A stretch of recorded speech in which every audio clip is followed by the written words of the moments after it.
one for about 10 days. That's awesome. Welcome to Nick's Place, 2713 Rocky Ridge. For those of you that are late, get your ass over here because it is time for the Christmas party. We got all kinds of games that are going to be played. We've got all kinds of giveaways. Everybody here is getting one. Oh, there it is. Now you're on. Now I'm on. Hey, welcome. It's the best show of the year because John's gonna everything he just said the last 47 seconds. Let's just redo that. Oh. Because your mic's on now. Hey, let's go! Hey! This is the best show. Welcome to Nick's Place, 2713 Rocky Ridge. I said get your ass here and get over here. Let's go. Hey, we got all kinds of great giveaways, everything. We got games that we're going to play. We got T-shirts for everybody and a lot more great gifts that we're going to be giving away. And we are here, and as always, we're going to get just stink-faced and just drink. And Coors Lights, where's Todd? Todd's here? Because did you throw everybody Coors Lights? Very Look, they're nice. all in the chest over Coors there. Lights for everybody here. Big ups to Tyler over here. He brought me this Coors Light. None of you brought me that, although I got golf balls from you. Okay, I expect more gifts every year. Okay? Hold on a second. I want to know this. I don't know what it is with you people that you feel like you have to give him gifts all the time. Last year was a gift. This year, some kid brought him a six-pack of Coors Light. A kid, a 10-year-old. Right, like, Andy. He was bringing him a crown. Here you are, sir, and brought him a six-pack. Yeah. Now you get an entire case of golf balls. Right. You get a Coors Light sweater. Yeah. Like, what is this with the Well, gift because giving? that just shows I'm a man of the people. Aren't I?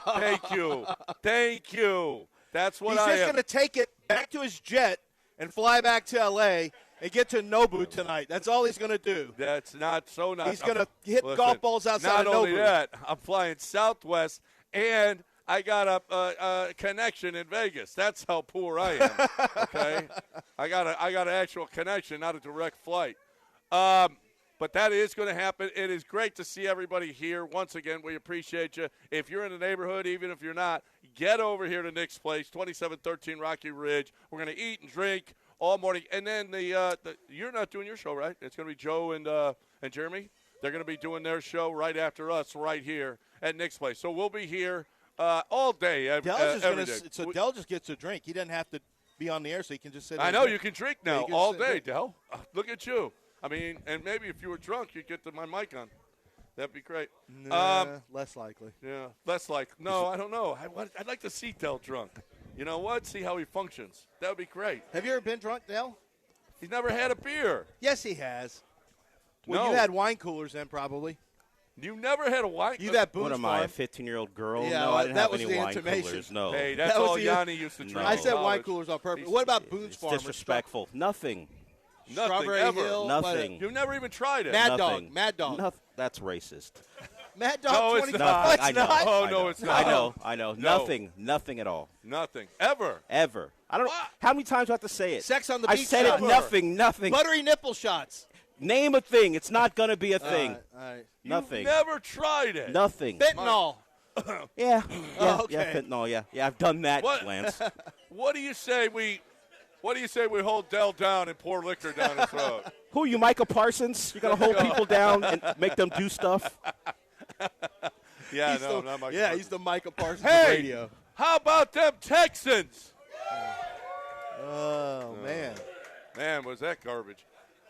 Thank God we don't have to play the Raiders in the postseason. I know. Thank God. Hard to kill. My God, that offense is it was atrocious. How are you not up and down the field? Yeah. I mean, honestly, I really believe that this is one of the best teams in the AFC. How many of you think the Texans are one of the best teams in the AFC? Yeah, it's not About a three. smattering at best. About three. So, How hey, do look you- at him. But how do you Oh, my How do you God, watch that back? Cowboy is here. how do you watch yesterday's game and say that though? That's the problem. Well, it did affect my thoughts on this a little bit yesterday. Yeah. Okay, because if you can't move the ball against that Raiders defense, holy crap! I mean, and They understand that. We got sound from CJ who's saying it's not good enough. No, it was one of his worst performances. He was terrible. He sucked. He was terrible. He was terrible. I mean, hey, he's no Marcel Reed, but it wasn't good. Oh, my God. What a weekend we had. We had the Rockets sucking again. Well, wait a minute. We had Reed Shepherd going off. Well, one game. Yeah. And then yesterday they sucked. Well, that was different. And that was Sacramento. Yeah, I wasn't great. And wait a minute. They have lost 3 of their last 4 in overtime. I mean, I know. Against teams they should be beating. You're losing to New Orleans? Yeah, that wasn't good. This team, the Rockets are just – I think the Rockets are fine. The Rockets are, to me, a better team than the Texans. But the Rockets right now, they're just in one of those – they're just in one of those things where I still think they're trying to find themselves. I think they're a different team when they have Tari Eason. But that's just the ebbs and flow of the season, just like with baseball. I think their talent is really good. They just still are figuring some things out. With the Texans, their offense just doesn't really work. No. Like, we know it. You're 16 games in. You know what it is. It's just not that good. And we can't keep trying to convince ourselves that there's still something there that's really great. We may see it next year. Like, we may see something a lot better next year. But they are who they're telling you who they are for 16 games. Like, it's just you have to win with defense. And yesterday, they gave up, like, I don't know how many 100-yard games Ashton Genty has. Not many. No, wait. Not many. Since 1940, no team has gone 9 games with less than 75 yards rushing. No team. They got 120 out of Ashton Genty, and they went 9 straight games without 75 yards. Wow. Yes. And it hadn't happened since 1940. 9 straight games without 75 rushing yards. Right. Yeah. Well, it was a weird game. Yeah. It was a weird game. I mean, that Raider team is just, the Texans were a 14.5-point favorite. And with just over 5 minutes to go, the Raiders are kicking off, hoping that they can get a stop, a punt, and then go kick a field goal to win the game. Like that, I didn't expect it. I didn't expect that for yesterday. No. Even if you let down, I still think you're going to win by 10. Especially on the first series, you got a pick 6, which Stingley he's incredible. He is so good. And just another great performance. Well, you don't hear his name after that. They didn't throw his way. They did. Jack Best got him on a deep ball. Beck got that one. Yeah. That is true. But you ain't going to stop a TCU receiver. No, you can't. Former LSU. No. LSU, then TCU. But did you see Quentin Johnston? He's changed his game now, bro. He catches the ball now. Yeah, he's decided he catches now. He decided I'm going to catch the ball now. Yeah. So another TCU guy. I don't know. Not a great weekend for us. Just not a great weekend. Well, it depends. So my Longhorn wife, her weekend was decent. She celebrated the Aggies' loss, so her weekend was pretty good. So Dell, tell us about the win, Miami's win. So what a game, 10-3. What an amazing performance by both offenses. Are you trying to make me feel bad? No, I know you don't feel. I'm just saying for the viewer, for us, that game was like a bag of diapers, dirty diapers that have been sat out in the Texas heat for 7 hours. If it was LSU, and we put our face inside Alabama of it, from and we 2011, everyone would have loved it. Marcel Reed versus if Carson it was Beck. 2011 LSU Bama, game of the century, 9-6, y'all would have loved it. No, you get a defensive game of the century wasn't even good either. Okay. Well, listen, you asked me about this game right, last week, and I said Miami's got the line of scrimmage. I'm not worried. You asked me if I was nervous. No. Well, wait. Well, Texas A&M wasn't worried about that. Their blockers. I know, but I going into the game, I was not nervous because I knew Miami, at least at the line of scrimmage, could hold up. The question was who would make mistakes, and you saw Miami could rush 4 or maybe bring a blitz every now and again and have Marcel Reed throw the football with 7 pairs of eyes staring at him, and that's a problem because they could not run the ball. No, Texas A&M could not run the ball. It didn't help them that both of their running backs were hurt throughout the game. I wasn't concerned. I mean, once you saw that the Miami offense was going to be inept passing the ball and our kicker couldn't make kicks in the wind, okay, now you start to look at the game and say how it's going to go. But, no, going in, I thought Miami's lines would kind of control that thing. They had the better offensive line, and turns out they had the better defensive line too. So I saw people all the Notre Dame fans are like, Notre Dame would put 50 on these two teams. Notre Dame You beat had your both chance. of them. You lost the Notre both. Dame beat both Notre of them. Notre Dame by the end of the year was better than both those teams, but that's just But that's guess the way what? it Yeah, goes. I know. You can tell when they're Yeah. whooping up on Stanford. I mean, they're such a great team. Well, so you know, great, but beating see- Syracuse but with their here's walk-on what's- lacrosse quarterback. Here's what's interesting: as the Aggies started to implode late in the year, starting with that first half against South Carolina, they had a good comeback, which was great, and it covered up the first half. But then the loss to Texas, where they didn't look very good. Miami was terrible. 3-point, you managed 3 points, missed field goal, all that. Then it starts the introspection, the microscope came out, and I saw, well, wait a minute. Aggies only had 7 points in one half against South Carolina, 7 points in one half against – no, I'm sorry, 3 points in one half against South Carolina, 7 against Auburn, and 7 against Mississippi State. And these three teams all only had one win in the conference at all. And people started to kind of dig in, and the thought was, well, maybe the Aggies weren't who we thought they were. And, I hate to say a product of the schedule, because you can only play who's in front of you. And the Aggies deserve to be in the playoffs, make no mistake. But, yeah, were they overrated? Yeah, I mean, they have great receivers. They have good running backs. Moss got hurt again. But the quarterback the quarterback's just not good enough. I mean, Marcel Reed was missing easy throws again. Some of that may be rust a little bit. But he was horrible in the first half against South Carolina, bad against the Longhorns. This was a long run of bad football for Marcel Reed. So, I don't know. I think that that's not – the story is not going to be A&M losing to Miami in a cage match. It's going to be, why the hell do we have these G5 teams in the playoffs? That's what it's going to be. And I know the James Madison game looked closer, but if you didn't watch, Oregon put their second stringers in. That's the only reason that thing got close. Tulane got the brakes beaten off of them by Ole Miss. There really is going to be a discussion about, we've got to limit the G5 in these playoffs, because these are literally wastes of time. These games are absolute waste of time. You're always going to have a G5 team in the playoffs, or you'll get sued. But next time, if an ACC team doesn't qualify, they're going to tighten up the qualification standards is what they're going to do. You have to change that rule that you have to have 5 conference champs. You just have to change that rule, that's all. That's the only thing. That's what screwed it up. No, you can, but they better be in the top, 15. They can't. Again, there's no reason that you have to have 5 conference champs. Well, if that fifth team, because ACC did get a team in, even though they didn't have a team.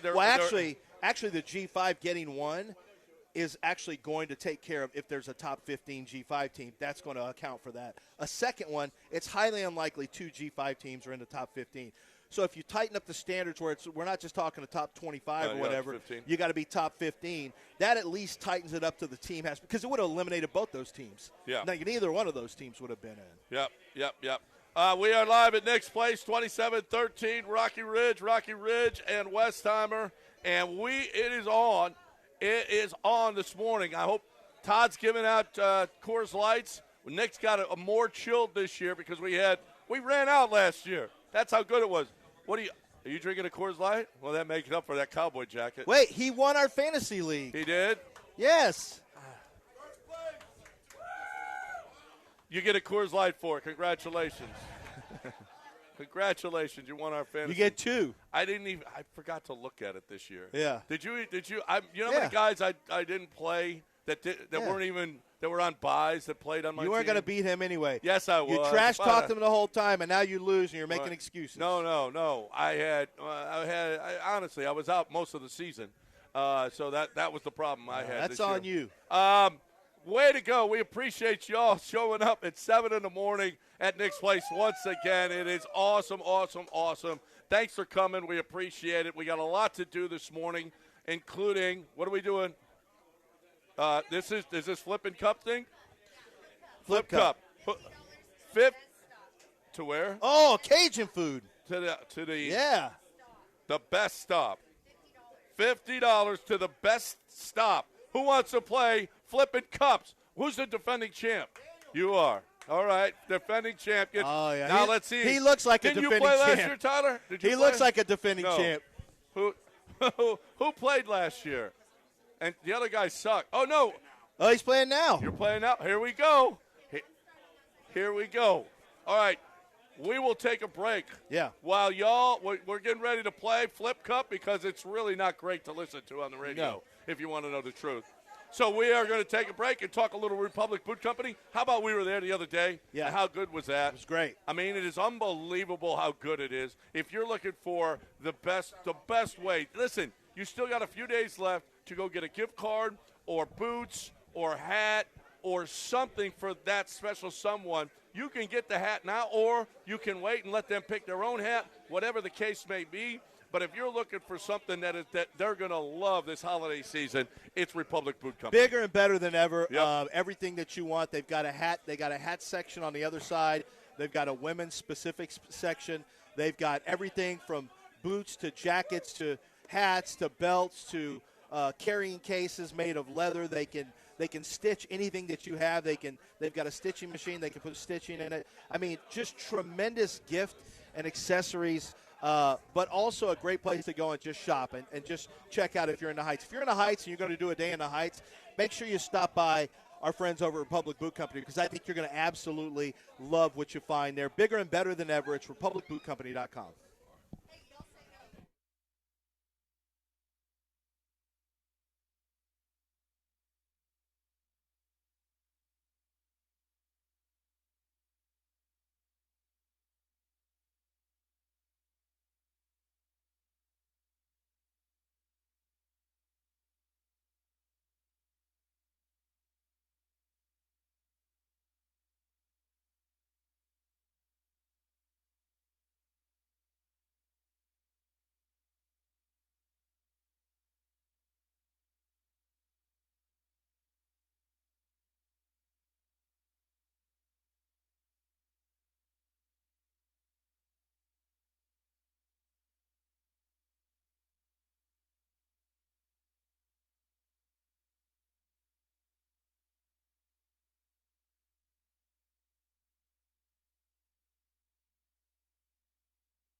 Hey, guys, I want to talk about Taquerias around us. Over 20 locations. I had 24 locations around the Houston area.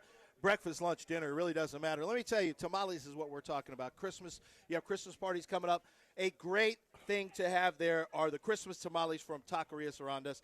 There's a variety of flavors, and perfect meat to masa ratio. So make sure that you stop in and get your batch at an Aranda's Bakery. That's where you get them. Now, if you just want to enjoy some, whether they're to go or right there in the location, they got you covered at Taquerias Aranda's. Just make sure that you are stopping in, whenever you're hungry. Whenever it's time to go, you're going to get authentic Mexican fare. You're going to get it at a very, very reasonable price. And this is going to be a great spot for you as well when you're watching all your football and basketball this holiday season to post up at their bar, grab the drink specials, the bar menu, and check out your sports. They are catering to sports watchers now at every one of their locations. So you're going to find great specials, great food, great drinks, and a lot of fun at one of the multiple locations of Taquerias Aranda's. Go to taqueriasarandas.com.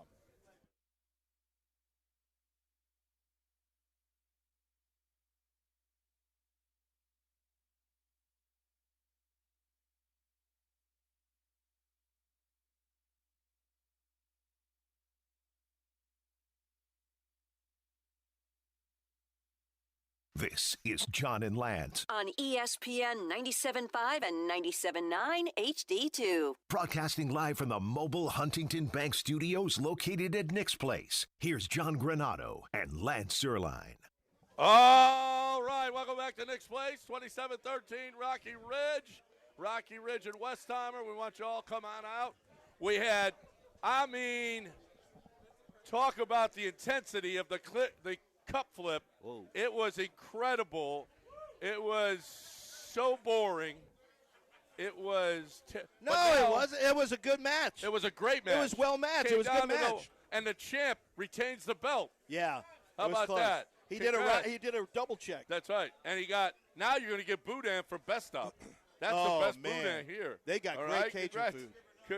Great Cajun food over there. You're going to take it to East River 9. I love that. Oh. You're going to take boudin out to East River 9.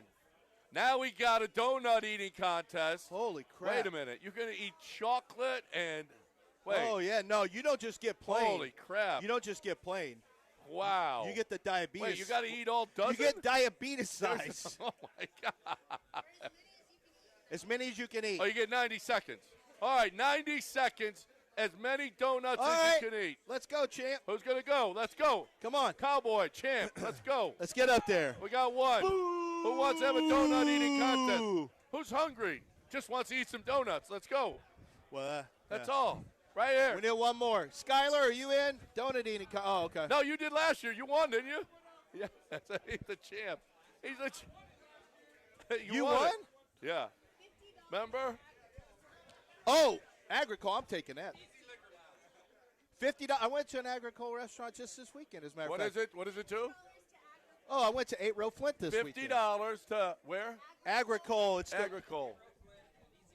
So Easy Liquor Lounge and 8 Row Flint, which 8 Row Flint has great drinks, great food. I watched the Oklahoma-Alabama game there. You did? Yeah, cool bar. Yeah, it really is? in the Heights. Nice. Well, they got two locations, the Heights and I think off of Montrose as well. So, yeah, $50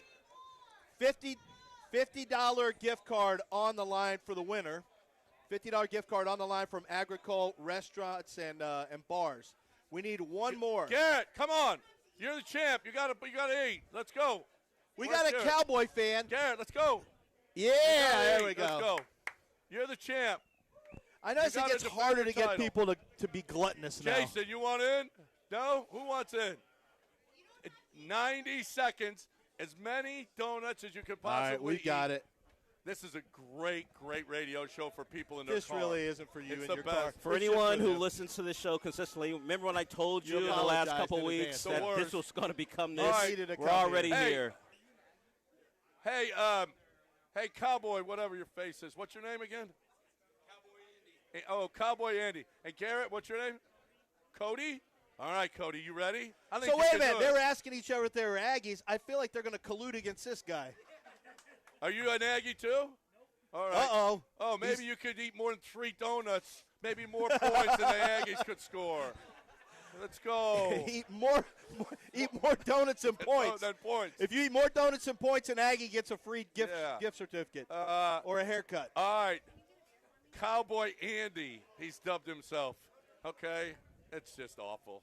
All right, let's go. On your marks. 90 Now, seconds. let me tell you, there's 3 boxes right now. And We've got glazed on all of them. Yeah. And there's chocolate, and this guy, and Sprinkles. Garrett's got Garrett, Christmas why'd you colors. get that one? That's a terrible one. Here we go. Ready? No. All right, over-under on – now, how long are we doing this, 90 Courtney? seconds. 90 seconds. Over-unders on finished donuts, I'm going 5.5. Oh, I'm going under. You going under 5.5? Under. All right, Under. under 5. Mark. Okay, the number's gone to 5. It's a flat Mark, 5 now. set, go. Oh, look at the champ. Takes a In one bite. Oh, my gosh. Hey, Cowboy Andy's got Uh-oh. one through. I think done we're going to already. need a bucket Cowboy here. Andy's serious about his competitive. He's got 3 in burn. his hand at once. Oh, he's multi-donating. Hold on. Oh, yeah, this is going under. I have a feeling. Look this- at Garrett. Do you got a puke bucket? Hey, you better start drinking that Coors Light. Remember what? Hey, dunk it in there just like Joey Chestnut does. Drop the donut in the Garrett. Coors Light. Pour the Coors Light on the donut. 1 minute. Look at Cowboy Andy. He's got 2 down. Well, one He's and a still half got- down. I'm telling you. I don't that's know. so Chasing hard. it with and Coors look at Light. the crappy donuts they got. Not just a regular donut. You got these things with Oh, sprinkles. look at Andy. He's going with the double masher. That's the play. My- Guys, 2 at a time. What are we doing, Garrett? Hey, Garrett, did you You're just come for 125 breakfast? pounds. Start You got eating. this. Garrett, you're You terrible. got calories to spend. There's a puke bucket right here. All right. No, the Cowboys not going to puke. Oh, here's another puke bucket just in case. Here's another one. 20 seconds. Ready? Push through it. How many you oh, got down? Cowboy Andy's going to Look be. at It's Cow- going to be tough you to gotta, beat. You got to swallow. You got to. Oh, here we go. Here we go. Well, he stuffed the whole thing in his mouth. Hold on. Wait. Another one. Cowboy Andy. Just jam stuff in your mouth. Yeah, you're going to choke like your team. Stop. That's Oh, this is a blowout. it. Cody, did you just come No. to eat a couple of Well, wait a donuts? minute. Is that what you came for? No, but Cody had, he had a line of 3. Andy had 4, right? Andy did 4. So Andy's going to be, he hit 5. He hit 5. He hit 5. There you go. I made a Five good and a number. half under hit. I made a good number. Yep. Well, I mean, Way to go. kind of. Well, look, he's got still his got a mouth- mouthful. I don't know if we count that. Come on. But They're all still chewing. well, he only has 2, so he's All not right. the winner. $50 Yeah. gift certificate. Unfortunately, the Cowboys win. Yeah. Hey, you're not going Hey. to the playoffs, but at least you got that. Hey, you want a napkin? These shoes? You spit it. No, don't no, spit it it's out. still in his can't mouth. just Spit it you out. gotta It's still swallow. in his mouth. Don't give him the gift card yet. I told you, no spitting. You got to swallow. Reach in his pocket and get it out if you're Just single. hammering that home. I've got. Single ladies, in case reach you in his didn't hear. pocket and In get out case the you didn't hear gift it the card. first time. Just- Not you, case. Courtney. You're a mom. Don't do it, Mom. All right. All right. One for each Super Bowl, he said. Classic Yeah. Cowboy. Well- Talking about things that happened in the 90s. Yeah. Yep. Sam Way to go. wasn't even born when you last won a Super Bowl. That's the truth. Hey, everyone. Still how about happened. Sam? Our radio station, one of the team moms, Sam. She'll boss some of you around later today. Just wait for it. She bosses everybody around. Don't worry about it. Scoot over here for a picture. All right, 728 ESPN. Now, is this great radio for those of you in your car? Hey, well, that's on you that you're not here. Everybody else is here, right? All the good people. You know, they are drinking a lot. Oh, look at Like every table. Are they just putting a Coors Light on your table, or are y'all actually drinking it? Billy, you got a Coors Light yet? Let's go. Let's go. All right. See, you tell them, Sam. Boss them. Tell them. She wants everyone to raise your Coors Light so she can get a picture. I need everyone with Everyone a Coors in a Light. picture. Raise your Coors Light. Everyone who's drinking a Coors Light, raise your picture so she Raise can it get up. Raise it up. There Let's we go. go. Yeah. How about that? Now you're going to be on an ESPN Oh, my 97.5. God, what is that? Are we Social going to have post. a calzone eating? That's It's just calzone. scrambled eggs with cheese on it. Oh, scrambled eggs with cheese. Yeah. Somebody's eating healthy over there. Hey, start drinking. What are you doing with eggs? All right, give me one, Sam. All right. Pull me a beer out. Yeah, I need one. Time to talk about the Golden Nugget. Thanks, Joe. How many of you, hey, this holiday season, let's do something that the whole family will love. Let's go to the Golden Nugget, Lake Charles. Nothing says the holidays like gambling, like sitting at the table for about 15 hours.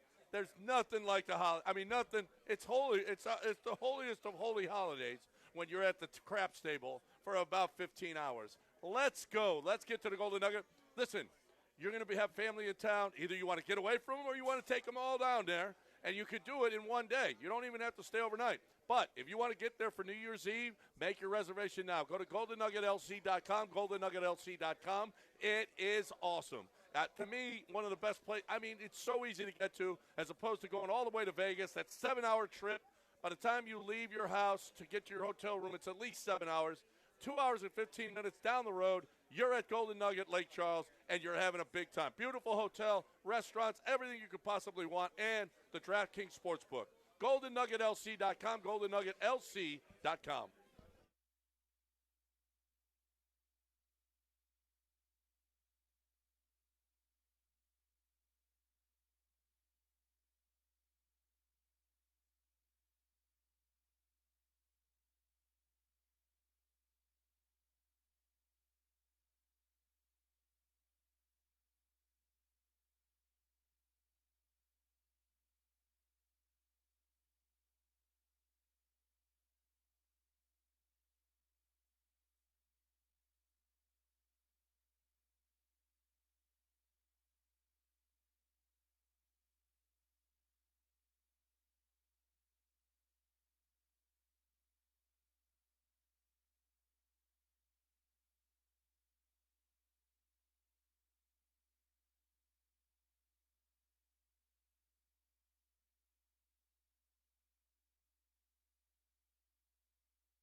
Buy your house. Hey, guys, let's talk about – I want to talk about – no, I'm talking about Tom's.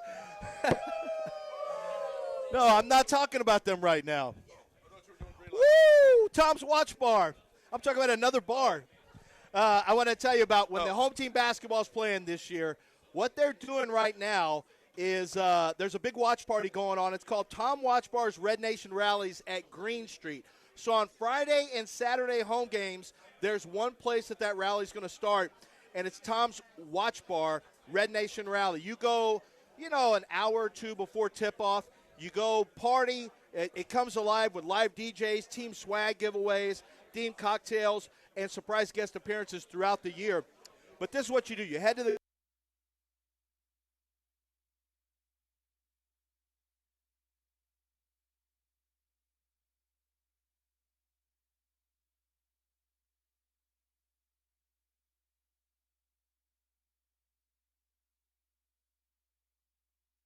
You just said he's known for being a great head coach. Can we stamp great head coach after 15 games? I mean, he's not He's doing a good this. head coach. He's a not good doing head this coach. with Kansas City or with the Rams or with a team that is historically. He is taking the Jacksonville Jaguars, and this might be one of the best Jags team in the history of the Jags. Look, he's doing a great job. This is his first year. Doing a great job and being a great head coach, those things are on two different ends of the spectrum. Okay, but he's only been a head coach for X number of weeks. Like, if I'm so he's judging doing him a good based, job. if I judge him based on what I've seen, I think him, Vrabel, He's up there Ben with Johnson. Lombardi, huh? No. Would you stop? Him and Belichick, the great head coaches in the NFL. It's similar to me to Dan Campbell, who had a memorable introductory press conference where he talked about biting people's kneecaps, and we laughed about it because we thought it was absurd. I thought this Duval thing was completely absurd and uncomfortable, and as it turned out, I think the Jaguars, at least, Emma, you got to give them credit and say it looks like they got the right guy. He's doing better there than Gus Bradley and Doug Peterson did, that's for sure. Yeah, definitely. And there was a time when we thought, I'll bring up the names, Tua Tagovailoa, Kyler Murray. Yeah. Right? Quarterbacks who got paid on possibly being a franchise elite type quarterback, and I thought Trevor Lawrence was in that group. Yeah. But you see how Trevor is playing now, that's going to help out Kyler and Tua because they're going to go, we just need the right coach. We just need the right play caller. Look at what happened with Trevor. Also, they put the right weapons around him. Boy, the Jacoby Myers acquisition, awesome. And yesterday, this guy, Parker Washington, who I didn't know much about, the Broncos could not tackle any of these Jaguar receivers, and we knew Travis Etienne's a really electric player, and he had a tremendous game for the Jaguars too. They were a little extra motivated. But, Emmett, I think they did that Michael Jordan last dance.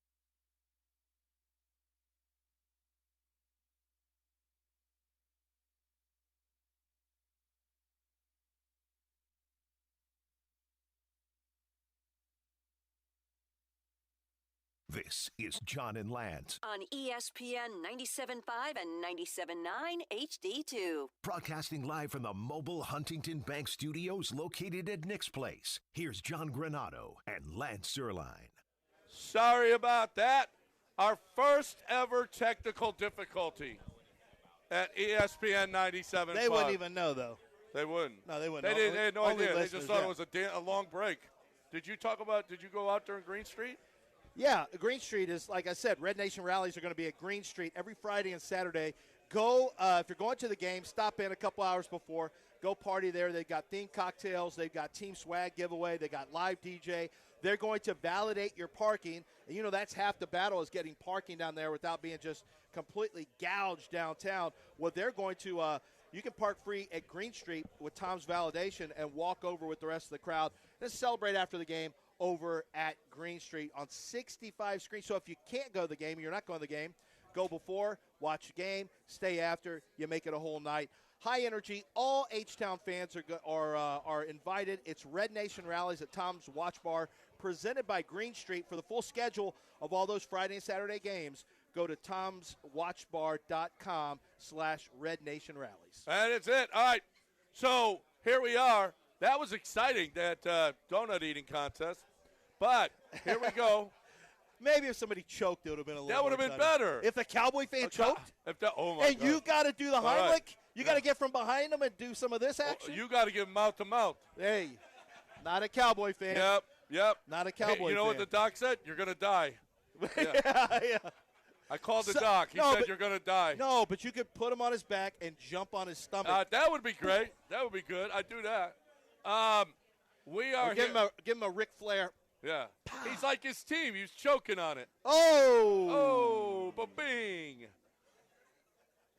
Anyway, here we the are. Mouth on this one. Okay, honestly.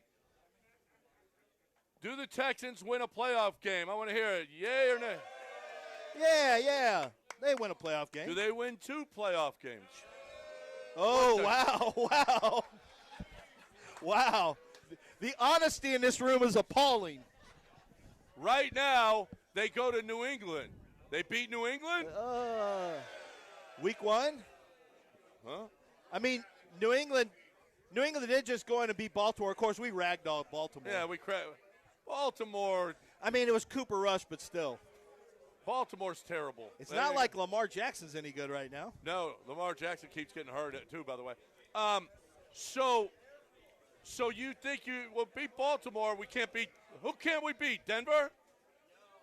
No, we got a better chance of beating Denver than we do of beating New England.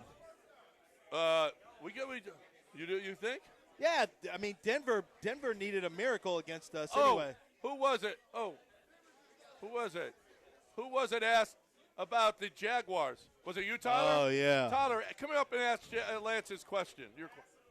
Oh, you did? So his question was, are we going to start taking the Jaguars seriously or something like that?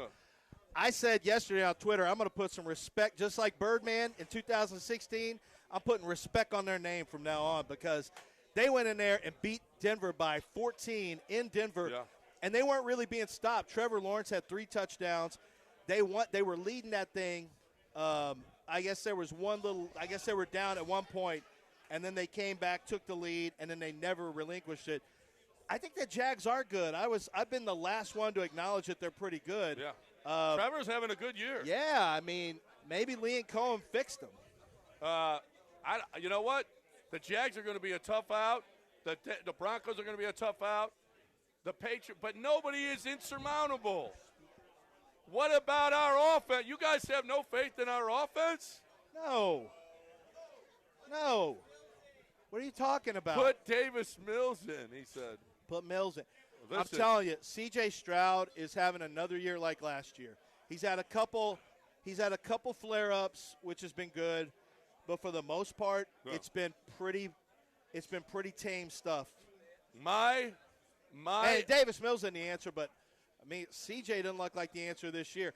And I'm telling you, if Mike McDaniel gets iced in Miami, I'll bet you the Texans make a move to bring him in as offense coordinator. I'll bet you. I like Nick Caley. He's probably a Cowboys fan too. Yeah. You like Nick Caley?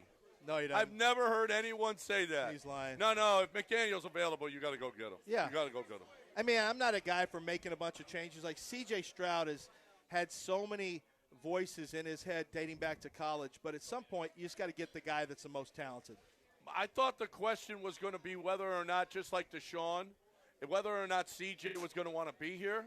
Now my question is really, do they want him for $60 million? The old flipperoo. Yeah. No. For $60 million, they don't. $60 million. But what are you going to do? That's what he's going to be. But this is your worst-case scenario, an average quarterback that you have to pay.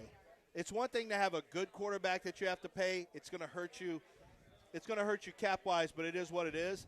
But now to have an average quarterback that you have to pay, oh, man, that's the worst. Because you're in purgatory then. Now, hey, we were gloating about not getting Bryce Young and getting C.J. Are we still gloating about not getting Bryce Young? I don't want Bryce Young Bryce either. Young is taking his team to the playoffs. So is our defense. I was going to say it, but yeah. That is crazy. Hi, Juanita.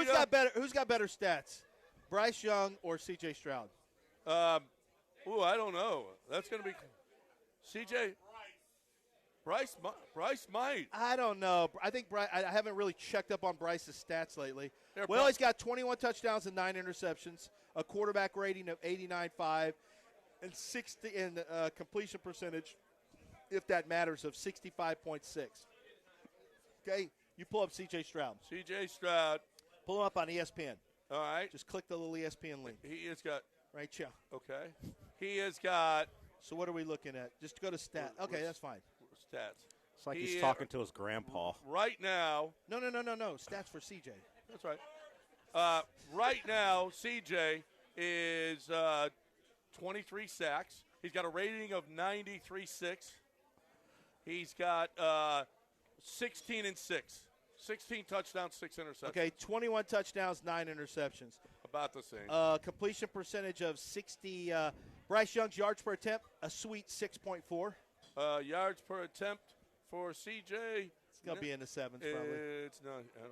I don't have yards. Yeah, you do. You have it right there. 7.1. Oh, 7.5. 7.1. 7.1. Yeah, everything across the board. Like, I mean, Bryce does have more touchdown passes. Now, CJ missed 3 games. Yeah. So that might account for it. But yeah, it's pretty much a wash right now, and that's a problem. Because no one's saying Bryce Young is a good quarterback; they're saying he's an average quarterback. Well, nobody's saying CJ is a good quarterback. Who's saying that? David Mulligetta, his agent. Of course, his agent is saying that. But that's about it. I don't hear anybody out there. Yes, CJ, boy, he's lighting it up.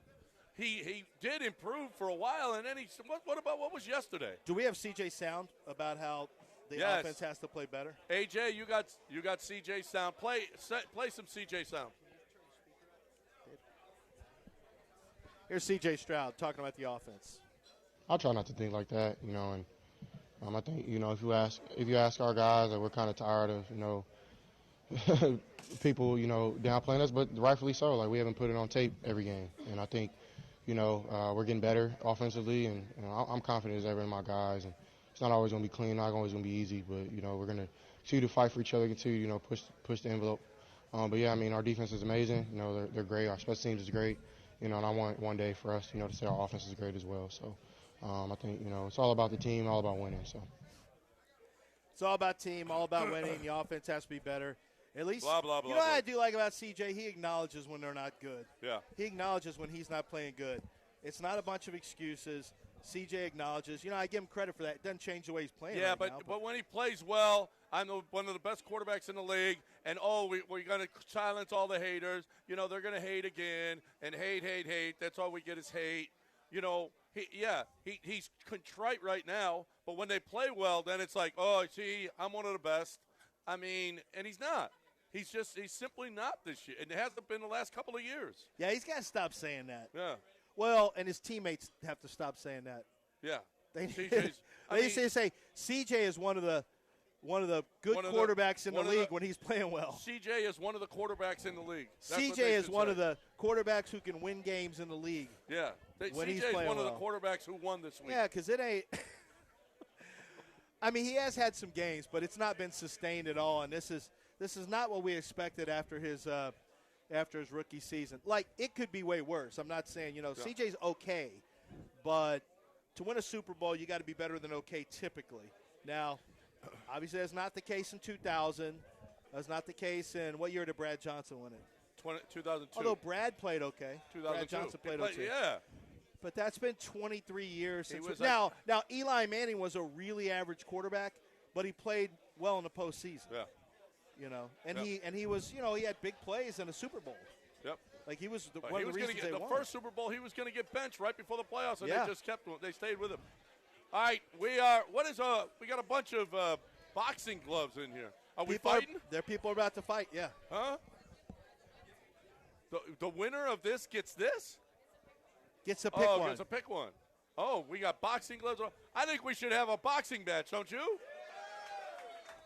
I mean, we would have back in about 2011. Yeah, we got gloves. Let's we go. We would have Carson done it outside. Carson Wentz wants in. Come on.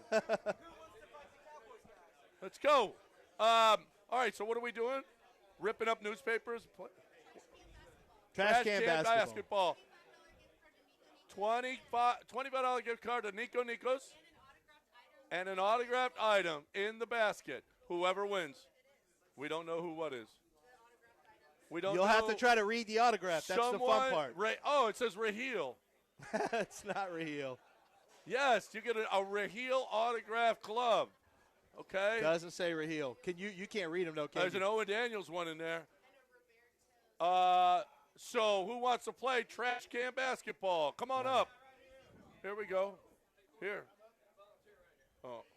Are we going to a break now, or are we just going to? We should, but you guys don't care. Let's swing it to a break right now. AJ, or we probably have to do a live spot. You want to get in? Oh, got a tall guy who wants to play basketball. Yeah, well, this is going to help him. We got to look at him. But height doesn't help. You just told that guy no? Okay. Okay. I think our team would be better with him. Wait, our intern trash gets to can play? basketball? Well, you think it matters? Our intern gets to play. Let's go. Let's go, buddy. Come on. His name's Sean. Well, Sean also just graduated, or he's graduating soon. Yeah, Is he still an intern? No, he had his last day on Friday. Oh, he did? Yeah. So he's technically eligible for this contest. All right. Let's go. You better step up if you. So you're what an you intern. have is you have magazines. How many we got? 2, 3? They rip out a page. They tear it out and they try to make it into the basket. And they try to make baskets. And then they put the lotion in the basket. Yeah. Okay. Well, not yet, Sean. 1 minute. We'll take a break while they're going, or you want to do it while? Hold on, Sean. All right, here we go. Sean, you ready? Let's go on mark, set, go. 1 minute. Oh. Sean's got one already. This is really terrible. What? No, what? Okay. Oh, my God. I don't know if Sean's you want to do 2 for 2. Sean's 2? 2 for 2 for Sean Sean. got 2? Yeah. Intern 2. You got nothing. You suck at this. We should have had the big guy. You have to flip your wrist like a basketball shot. Wow. It's more like This a is dart bad. throw. Oh, we got one back here, too. Oh, Sean's 3. still at 2. How many's he got? 3, 4? Wait, we got a third going? He's got 3. How It's many 3 you got, to 2 to 0. Sean's still at 2. Hey. The loser gets fire ants. Oh. Hey, you're a white point guard. You're supposed to make buckets. Nah, he's a pass-first guard. Yes, he is. That's the first one. Who's that kid out of Purdue? Sean's at 3. 3 here. This guy's got how many? 4. Sean's at 4. He's 4. 10 seconds. Let's go. Wow. Sean, come on. You got to catch up. Sean's at 4. Still. 5. Sean's got 4. You're throwing 2 at a time. I don't think Sean's 5. 5. Sean's at 5. Sean's almost dunked. Hey. Stop. Rules It's of a the tie. It's a tie. It's a tie at 5. Hold on. All right. Arm wrestle Hold for on. it. No, Oh. no. A shootout. Sudden death. You're out for sure. You're terrible. All right. First to 2. First to 2. So Ready. hold on. No. You can't tear out your page yet. You can't tear out your page. Ready, mark, set. Okay. You've already got one Go. teared out. Hold on. No. Wait. Sean, tear out your page. Ball it up. Get set to go. We're about to be first to 2. He's got a page already torn out. White point guard that can't shoot. Okay. You're You terrible. got to make 2. You got to make 2. It's too 2. easy. First to 2. On your mark, Sean. Let's get ready. On your mark. This isn't going to be a big thing. Mark, set, go. What?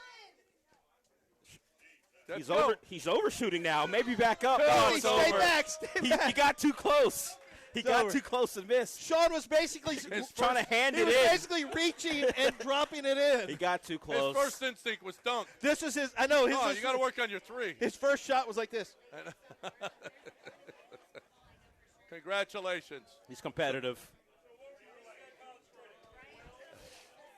All right. Look You at got that. to talk Zadok. Look at our boy here. Just made it out. A movie star is here. Oh, look who's here. Tell me when Zadok's up. Now. You good? Our movie star. Do Zadok now. Can You they gotta hear me? talk Zadok. Oh, let me tell you about Zadok. Listen, right now it's December 22nd. You got 3 days to Christmas.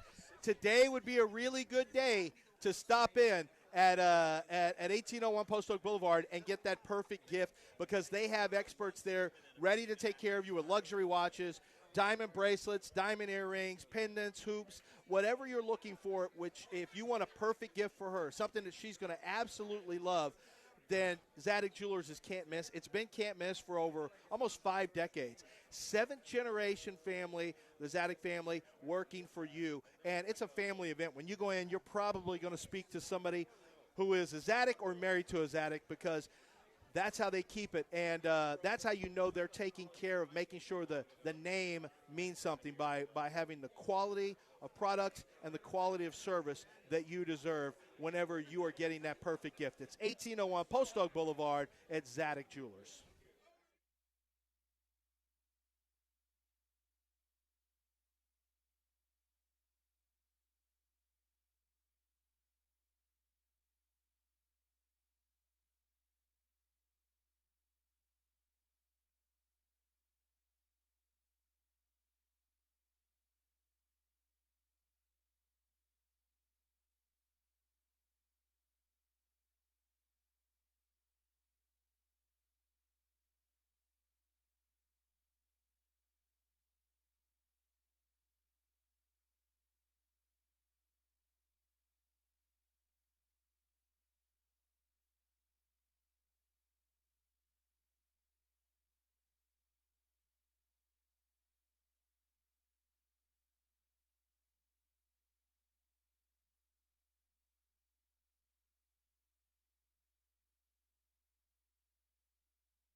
All right, time to talk about Republic Boot Company. There's still time for you to get over there. 1133 East 11th Street in the Heights. It just doesn't get any better. If it's anything to do with the rodeo, if it's anything to do with cowboy, it's at Republic Boot Company. You can still, I don't know that there's time for you to customize stuff still, but it doesn't matter. You can get it customized later. There's no big deal. You could always bring it back and get that customized. Here's the deal, is they've got 1836 boots that are perfect. And it's not just, your boots are worn out. No. How many pairs of gym shoes do you have?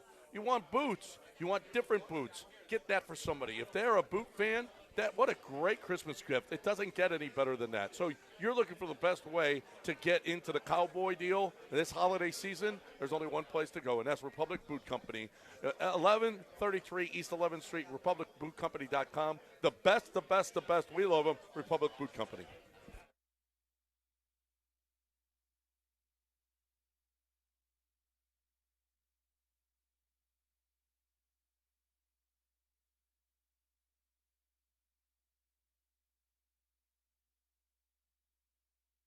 This is John and Lance. On ESPN 97.5 and 97.9 HD2. Broadcasting live from the mobile Huntington Bank Studios located at Nick's Place. Here's John Granado and Lance Zierlein. All right, welcome. Hey, I want everybody to get an idea how many people are here. Let's hear it.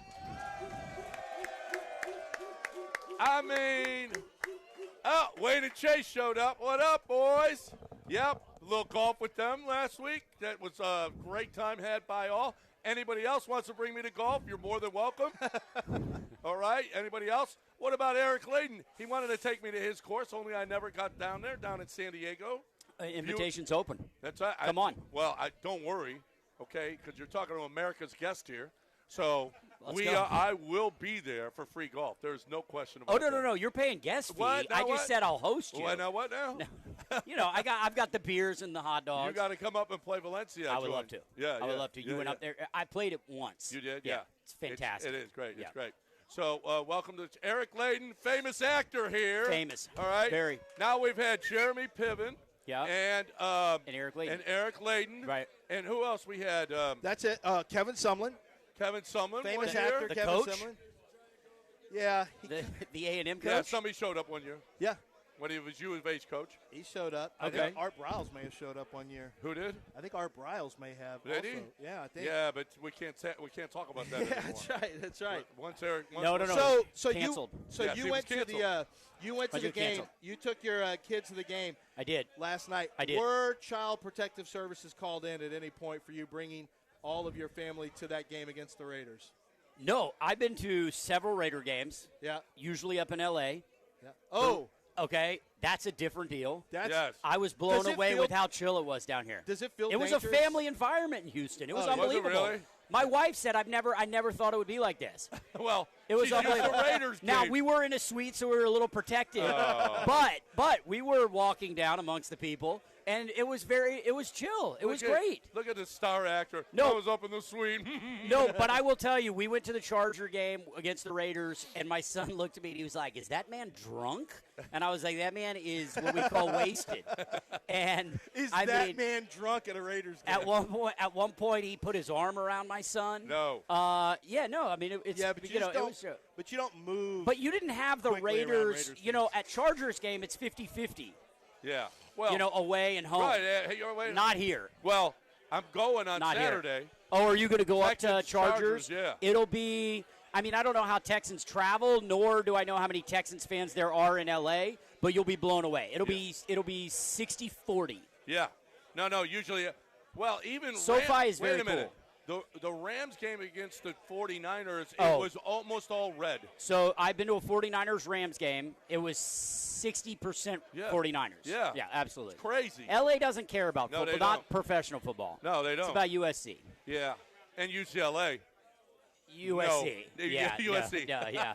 No, just real joking. football. Just joking. Yeah. So you're back. But we you went. You got family here. I got family here. We're back. We're having a great time. Kids always love to come back. So you famously, for those who don't know, Eric and I used to do a podcast. It was considered the hottest podcast in the country. It was. We were on the early side. We were on the early side, 2017. And many people believe you were personally responsible for a World Series, for the first World Series in Houston history for what you were able to bring with the blindfold and all. You put a blindfold on and turned around. In the game. No, I didn't need to turn around, John. Once you put the blindfold on, you can't see. Okay. Yeah. Well, did you really see? Did you No. really not see? No, I didn't. I sacrificed. And whenever you said you don't watch the game, good things happen. Yeah. So we joked on the podcast that you should bring a blindfold to the game. You're going to the game. So he did. He put it on, and they scored. And like he said it on Twitter, I'm doing it now. And then Evan Gaddis hit a home run, Game 6 against the Yankees. And then it started to become a big deal where people were. And the Chronicle was right next to me, so they wrote a piece. Put the damn blindfold on. Eric, people on Twitter like, put your effing blindfold on. We got it done. The Chronicle, Matt Young wrote an entire piece on Eric and the blindfold. Yeah. So they approached me on doing a 30 for 30 about the blindfold. And they're trying to kind of balance whether it was the trash cans or the blindfold. Or buzzers. Right. Or buzzers. Or buzzers. Yeah. And so they believe that the blindfold played a bigger part. That took it a bigger part. Exactly. Okay, so you and I haven't talked about this, and you will co-host on the show from time to time. When John's out or when I'm out, you've been on and you've done stuff. You're a huge Astros fan, huge sports fan. I'm of the opinion that the Astros, as we know them, are that version is dead, and it's in reset mode of some sort, and it's kind of we're not really sure how it's going to play out. I mean, there's pieces there, but are you of the same mind, or do you feel like no, they just need a couple of little moves and they're back in it? I mean, I remember hosting with John when I played taps on the air for the Astros. How'd that work out for you? Well, then they came back. They did. You had to bring in Coors Light. Again, you did it again. The energy is palpable. That's what people don't understand. I will say, I think the Astros, as we know it, is a wrap, as we say in the movies. It's a wrap. No way. Is Kansas City done? Is this the wrap party? Yeah. Are the Chiefs done? Yeah, the Chiefs are done. I don't think the Chiefs are done either. Yeah. We got Altuve and Mahomes. We ain't done. I think so. We haven't even mentioned Mike Burrows picking him up. I mean. Yeah. Oh, dude. So John's just making our point. No. Exactly. Wait till you see Mike Burrows. Right. Mike Burrows pitched against the Astros last year. He was awesome. Listen, wait till you see Mike Wasn't Burrows. that hard last year. Right. Wasn't that hard last year? No, everybody was awesome against the Astros last year. Who's playing second base? I hate losing to Dubon. Altuve's playing second. Oh, okay, good. Yeah. No, that'll work out. The question is whether or not they're going to keep Paredes or Christian Walker, because the thought is maybe one of those guys will be first base and they move the other. But we know that Walker's not really going to be that easy to move. I mean, we struggle with first baseman worse than any organization Boy, this has ever. been I mean, it's a long run. Ever since I take Yuli back. Yuli led the league in hitting. Yeah. And ever since then, the next year where he couldn't hit anymore, it has just completely gone south at first base. No, but I just heard John bitching about Stroud, right? You like can on the hear last that on the segment when I radio? came You in, heard it? right? No, Were when you I came listening? in, yeah. And so here's my alternative question to you, though. Would you rather be Cincinnati and have Burrow but stink? Huh? You'd rather have Joe Burrow, Well, but then suck? He doesn't or have would an you offensive rather line. have? He doesn't have an offensive line. What or I'm defense. saying is we're winning games. Yeah, we're but going to the that's what playoffs. you're Talking apples You've and got a oranges. serviceable Would you guy rather- right now. Wait a minute. I'm not saying Wait pay a him minute. yet. Would you rather have Joe Burrow or C.J. Stroud? No, that's not not what even he's saying. arguable. That's not my question. Oh. You're complaining about the Texans and C.J. Stroud. Oh, yeah. Would you rather be Cincinnati No. and have a Who said I Hall wanted of to be Fame? Cincinnati? Because you're complaining about the quarterback. Well, the quarterback's play sucks right now. I understand You that. got to play better. I You want to understand. win a title? I think this team, okay, you've got a serviceable quarterback. Well, no. We got to wait. But serviceable I'm not saying quarterback. pay him. I'm not Listen, saying pay him. AJ That's a different deal. AJ texted me, a different AJ. He was there. He said everybody was saying put Mills in. Well, they That's did. how bad Well, he he was awful. He was missing checkdowns. He didn't check awful. out of plays. They had 11 in the box. He was awful. I mean, Yeah, they're but like, and they're not checking down. He's awful. It's a weird And he question. can't because process. You'd still rather be in a situation, obviously. Obviously. of You'd way the rather be in this Texans, situation. Without question, because the Bengals haven't proven they can build two sides of the front. Like That's the right. Bengals are a long way away theoretically, but they're really not, because we've seen the Bengals in the playoffs. Right. You know, the problem is if you have a ceiling that's this tall, this high for like Stroud has a ceiling. That's the problem. Is it appears like he's got a glass ceiling he can't break through. I understand. All right, we got to break it. Okay, so what? This looks great. Okay, what we're doing is we're giving everybody alcohol, and then we're going to put a blowtorch in their hand. Oh, I love this. And see what happens. That's I not like what they're this. doing. They're lighting candles. They're You lighting- have to blow it out. Well, look at You get one breath to blow. It's called Blow Hard, the game that's sweeping the Oh. nation. blow hard. Dell deserves an Emmy for this show. All right, we already did that a little while ago. He really All right, does. while they're lighting it and while we're going to get contestants, who's got the best, who's the biggest blowhard here? So we need 2 contestants. We'll get that done. In the meantime, I'm talking about Texas Card House. I was with guys yesterday that play at Texas Card House. It is unbelievable what they're doing right now. This holiday has been fantastic with $100,000 guarantees. It is incredible. It just doesn't get any better. I passed it on the way here. They were playing this morning. They're always playing. It's always open except Christmas. They're going to close on Christmas for the first time. The only day of the year that they close is going to be Christmas Day. But otherwise, we got tournaments starting at $25, $40, 2 o'clock, 6 o'clock. It is incredible. Hijack Poker, download it, put the money. You can deposit and withdraw the money from Texas Card House locations, which is much better than having to do it with your credit card all the time, which is almost impossible a bunch of times. So you're looking for the best way to play poker. To me, there's only one place to go. There's 2 places to go. Green Ridge and Westheimer, and on 45 Spring Cypress. If you're looking for the best way to play poker in the city of Houston, it is one place, Texas Card House, texascardhouse.com. All right.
Is it my car?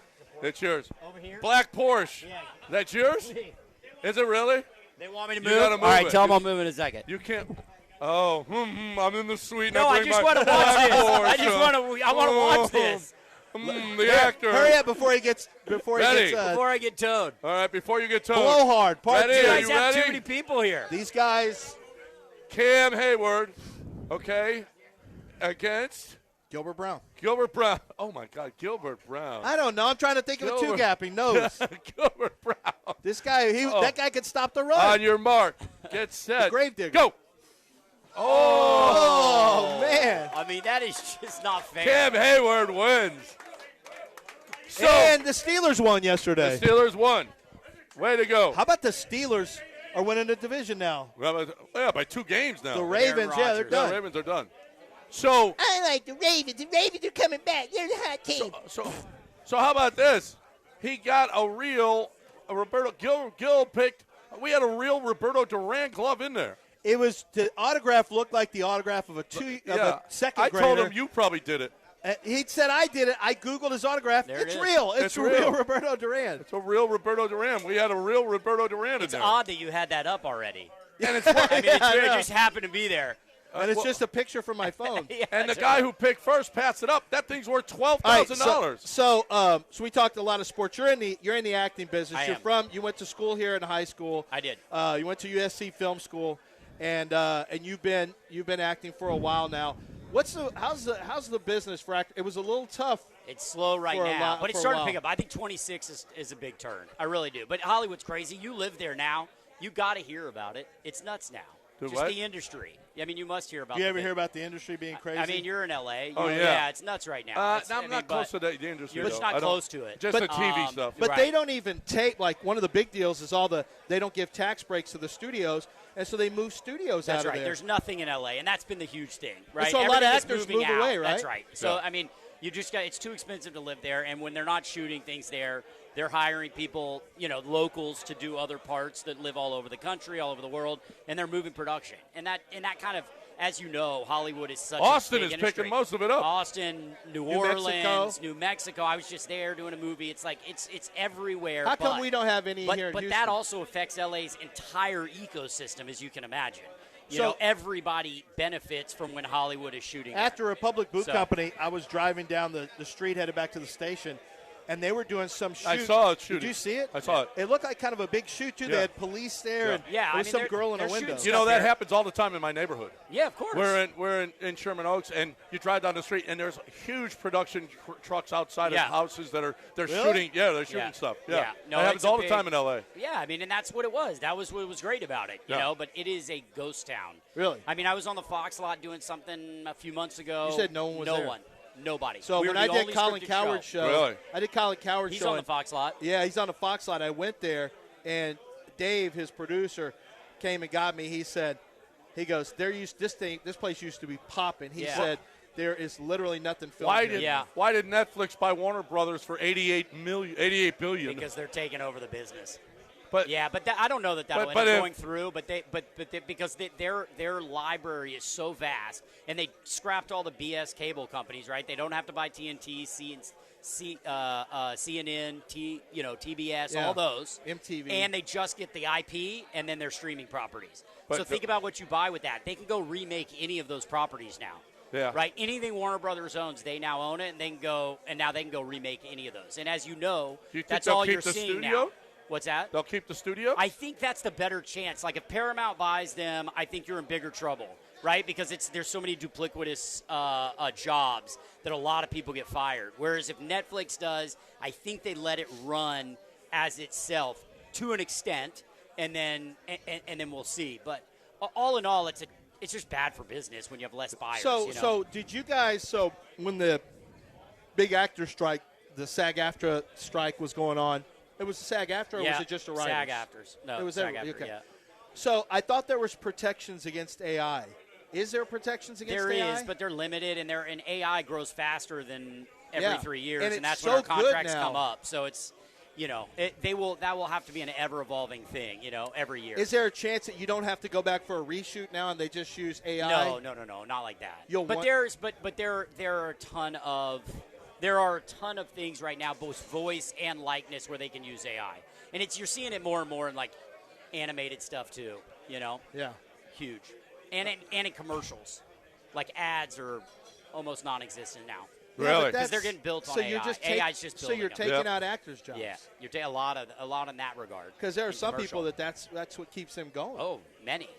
Many. That sucks. All right. But it'll be bad. All right, I'm out. You gotta go. You better go before they tow your ass. Bye. All right. Yo, His come black play. porch. Come they play. were afraid to tow it. Hey, come play. Huh? Come down and play. I'm gonna come. All right. I'm gonna come. All right. There's Eric Layden. Eric Layden, everybody. Guys have fun. Famous actor right here amongst you. Right here. Have fun. All right, buddy. I'll call you about the 30. In the meantime, Friday. we got more games coming your way. In the meantime, Lance is going to talk a little underdog. Underdog Fantasy, I want to tell you about their unwrapping gifts. This is the week of Unwrapped where they are going to have a present in your lobby of Underdog Fantasy every single day. It's a profit boost. It's basically a free pick winner. It is going to be something every single day at Underdog Fantasy. All you have to do is go to Underdog Fantasy, download the app, use promo code Lance for your first deposit. After you make your first deposit with my promo code Lance, they're going to give you $75 for $75 in bonus entries. And after you spend your first $5 on a fantasy entry, and this is great because what you're doing is you're picking players to either go higher or lower than a particular stat. Points, rebounds, assists. Are they going higher or lower? The more players you pick, the higher your payout gets. You can go as high as 5,000 times your original play. It's astonishing. It keeps going higher and higher every single year. And it's a great time right now for Monday Night Football to do that. But I'll just tell you, they got football, they got basketball. Just go make money with Underdog Fantasy, but use promo code Lance.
Time to talk a little HRP. Last time I'll talk about them this year. I'll talk about them again next year, but here's the deal. It's your company. How good do you want it to be? Do you want it to be great? Do you want to make as much money as you can? Do you want to actually have a successful business? Do you want to you're responsible for all your employees, right? Those people have mouths to feed. You have mouths to feed, everybody.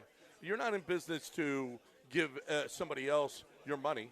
And that's possibly what's happening with your admin company. Why don't you let HR&P see how they can do your HR, how they can do your payroll, how they can help you with your 401, with your insurance plan, with your taxes. Why don't you let HR&P see if they can't do it better than you're doing it right now?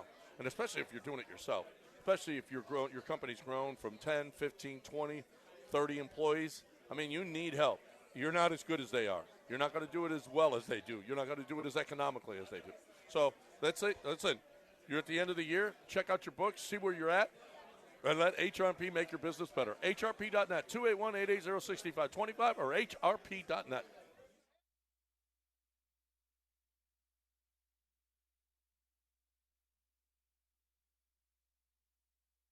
This is John and Lance. On ESPN 97.5 and 97.9 HD2. Broadcasting live from the mobile Huntington Bank Studios located at Nick's Place. Here's John Granado and Lance Zierlein.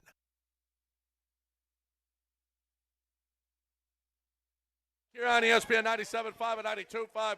So, if you heard Nick last week, you really can't understand him. But here's the deal. He was talking about hockey. Hey, I want to know, how many hockey fans are here? How many hockey fans? No. Raise your hand. Raise your hand. If you're a real hockey fan.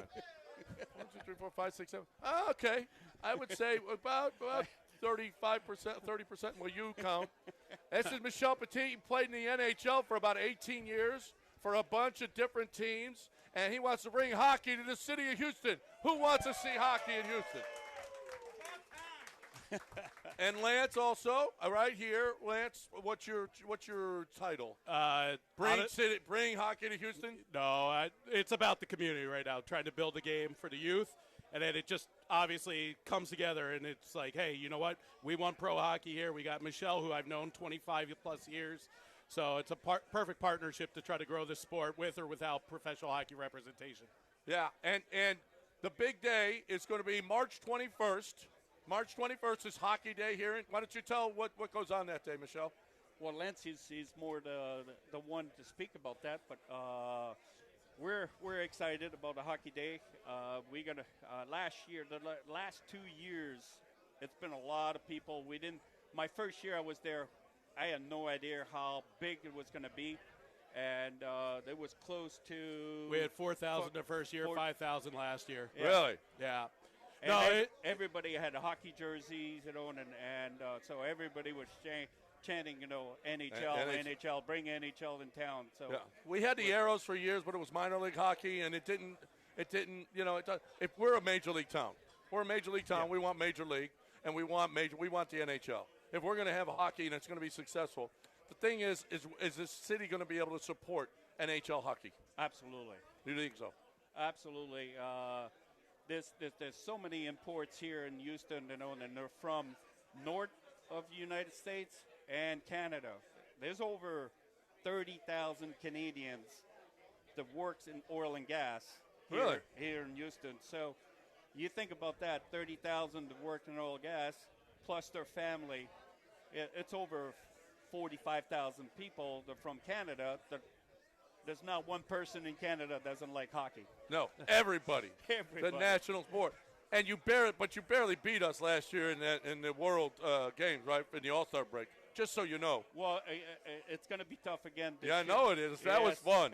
That was a lot of fun. I think that did more for hockey than I've seen in a long time. That was awesome. That was the competition and how intense it was between the U.S. and Canada was tremendous. Yeah, but what goes on that day, Lance? It's honestly the giant watch party. So we get, a lot of people coming watching the game. We have live music. We actually have a guy from Buffalo, New York. He's a Texas CMA award winner. He's going to be performing at St. Arnold's. Introduction of being able to how to play hockey. But most importantly, we have a lot of support from the WHA alumni. So we're going to announce it, but I'll break it now. Mark and Marty Howe are coming back for year 2.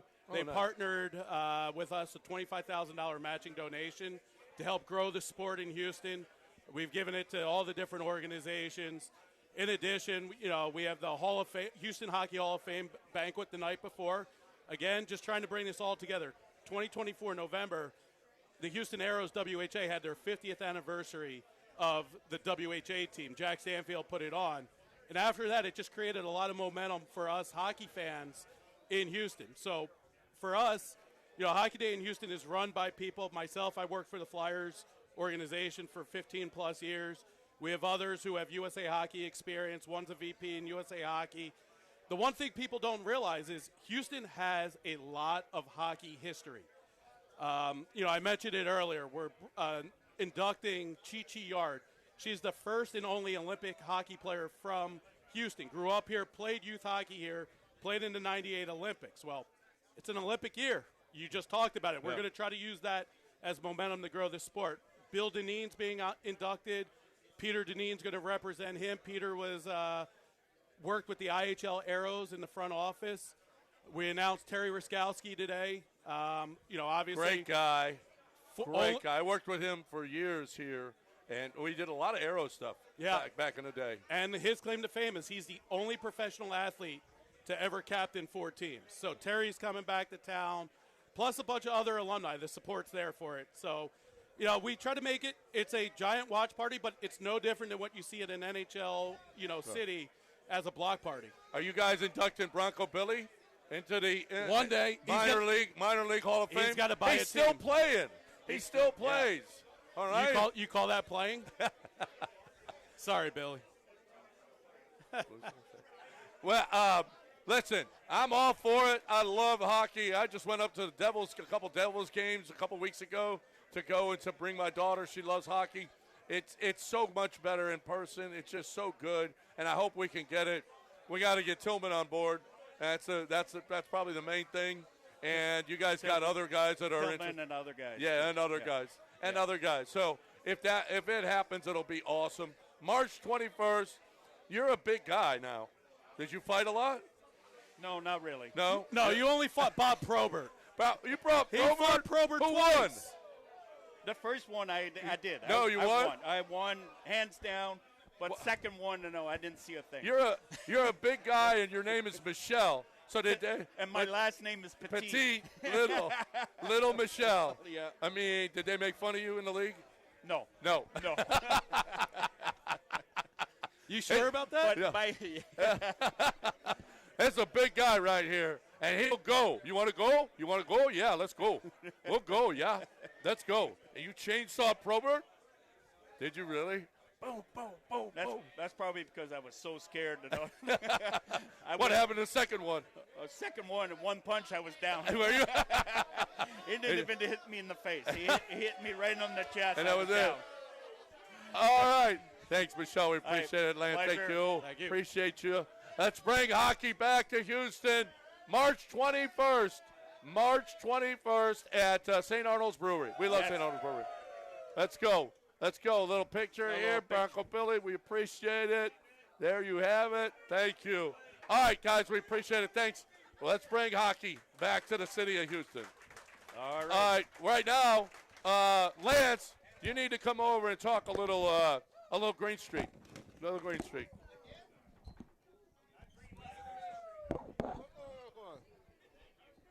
Green Street, we're talking about Tom's Watch Bar, Red Nation rallies. This is what we're doing at Tom's Watch Bar at Green Street. So on Friday and Saturday home games all year long, they are going to have a party at Tom's Watch Bar. It's downtown. You're going to stop in an hour or so before the game. Let's make it an hour and a half to 2 hours. You're going to then start with the DJ, and they're going to have they're going to have themed cocktails. They'll have team swag. They're going to be giving that away. They'll have different surprise guests all throughout the year. And after you're done with the pregame, go to the game. They're going to let you park for free at Green Street. So you get free parking validated by Tom's at Green Street. So park there, park for free, go to Tom's, enjoy it before the before the game starts. Go to the game or watch on one of the 65 screens at Tom's Watch Bar. And then when the game's over, head back over to Tom's for the postgame. It's the Red Nation rallies all year long on Fridays and Saturday home games at Tom's Watch Bar.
This is John and Lance. On ESPN 97.5 and 97.9 HD2. Broadcasting live from the mobile Huntington Bank Studios located at Nick's Place. Here's John Granado and Lance Zierlein.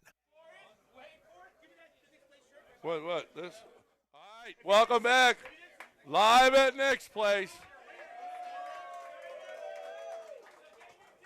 Oh, yeah. Hey, so Nick is trying, listen, Nick has got a jersey that he's going to give away, and he's modeling it. I feel like one of the girls should model it, don't you? I mean, that's really not something I want right now. What? Yeah. Lexi, put that on, will you? Skylar, it'll crush Skylar. Lexi. It's so big for Lexi, Skylar. put that on. Listen, this is what it'll look like on a regular person. Skylar? Huh? Not Tyler. Skylar. Lexi. I said Skylar. Skylar. Oh, yeah. Meet the team, John. Yeah. Skylar. He keeps calling her Lexi for some reason. Oh. She's standing right next to him. Lexi. I thought you were looking at Skylar, though. There it is. That's what it'll, come on, Skylar, come out here. Skylar, show. Now you want one, right? Well, before, not so much. I don't like where this is right? going. Thank you, Skylar. Everybody gets a T-shirt before you go, okay? A T-shirt, not one of those. A green T-shirt, an ESPN T-shirt. Before you go, you were the first one here. You get it. That's nice, right? That a girl, Skylar. You know what we need to do? I noticed one of the servers here has a neck tattoo. And we need to get you a neck tattoo during one of these parties. Me? Yeah. I'm you're in L.A. You're in L.A., so you could also be a barista. Yes. If you want to do that there with maybe just I'm a thinking little, about being a barista like now. an Astros right here. An Astros logo right here. They would hate you. Oh, no, I know. Everyone would hate me In L.A., everywhere. they would hate you. I know that. That would be great. That would be great. Go to a Raider game with that and see how long you live. So, oh wait, they're Vegas now. Yeah, they don't care. Who cares? And nobody goes to the Rams games. Yeah, Nobody that doesn't cares. matter either. Rams or Chargers. Chargers? I'm going. Yeah. Nick might go. Nick, are you coming with? Who wants to go to the Texans-Chargers game? Let's go. Are you giving away tickets? No, I'm not giving them away. Oh, you buy okay. your own damn ticket. Oh, okay. Nobody I'm not wants doing to that go. crap. Nobody No. wants to go. I'm not. Are they staying at your house? No, they got great hotels there now. It's awesome. Are you paying for the flight? They got great flights. Boom, in and out. The best flights. The best flights you can possibly get. And how about this? It's raining so bad they might close the airports, or flights are going to get canceled on Christmas, and that's when my daughter and her baby are coming. And Because my of son-in-law. rain? Because of rain. Yeah. These people don't. Well, you don't know. It's now all of a sudden you got mudslides. It's awful. It's an awful place. It's just an awful place to be. But it's going to be raining there. For those of you that are thinking about going to L.A. after Christmas, be careful, because it could float right away. That's how terrible that place is. Let's get back for a second to the college football playoffs and some of the games. Oregon beat James Madison as expected. You had Ole Miss smashing Tulane. I guess as expected, they were 17.5-point favorites, but Ole Miss really showed up. So where do you stand now on group of 5 teams being I there? think they should be there. I absolutely think One should be there. Yeah. One team should be Well, there. if you don't put them in, you're getting sued. Change the rule where you don't have to have But, hold on. What if the group of 5 – no, it's pretty much set up where – well, theoretically, with conference championship games, no, you're going to have a group of 5 team that probably qualifies. Yeah. There's really no way around it. Yeah. More than likely. One group of 5, they should have never taken James Madison. The rules dictated that they had to take a conference champ. Get rid of that rule. They only need the conference champs that are in, and they don't need another conference champ. See, okay, let's say James Madison wasn't in and Notre Dame was in. Notre Dame would have gotten in, right? Would have been Notre Dame. Yeah, Not over Texas. Yeah, it would have been Notre Dame. It would have been Notre Dame over Texas. Notre Dame and Oregon, that's a pretty good football game. I think Notre Dame beats Oregon. Yeah, I think maybe. I don't know. At Oregon, I don't know. I think we're overvaluing. Let's not forget the 2 teams that Notre Dame played, they lost to. They played 2 decent teams. Yeah, but you were talking about a freshman who had never made starts ever in college football. Those were his first 2 starts They ever. had 2 of the best running backs in all of college wait a football. minute. Let's not act like the Aggies whipped Notre Dame. It took a holding penalty on the last play and Berkshire to make a great catch. They won. So they won, but it's not like Notre Dame didn't play with them, and that was the second game that C.J. Carr played. By the end of the year, C.J. Carr was playing much better, which is not unusual. That's true. But the fact of the matter is they only played 2 teams and they lost. Yeah. Texas A&M played 2 teams, and they lost both of those games. Yeah. Well, they played 3. They beat Notre Dame. Look, by the end of the year, I felt pretty confident that Notre Dame was better than Miami and probably Texas A&M, but I wasn't sure on A&M.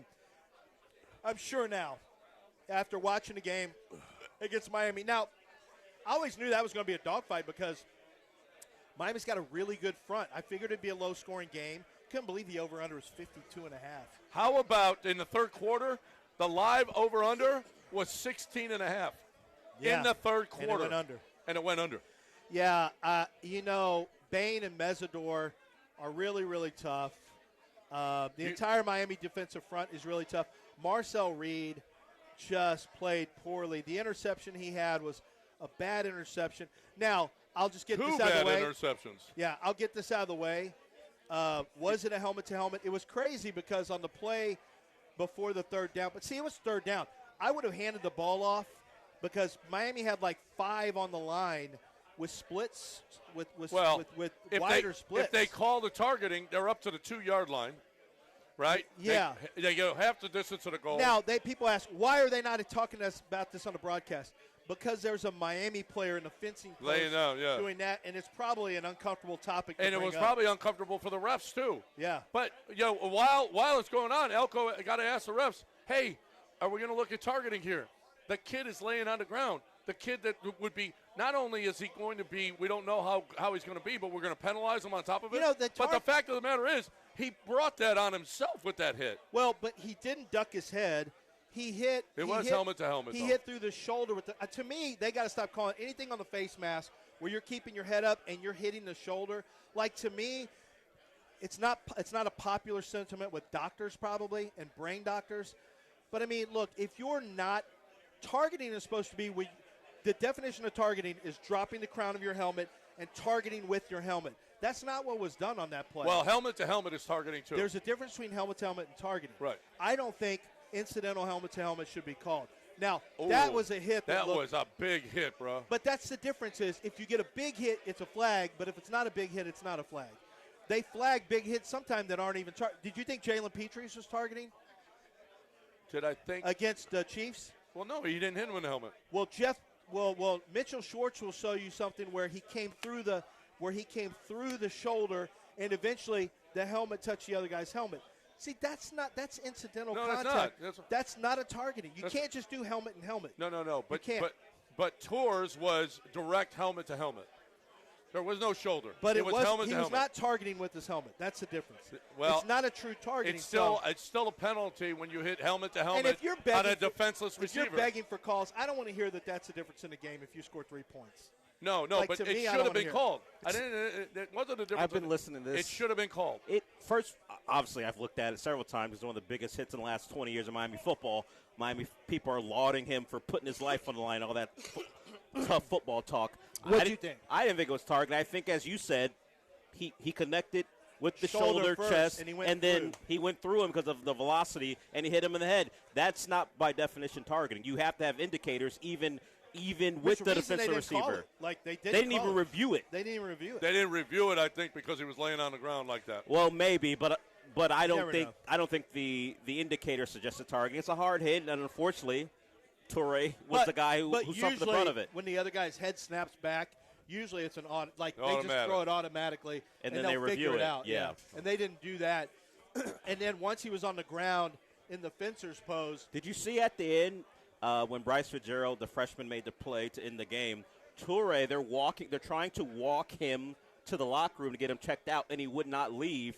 He dapped up Fitzgerald. He ran off the field by himself, and I was waiting for him to fall over. Well, he kind of stumbled. He when stumbled, he did that. a little bit, and he said, "I'm staying for the last play or two." And then as Fitzgerald's making the pick, they're walking him off, and he wouldn't leave. So the trainers had to grab him and drag him back into the locker room. Let me ask you. They should have dragged Michael Irvin with him. No. Oh. Legend. Leave the man alone. He's a legend. So for those who didn't see, Michael Irvin. What a tough day it had to be for you. You had to watch a former Cowboy and Kane celebrate, and you couldn't taunt me. Celebrate.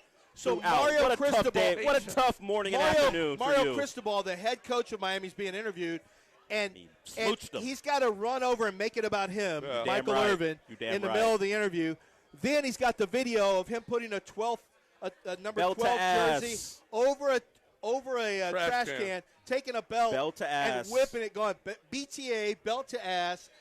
And he had a whole video like, Michael, you know what? Why is Michael Irvin the only guy that we see doing this for Miami? I don't know. Andre was at the game. They interviewed him on ACC Huddle, I believe, or Pat McAfee did. Andre who? Andre Johnson. Oh, yeah. Edrin James was at the game. Were they doing any of this nonsense? Well, Michael's kind of like our mascot. Yeah. Oh, my God. Like, it's Sebastian the Ibis. That's so sad. And then Michael Irvin. That's so sad. And we love him. Sorry, Texas can have Matthew McConaughey, Minister of Vibes. We got our Minister of Vibes, okay? Minister of Vibes. Minister of Vibes. That's embarrassing. You're embarrassing. Minister of your whole program's embarrassing. And who's going to win? Cotton Bowl. I don't care what you say. It had to be a tough afternoon for you. You couldn't text. You couldn't say a damn word. No, so you do know that Ole Miss is going to We're not playing Ole Miss. I mean, I'm sorry. Ohio State is going to beat you guys. Yeah, and I heard A&M could block Ruben. No, but this is real. The team who couldn't block Indiana? Ohio State. The team who couldn't block Indiana? Ohio State. Block Indiana, they give them 13 points. I said Ohio State couldn't block Indiana. No, that's what I said. You got 10 points against the Aggies. On Ohio the road. State's defense is way better. Who cares? On the road, and the then, wind. When Tony scored the touchdown. You can't get to me. It doesn't matter what you say. Let me ask you a Keep question. talking. Who did you root for again? This is a serious question. When Tony scored a touchdown and he went over there by the fans, were you worried that DPS officer from the South Carolina they do game have a history. was going to come tase him? They do have a history. I wasn't worried because there's like 300-pound guys around Tony. The DPS guy was going to take a back seat. Well, the DPS guy goes like this? Sorry. When Inez Cooper is standing over there and McCoy, he wouldn't have done anything. He should have gave him a shot like the other good DPS guy. Yeah, who got banned? South Carolina. Who got banned from the stadium? Yeah, that's that right. Guy? Okay. But all the Aggies love him, and well, they should. That's right. Their last great moment. Protecting their team. The Aggies haven't had a good moment since. Protect the tunnel. Well, that's what do you mean? They came back in the second half and kicked their ass. South Carolina sucks, okay? All right. Beat a good football team for once. They won an They SEC haven't game. beat a good football team since September. They won one Don't SEC get me riled game. up. They haven't beat a good football team since September, all right? All right, we got to talk Thank about you. You should have brought it up. Miami it's not fun anymore, huh? Gonna get their it's not ass fun. handed to them. And by the way, who cares? New Year's Day. Look, the thing you need to know about John, you can't take anything he says about college football seriously. He doesn't root for anyone. I root for He's everyone. a mercenary. He paid money, so he roots for LSU. He married into the family. He didn't grow up rooting for a team. He's trash. Don't listen to him about anything. Whoa. He's trash. Whoa. Who did if you you root want to for? talk about who's a fan, Who did you grow up you rooting know how much for? money I have spent? Exactly. And how much have you spent? Who grew? Zero. Who did you grow up rooting zero on for? your team. He You spent won't his even heart. go when they're in He college. spent his He emotion. spent any emotion on the team. He spent his Who did you emotion. grow up rooting You for? won't even go. It's when always they're a party. You know what it is? Emotion. You know what it is? Because I was 9. It's always a party. John doesn't suffer losses. Either they F outta win, here. either they win or he doesn't care. F Either outta they win or here. doesn't care. Oh, Not a fan. Not a fan. He won't even go to the game. You can't even. I travel all over the country to watch LSU. Good. And do you pay my care money. when they lose? Yes. No, you don't. I care when he they doesn't lose. care when they lose. Yes. He doesn't care. He can't remember because Thank he's you. drunk. He doesn't remember anything about LSU games. Dell blows. You can't touch me, John. Yeah. You can't touch If me. you guys thought the radio was just a gimmick and a bit, can't it's touch not. me. This Terrible. is real. This Well, is real. he won't spend a dime on his team. You're the epitome I of a want T-shirt fan. I root for the Cougs. I root for LSU. I root for damn Okie State. you're As damn long right. as your coaching buddies gives you a shirt, you root for that team. I Trash root- ass John. Yeah. No. Ooh, my little Trash emotion. ass I John. root for my team. No, You can't my touch me, emotions John. hurt me. 10-3. You can't touch me, John. Terrible. You can't touch me. We got a break. We got to talk Republic Boot Company. Well, you're supposed to, but I will. But Lance, surprisingly, Lance is eating during the show. Did anyone ever heard that? This is what we get all the time during the show. Now you guys get to watch. I'm just letting you guys argue about two teams that are irrelevant now because Miami's going to get smashed by Ohio State. You don't root for anyone Boom. either. No one's. Boom. I root for the number. Exactly. Yeah, right. Whatever the number is, I root for it. And this time I'm rooting for -10. Good Ohio for you. State. And you're gonna lose that bet too. No, I'm not. You're Yes, not even you getting are. a 10. Julian Sayers You're not not scoring getting 20. a 10. Julian Sayers not scoring 20 points. You know, he's not getting a 20. 10, 31 he's to not 10. getting You a know 20. what number we're talking about now? 1836. Yeah. That boot. Yeah, that's What right. a great year. That's right. That boot. What a 1836. great That's right. year. The 1836 boot is you find it only at Republic Boot Company. It's like a cut. Although they will customize the boot to your foot. That's right. Yeah, they'll customize the boot to your foot, so it's like you've just bought customized boots, and the selection is incredible. Now they got an entire hat room, right, where you go get the hat fitted perfectly for you. You can pick all the different. How many leathers did they have in there? It's unbelievable. Skins.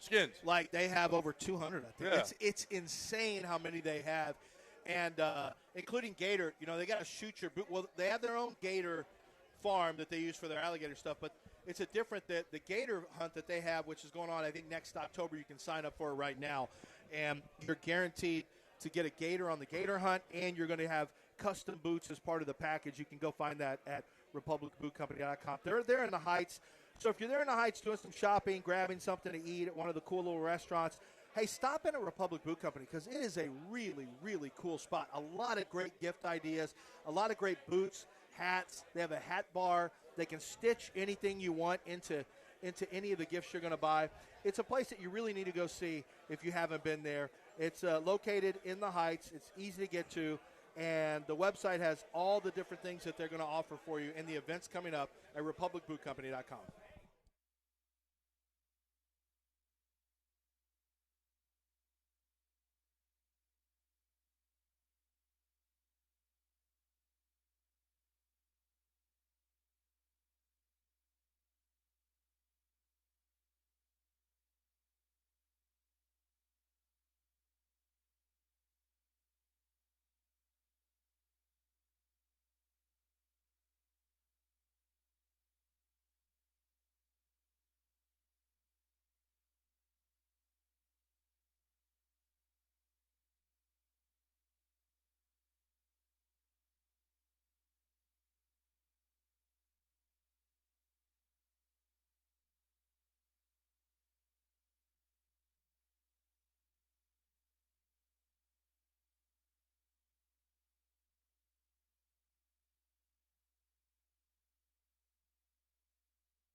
Hey, guys, I want to talk about sanjack.edu. San Jacinto Junior College ranked number 2 amongst the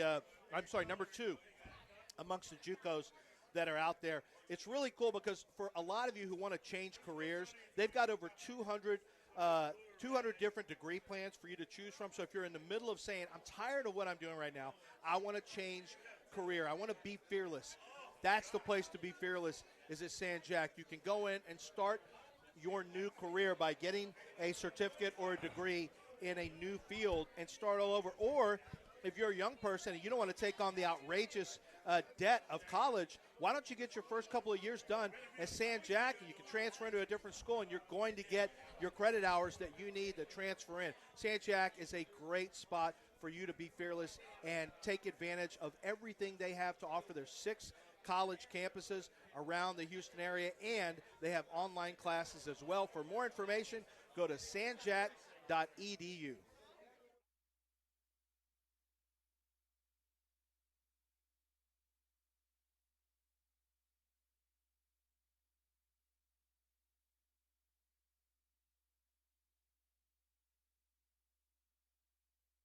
This is John and Lance. On ESPN 97.5 and 97.9 HD2. Broadcasting live from the mobile Huntington Bank Studios located at Nick's Place. Here's John Granado and Lance Zierlein.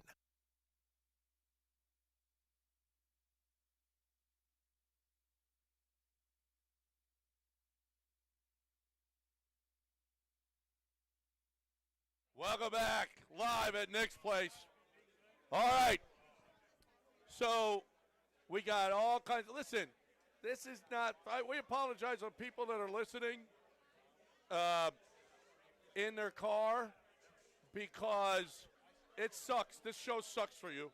But you're not here. That's on you, okay? Yay, right? If they want to complain, what should they do? Get over here. So we're going to play game show roulette, Christmas roulette. Christmas roulette. Where? How about these? Kinder Bowl, LSU and Houston, tickets to the game. Nico's, Jack's Grill, Best Stop, Agricole, all gift cards. Or you got, what is that? Clam juice, coconut milk, herrings, and dried shrimp. Habanero, and a habanero. If you pick one of those, you got to eat them here, okay? Or you get the gift card. Are you ready, Tyler? Oh, what's it? Oh, my God, it's chunky. Coconut milk is chunky. Ready? Go, Tyler. What's he got? A gift card. Opa, Nico's. Who's next? Who's next? Uh-oh, Juanita. All right, come on, pick one. Come on, everybody's scared now. You got chunky coconut milk. Ugh.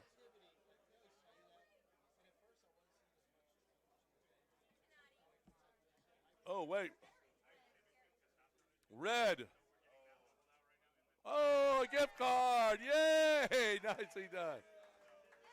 Who's next? Chase, come on up and do it.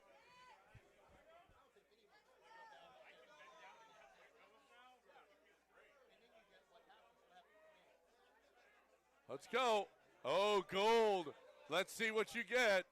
Pick it up. Coconut milk.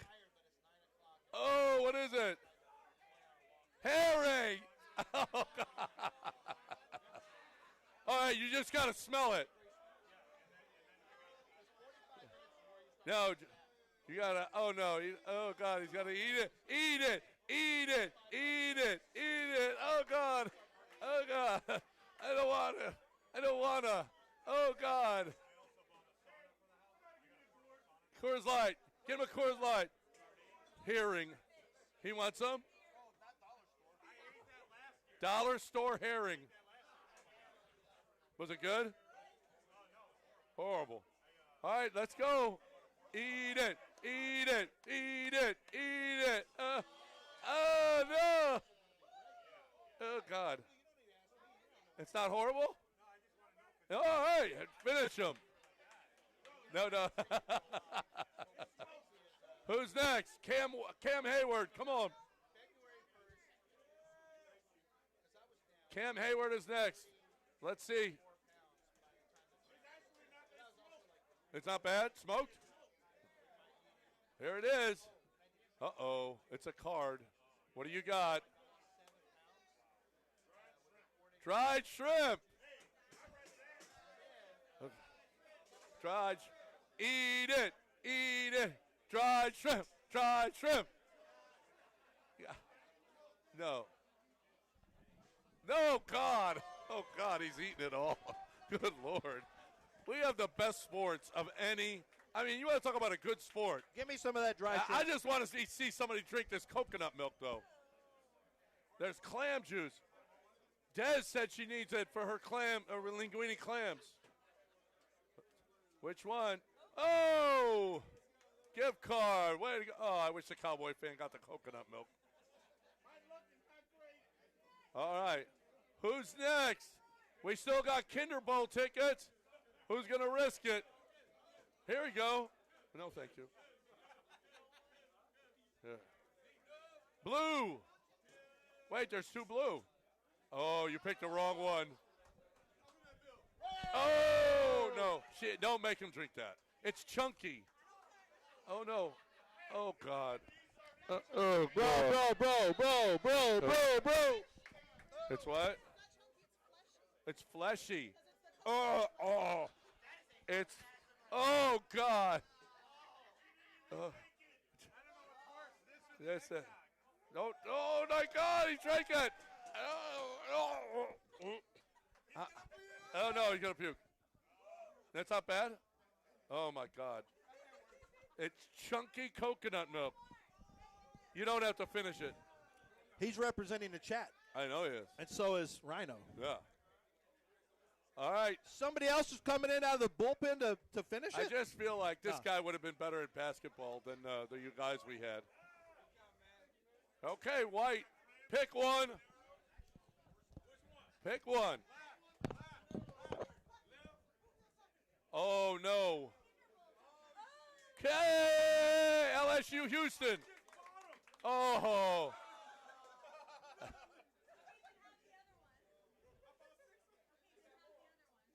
All right.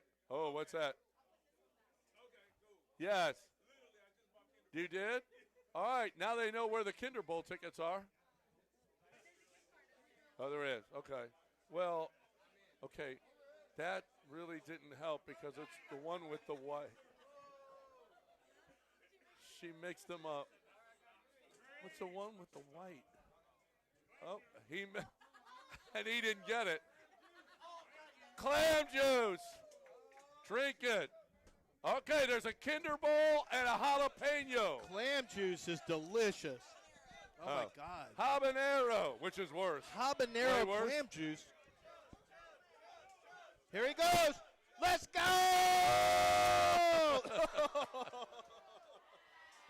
Clam juice. Boo! All right. I'm booing from behind a sandwich. Who wants to risk it? Clam juice or habanero? I mean, Kinder Bowl or habanero? All right, come on. Don't talk it, be it. No, we got this guy right here. Oh, he is. Okay. White. Let's see. What is it? Kinder Bowl ticket. You want the habanero? Well, right there. There you go. You got it. Legendary. Be legendary, sir. Yeah. Wait, that's a real pep? That's just a habanero pepper? Yes. What are we doing here? Oh, no. Oh! Oh, yeah. Oh, my God. Wash it down with clam juice. No. Wash it down with clam juice.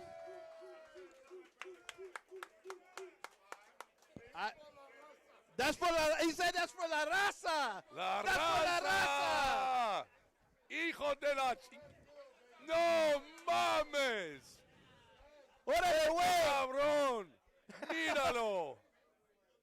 Oh. Wow. God. That was Christmas. Oh, he wants to wash it down with clam juice. Oh, no. Give that man an MVP. MVP. And then have him wash it down with coconut milk water. Wow. Órale, güey. La raza, güey. Coño, roy, no mames. Peachy clam juice. Oh, órale, you can't say that. Oh, sorry. Oh, yeah. Oh. A la verga, güey. Órale. Ow. Yikes. Man, we got some listeners now. All right, we got a break. That guy's an MVP. There's an MVP right there. Listen, Kenneth. Oh, wait. Kenneth is one of our interns as well. This is not why you get into radio, to watch people eat habaneros and drink clam juice. Yeah. That's not it. It actually is it's a benefit, though. It is a benefit, yeah. Yeah, wait till you see the eggnog chug. Yeah. We got gallons this year. And then, you know they might have to call John Daspit. Now, we're hoping they don't call John Daspit on us. I'm hoping. Are we insured? Because John Daspit has the opportunity for you to, make the phone call. Make the phone call if you were in an accident at work or on the roadway. Nothing is worse than being injured in an accident where it's not your fault. It's someone else's negligence. And at work, it's a really big deal because, you can't work. They may choose not to pay you. You need somebody fighting for you because, as much as you want you love that job or whatever. If you're not working, they may try to squeeze you a little bit. We know the insurance company's going to try to squeeze you. So who do you have fighting for you? Well, John Daspit passionately pursues justice for the injured. He's there for you. He's on your side. Give John Daspit a call anytime you're concerned at 713-CALL-NOW. That's 713-CALL-NOW. John Daspit and his law firm will start fighting for you. Or go to DaspitLaw.com. That's 713-CALL-NOW, or go to DaspitLaw.com.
And the winner is John Granado.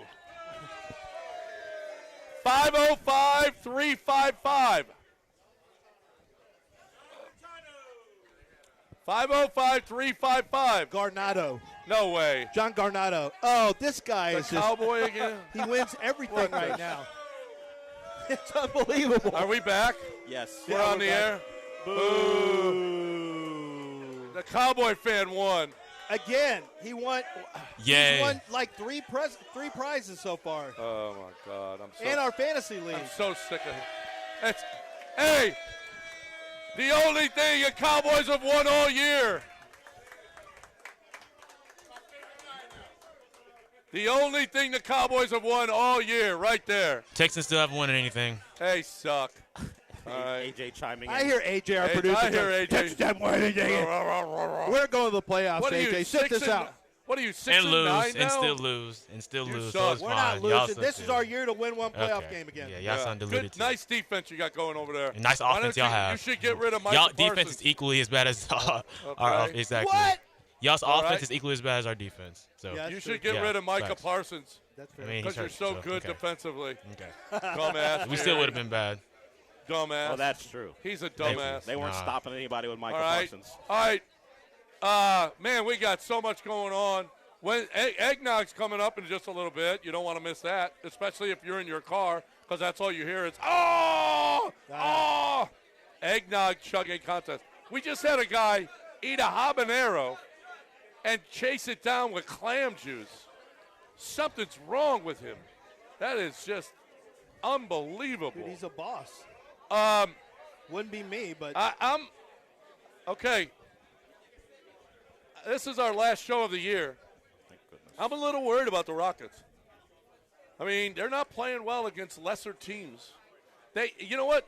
It was so funny after they lost those 2 games after New Orleans. They came back and they just showed a lot more effort against Denver. It's just like they turned it on.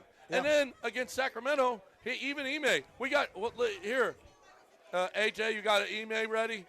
Ime was like, I don't know. Ime's message to the team. You want to do that one? Here's Ime's message. What was your message to the team, Coach? And here's Ime. Disappointed and frustrated as well. well. Yeah, that we didn't deserve to win. You play around with the game and play around with the team, and usually it comes back to bite you. And like I said, even the late turnovers and the open shots that they got, there were just mistakes coverage-wise. And so, that was a message. We didn't deserve to win, and play around with the game. It comes back and gets you. Well, what did you see, as far That's as it. with Okay. Shooter and So they just aren't. They're just not. I mean, they're just not focused. There's something wrong. There's something missing. They really do. And I think it's a point guard. They do play to the level of the competition for sure. I think a lot of his defense is missing. Is what? I think defensive intensity is missing right now. I think that's. Reed played incredible the other day against Denver. He was absolutely unbelievable. But you're not going to get that every game from Reed Shepherd. I think right now they really need to depend. I think there needs to be more of an concerted effort to make Kevin Durant the guy. I think Alperen can be the guy when he needs to be the guy. But, Alperen had another bad game. Well, it didn't matter because KD and Reed played really well against Denver, and Alperen didn't really do much. But it doesn't matter. The win is the win. But I feel like Kevin Durant, they need to get Kevin Durant going as a take-charge player.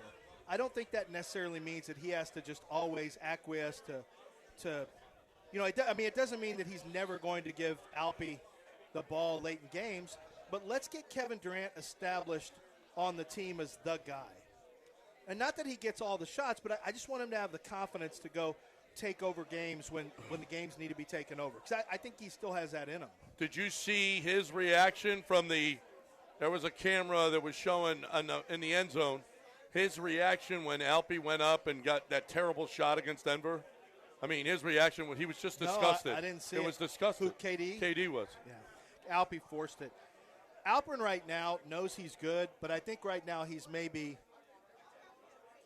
I think that there's a fine line between being confident and trying to do too much. Yep. Sometimes Alperen tries to do too much.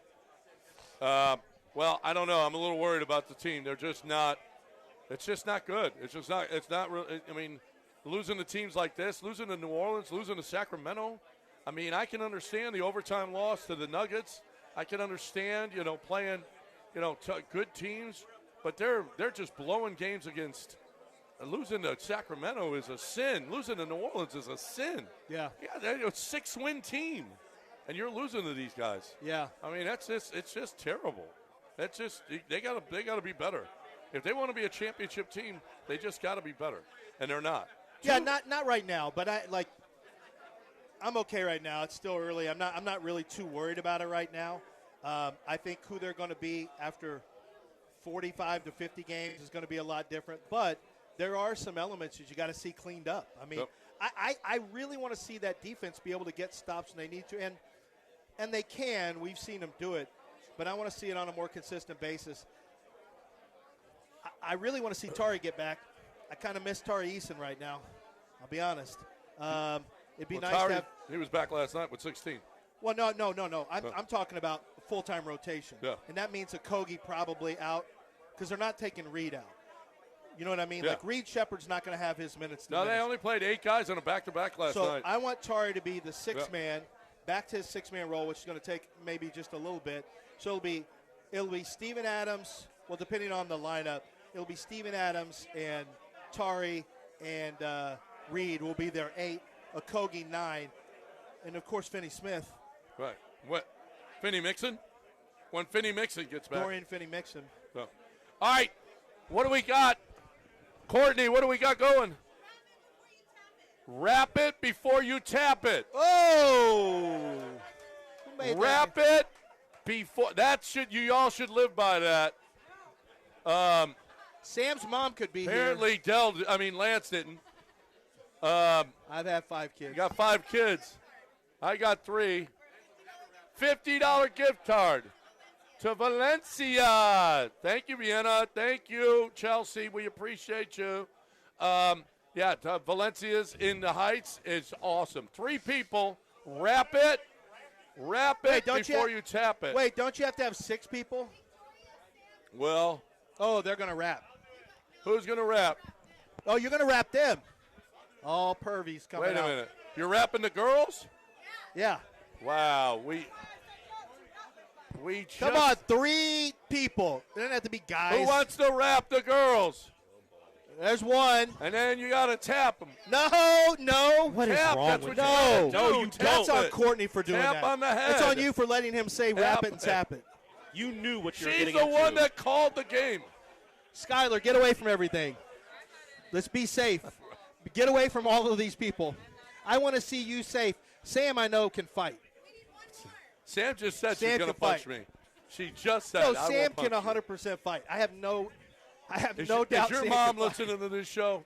Is she? Sam's not. No, she's not. Tell me she's not.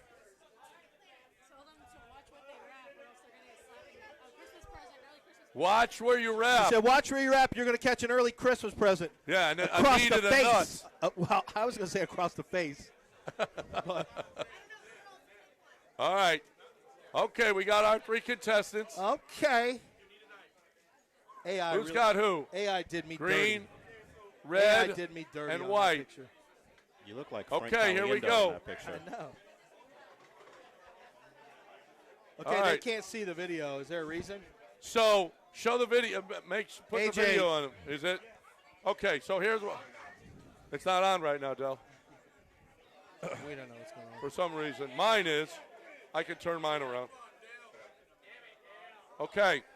Here we go. Here we go. Here we go. Wrap it before you tap it. On your mark. Get set. Go. Oh, boy. Oh, relax. You gotta Rex, use- slow down. Slow down. Slow down, Go. Sam. All right, You hold gotta- on. Next You one got to up. do both. Oh. Dollar store papers. Oh, my God. These virgins that don't know how to wrap it. These virgins. All Look at wrong. Sam. It's Look like at- she's done this forever. Mikey. That's Hey! it. Mikey wins. He's blaming it on the paper. Oh, my God. That You paper broke is, it. You but broke they use the same paper. Guess what? And guess what? In 9 months, what you guys get? Well, Nothing. Nothing. Kinder at Bowl all, tickets. actually. So, $50 gift card to Valencia's, Mikey. Congratulations. All right. They had a plan. Y'all didn't have any plan. They had a plan. Hey, by the way, did you guys hear Gilbert aggressively threaten John the other day when he said, I ask you a question? We got a guy with a that shirt guy on. made a shirt that says, I ask you a question back there. He made his own shirt. Yep. I asked you a question anyway. You know what? We should try to call. I asked you a question. We should try to call Gilbert. Huh? We should try to call Gilbert. I don't know about that. Yeah, LAJ's got to do is call the Sharpview home and ask for Gilbert's room. Yeah. I mean, go ahead. I mean, good luck with AJ, that. during the break, see if you can call Sharpview Rehab and Therapy Center or something like that, and see if you can ask for Gilbert Liu and get his room. Gilbert Liu. And tell him we want to talk to him. Yeah. But we're not coming to get him. No. We're not coming to get him. No, Dustin wanted to pick him up. Where's Dustin? He wanted to pick him up. We'll send intern Sean to go pick him up. Yeah. All right, we got a break here on ESPN 97.5 and 90. What do we got right now? We got right now, Lance. You need to talk about Republic Boot Company. Republic Boot Company is just one trip away. Get into the car and drive to the Heights. and go get the best in Western wear. Get rodeo ready with Republic Boot Company. They have 1836 boots. They're the only people who have it. It's their stock boots. The difference is their stock boots are incredible. The other people's stock boots are trash. Republic Boot Company has them made with real leather. They're incredible. They will custom fit it to your foot, so you don't have to have just, for a lot of people will get them, custom made. You can have custom made boots. It takes longer, but you can get them custom fit to your foot. If you've got a wider foot, they do that for you right off the shelf. They've got Aggie boots and Longhorn boots. They can stitch your initials in them if you like. They can burn your different logos in there. There's a lot they can do at Republic Boot Company to get your boots exactly the way you want them. And they've even got a hat bar for custom fit hats. So much more than that. I'm just giving you a quick shot of boots and hats, but there's so much more than that out there in the Heights at Republic Boot Company. Go online to see everything they offer at republicbootcompany.com.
This is John and Lance. On ESPN 97.5 and 97.9 HD2. Broadcasting live from the mobile Huntington Bank Studios located at Nick's Place. Here's John Granado and Lance Zierlein.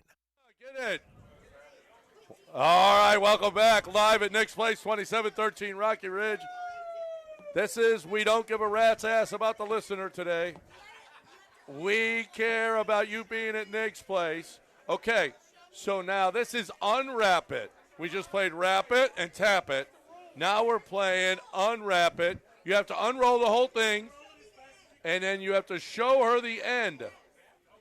Courtney wants to see your end. She wants to see the end. Are you ready? What? On your marks. Get set. Go. Unwrap it. Oh my God. Where the hell did it go? Where'd you? Okay. Show me the end. Show me. We got a winner. You got it. Got it. The very tall too gentleman late, to my right won. Wow, that was big dude. Man in blue. The man with the blue ribbon. Basketball. All right, way to go. That was exciting. We'll keep it out there. That was exciting. Action-packed. How are we doing today? Suey! Suey! Why are we doing calling the Arkansas pigs? stuff? Why? Because she's got an Arkansas shirt on. Who a does? Razorback. Who does? Jesus saves. Stand up for Lance. He hasn't seen your shirt. Oh, I didn't know we had Razorbacks. Oh, okay.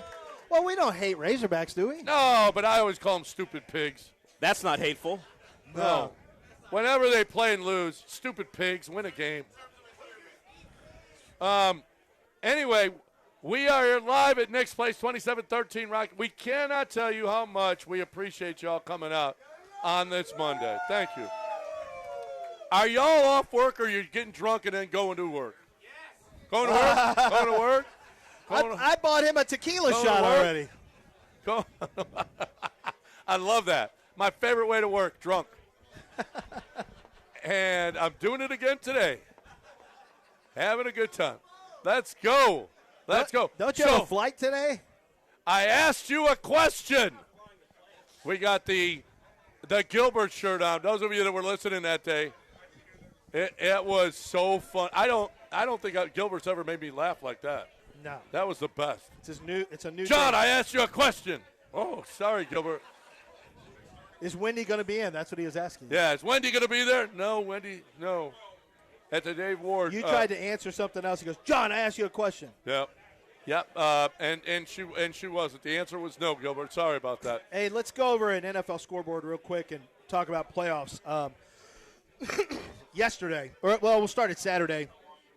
Eagles beat Commanders. They win the division over there in the NFC East. Pretty much the slappiest division.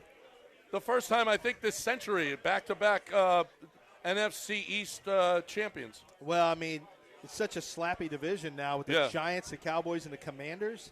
My goodness. The Bears beat the Packers thanks to an onside kick that helped take it to overtime and then a touchdown. And then the touchdown to Walker, a guy who has 6 catches all year. Yeah. Or like he's only played 6 minutes all year, something like that. Only touchdown the Aggies scored all weekend. That's probably Achane had one. That's true. Achane had one. Achane. That's true. So let me ask you. You remember when CJ was big brothering Caleb Williams? Yeah. What are your thoughts on Caleb Williams right now? Because Bears fans aren't all the way in on him, but I'd feel pretty good if this is year 2. Look at the difference when you have Ben Johnson. Look at his year 2 versus CJ's year 2. Yeah. I mean, well, not only that, but it's Ben Johnson. Look at the coach that he's got. Yes. I mean, that's the whole key to the whole thing. Look at this. Just get a better coach in there. He's got he is this year Caleb Williams has 23 touchdowns to 6 interceptions. Now he's only completing 57% of his passes. But he throws it down the field more, doesn't he? Well, 6.9 yards per average, which is low, but that also goes with lower completion percentage. So his average depth of target is probably higher. Yeah. But, his completion percentage, if your completion percentage is low, then your average yards per attempt is going to be lower by definition. Well, and let's not forget, he played in that weather that CJ hasn't played in except once. Yeah. He's playing in weather almost every week. He's responsible for 26 touchdowns this year. And just the division overall. You talk about Lions are going to make the playoffs, but the Lions, the Packers, and the Vikings are talented, but they haven't played well because of the quarterback issues. CJ's kind of had a soft runway in the AFC for South. A first-place schedule, it's been real soft. Yeah, and at least in division, at least. And then you see the Ravens and who they are. and you go through the schedule. It's now, like it looks good, but when you get to like the win over San Francisco, that was a depleted San Francisco team because they'll tell you it's the fourth hardest schedule in the league, but it's not. The Colts team that they saw was not the original Colts team. Not the one from the start. There's been some favorable things happen. Texans beat the Raiders. Bills beat the Browns in a relatively close one. Yeah. Chargers smacked the Cowboys. They took over in the fourth quarter. You have the Titans just brutalizing the Chiefs 26-9, potentially hurting their draft status for what it's worth. You had the Bengals demolishing the Dolphins. The Saints ended up pummeling with a 20-0 second half. It was 9-6 at half, and then Saints go 29-6. Tyler Shuck, 308 yards passing and a touchdown. The Vikings squeak out a win against the Giants, 16-13. Is Tyler Shuck? Do you think J.J. McCarthy hurt again, by the way? Yeah. Do you think Tyler Shuck is? They're not going to go quarterback this year because of Tyler Shuck? They're not going. They picked him early in the second. Do you believe Tyler Shuck is going to be the Saints quarterback going forward? Oh, yeah. What's he at? I mean, I don't know how long, but yeah. Well, that's what I'm saying. Well, this year sucks as quarterback draft. It's not a good quarterback. So, yeah, I would stick with Tyler Shuck. He's actually played pretty well. Like, you draft him with the second-round pick. Over the last, 3 games, he's thrown for they've won 3 in a row. I guess for his 5 games, he's thrown for 308, 272, 144, 239, and 243. Although I'm working backwards. 4 touchdowns, 3 interceptions. But, he's actually played pretty well. I don't really personally believe in him that much, but he could prove me wrong. I mean, he's a rookie, and they're winning games under him. So it wouldn't be the first time an inaccurate quarterback made it in the NFL. Well, signed Josh Allen. Actually, he was pretty accurate in college. He just freaks out whenever pressure's on, which is not great in the pros. But he's completing at a 66.4% clip right now. So that's pretty good completion percentage for him. Not exactly 6.8 yards per attempt, not exactly chunking it down the field. But, Tyler Shuck is playing well enough to hang on. If you don't have to pay a first-round quarterback, don't do it. Don't do it. So, and they've got the Saints have a ton of needs. They have a ton of different needs. Cam Jordan's getting super old. Last night also you had, getting back to the scoreboard, the Bucs got beat by the Panthers. Panthers won that one 23-20. Do they win a division now? They're leading, yeah. They lead now. 8-7. They got one more game against the Bucs in Tampa. I think that closes out the year. Oh no, they're 9-7 right now. No, they're 8-7. They're 8-7. That's updated to what happened yesterday. Wait a minute, you said they have one more game against the 17 games. No, I mean they got 2 games left. I mean, I said one game against the Bucs left. Oh, okay. They have to go to Tampa to close out the year, I believe. So that game, while they control their destiny, but they still got to go to Tampa for one more. Jaguars beat up the Broncos 34-20. Falcons come back against the Cardinals and, didn't really come back. They're playing better football now. 26, and yeah. The Lions are probably the biggest disappointment in the league. Huge. Yeah. And the Steelers right now turn into one of the bigger surprises. Yeah. Just when we thought the Ravens were going to bypass them, all the Steelers have done now is win. Like the Steelers keep winning without T.J. Watt. Well, biggest surprise in the league is the Patriots. How about this? The Steelers have won 3 consecutive against the Ravens, the Dolphins, and the Lions. One was at the Ravens. They weren't expected to win. They won. They weren't supposed to win against the Lions, 8.5-point dog. They won that one as well. So now they got the Browns and Ravens left.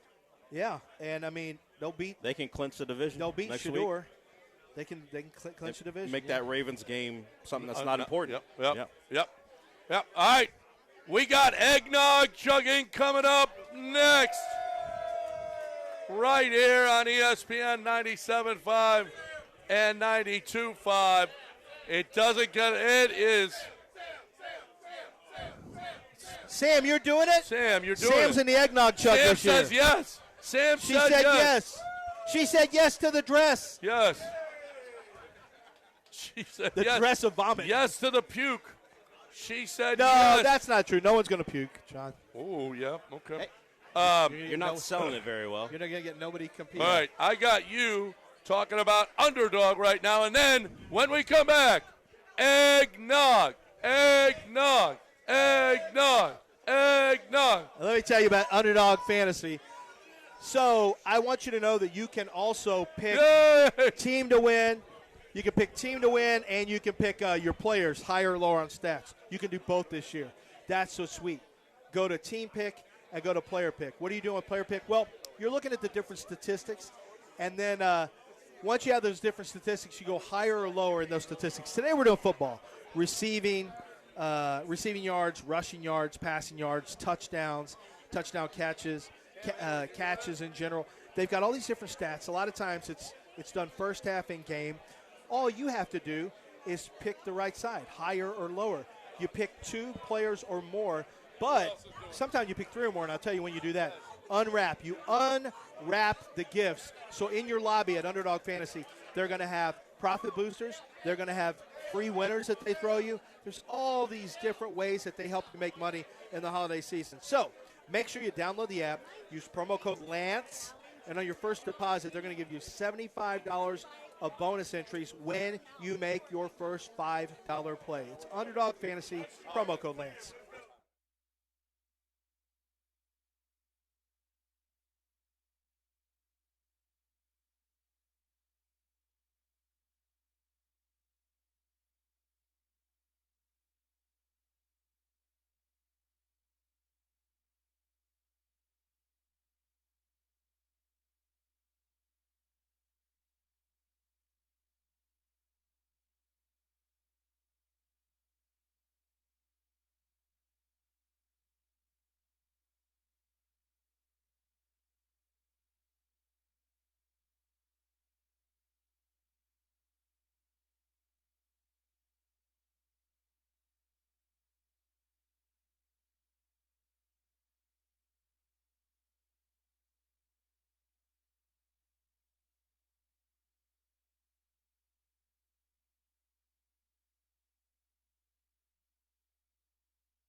Hey, let's talk about my friends over at Tom's Watch Party. So this is a chance for you to go to Red Nation rallies.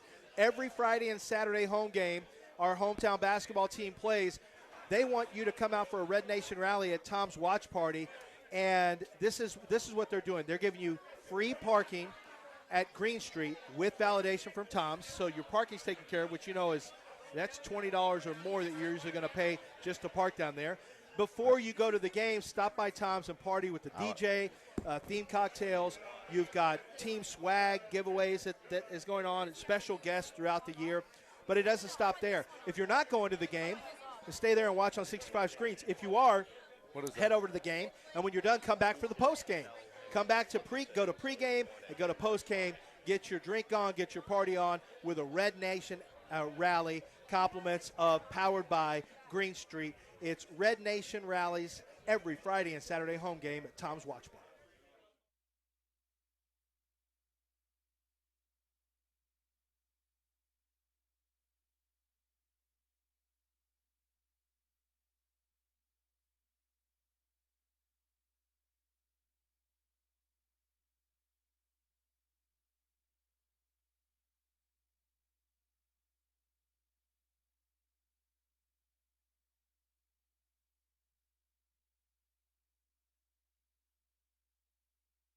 This is John and Lance. On ESPN 97.5 and 97.9 HD2. Broadcasting live from the mobile Huntington Bank Studios located at Nick's Place. Here's John Granado and Lance Zierlein.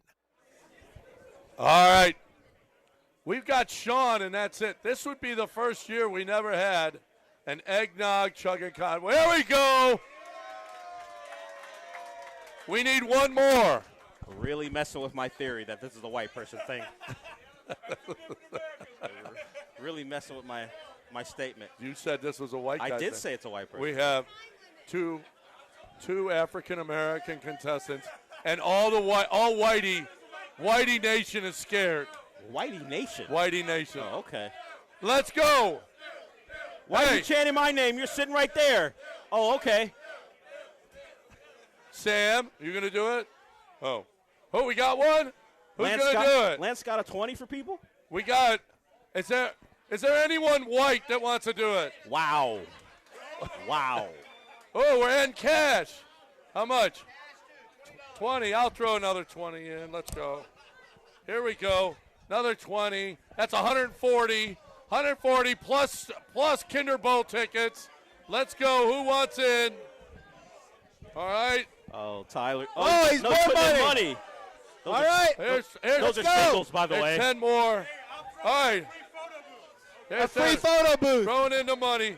Hey, come on. Everybody throw money up here like they're strippers. Okay. Hold on, boys. Hold on, not yet. It could just be one-on-one. There's another $5. There's another 5. Throw money up here. Come on, throw money at the for cash. It's like they're strippers only puking. Raheel. Oh, Raheel. I see you, Raheel. Yes. Oh, no. Hold on. You can't. You got to eat the donut first. Yeah, right. Yes. Or you can eat the donut last, but I wouldn't do that if I were you. No, I'd eat it first. Hold on. I'd definitely eat it first. Do we have one more? Amazing. We got one more cash. contestant. No, it's only 3-minute time limit. Yeah, it's 3-minute time limit. I mean, do you want to win, though? Okay. No. Now, you ready? you want it real Get close in there, yeah! Yeah! All right, we need everyone's names. My theory's just out the door. Okay, we got Sean, our intern. Yeah, hold on. Wait. You guys just ruined everything. Everyone, hold on. One second. Hold on. Shh. Listen. Hold on. Dell. Hold on. Dell, I would like for you to reiterate what your theory. Well, that guy's not even here today. So you had a theory about eggnog chugging. Tell us what your theory was on the air. Said it's a white person thing. It's and look at these 3. Yeah, and guess what? That's true. 3 brothers. Here we go. He said it's a white person thing. It was in years past. All right, well, I forget your name. What's your name? Clarence. Yeah, come on. Matthew. Clarence, Matthew, and Sean. On your mark. Get set. Biblical names. Go. All right, they start with, oh, wow. After Matthew knocked down a donut. You should have been in a donut eating contest, sir. Holy crap, he's already started. We got to go, yeah. Clarence knows that this is a. Oh, my God, that was good, Matthew. Matthew said, wow. There's Sean. Go, Sean. It's already bubbling up. Sean's just pouring it all over his arm. All right. Sean, go stand over there. Go stand by the garbage can, please. Clarence, slow down. is chilling. Clarence just came for the donut and a couple sips of eggnog. Matthew is now chugging. Matthew, go. Holy crap. This is an incredible performance that we haven't seen. Now, we're only he hadn't even finished the donut yet. We're only a quarter of the way through, but he's leading with the time. 1 minute in. 1 minute in. Good. Matthew is getting a substantial lead. Wait a minute, Clarence. Look at Clarence. Hold on a second. Matthew's trying to just outkick them right now. Well, he barely put any. Hold on, Clarence is coming up. What about the little skinny Sean? Sean looks like he's about to blow. Give him time. Go. Sean does not look healthy. Look how tiny he's had to drink. He didn't know what he was getting into. Halfway, guys. Go, Sean, go. Go, Sean, go. Clarence, get it, go, baby. Sean, go. So right now, what's happening is they're both, everyone has the jug tilted up. Now, currently, there's a third gone for Matthew. Clarence has now caught him. Clarence, Sean is done, and no one seems phased. No. Up to this phase, no one seems phased. Sean does. Sean's a bit phased. Well, Sean's 103 pounds. Right. He's not. This is going to be a tough out Sean, for him. you should not be in the heavyweight division. No, I like weight it. class for Sean. I like it. Matthew's not even. He's asking for time. All right, there's still only 2.5 minutes to go. Here we go. Go. Oh, Matthew's trying to get the lead. Clarence, get a it. minute to go. Go, Clarence. Push. No, Matthew is going strong. Matthew is just starting to he's slow down a coated his bit. stomach. No, he's chugging. All right, Clarence, one last push, Clarence. One last push, Clarence. Take him down. Come on, Clarence, go. Go, Clarence, go. Oh, here we go. Oh, no, Go. he's kicking. He's on the kick. 30 He's seconds. kicking. He's kicking. Oh, it's 30 going down. seconds. Look at Clarence. Yes, it is. It's going down. You better hurry, Matthew. Go. Clarence is tilting. Chug. Oh, you better go. Wait, we got extra time. The referees say extra time. 6 minutes of stoppage time. Stoppage time. You got the menu. Go ahead. Wait a minute, Matthew, put yours down. Let's see. What does it Time look like? is up. Hold on. Let's get a measure. Let's get a measurement. Time is up. Time is up. Oh, my God. It's even. Oh, but he threw up. we got extra time. Doesn't matter. But he threw That up. that wins. Throwing Actually- up wins? Oh, I think so. In this game, In this throwing up game, is the winner. you're taking that away from Well- Clarence because he threw up? No, we look. can have, hold on. We can have a drink off. It's literally a tie. Look at Sean. Sean, keep going. Don't let them stop you. Sean, Sean. give it up. Don't do it, Sean. Sean, you need to go to the lightweight division. That's the winner? So You think Matthews it's a winner? ahead, but he Who's threw that? up. Who's that? Matthews. Matthew. No, We have a chip. no. Is That's that Clarence? That's Clarence. That's ahead? Clarence? Are Oh, you sure? Are you sure he's ahead? Hold on. We got a booth review. Hold on. Where's the towel? That's Clarence. If that's Clarence, then he wins. That's it. Clarence. That's a clear winner. After review, Clarence is declared the champion. All right. Wait. Oh, wait a minute. Whoa. No. Wait a minute, Clarence. Clarence, spew your championship all over. Not this way. Not, yeah, the garbage. You're not gonna? You're not gonna? Okay. Keep going then. Now that's a people's champ. Yeah. He won't even puke. Matthew. I'm going to say back in the old days, they Good used to have try. That was a to have great to effort. finish back in the old days. Oh, yeah, you used to have to finish.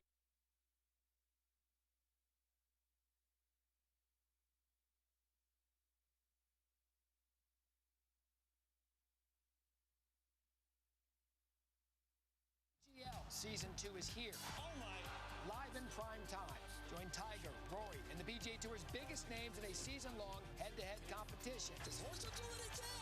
Yes! It's golf reimagined. TGL, presented by SoFi on ABC and the ESPN app. All of TGL, all in one place.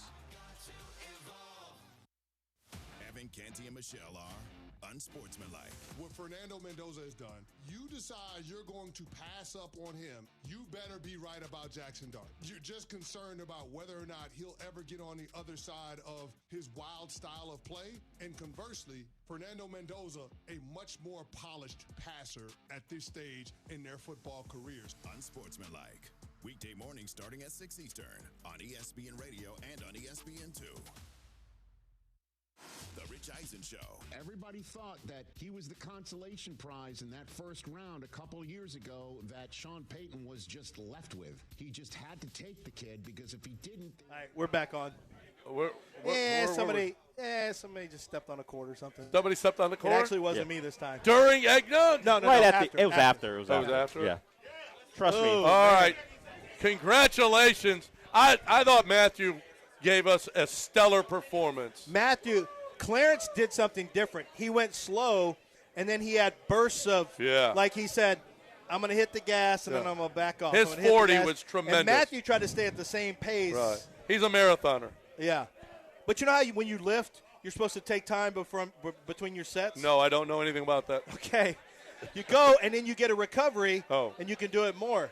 it's like he was just kept doing the same reps, and Matthew just started. And Clarence is like, no, I'm going to sit and wait and hog up the machine, doing nothing, just sitting there doing nothing. Got it. It's like the same thing. Sam, we're discussing with you. Everyone wanted you to chug, and you didn't. We told them you were chugging. Yeah, we said that. Next year, she said she's doing it. All right, good job, Sam. What about San Jacinto College? Sanjac.edu, sanjac.edu. For those of you who, and I tell you what, this is great for parents who have a student, and you say, I don't want my kid to take on so much college debt. One of the best things to do is go to Sanjac and do your first 2 years there. It's going to be less expensive. They have 6 college campuses around the Houston area. So if you want them to go into campus and go to classes and get that experience, that's fine. If you're somebody who says, I just want to do it remotely, I've got a job right now, but I want to train for a different job, one I really love, Sanjac is great. They've got over 200 different certifications and degree programs for you to choose from. And all right, brother, good to see it's you. an awesome offer for you to make it count and be fearless. Change your life at Sanjac or make a smart decision. Start off at Sanjac, then you can go to one of your big colleges. You take on less debt, and you get a great education at the number 2 rated community college in the nation. It's sanjac.edu. Be fearless. Sanjac.edu.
All right, I want to talk about HRP. I want to talk about your year. I want to talk about how you're doing things. I want you to look at it. I want you got the end of the year now before you got to wrap things up, right? You got to wrap up your end of the year, see where you're going, see what you're doing, see how good your business is.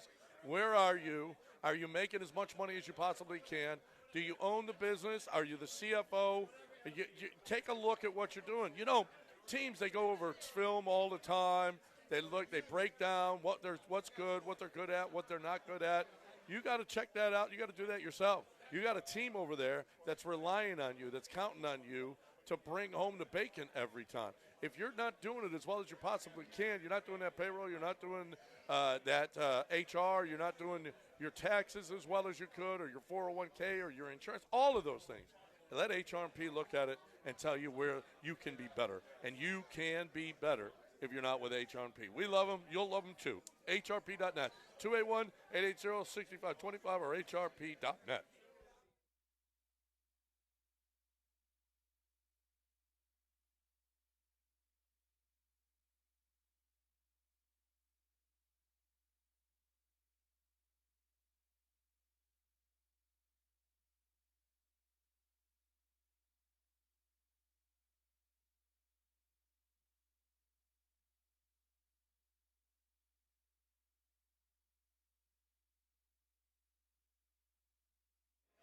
Well, I'll tell you what's weird. All you people coming out here and drinking at 7 o'clock in the morning, that's weird, right? Doesn't get any weirder. A Volusia County, Florida man claims he was teleported into a stolen BMW before he crashed it. Do you think aliens might have transported him into that BMW? What? That isn't weird. It's not weird at all. Talk about trying to just. I don't think he's gonna. I don't know if I'm the judge. First of all, what's he look like? Well, if it was a woman. Oh, okay. Oh, sorry. Yeah. Mistaken. Sorry. A Texas woman was arrested and charged with placing razor blades in Walmart bakery items. I don't care what she looks like. I think we know what she looks like. This BR got to go to jail. Well, she's got face tats. Well, I told you. I think we know what she looks like. Yeah. She is a bad. She put razor blades in bread at Walmart. You are not a great person. No. Would you eat bread with razor blades in it? Show Speed was sued. I Show Speed sued for $1 million after they beat a gay robot. What? In a race? Now, this is in a race or beat him up? No, beat him up. Oh. So this really is news of the weird. Like, this one counts. Did you see Kyrie Irving push the robot down the other day? No. And they messed it up, and the Asian guys who were running the robot got really pissed off at him. Did the robot flirt with him and he didn't like it? How do we know if the robot was gay? How do we know it's a gay? Boom. Punched it, gay robot in the face, not beat like you thought. How do we know the robot's It's not a gay robot. Well, that's what it said, It's yeah. a robot with a helmet on it, a hat on it. Well, if you broke their robot, that's going to cost you $1 million. Rizbot, it's called. Oh, okay. A Rizbot. It started flirting with him, and he decided he didn't like it? Okay. That's what Mason he was calls pissed himself, off. Rizbot. Yeah. He was pissed off the robot was flirting with him. Rizbot is a pretty good nickname for somebody. Yeah. Rizbot. That's Rizbot. charisma. It's not a. Is this a hate crime? It is a hate crime. It's a hate crime, right? It's a hate crime. Okay. Right. It's not a glizzy bot. Well, I Show Speed did this, and now they're going to put Aiden It's Ross a in prison. Rizbot. Aiden Ross goes to prison for this. He'll do the time for another streamer. All right. We are done.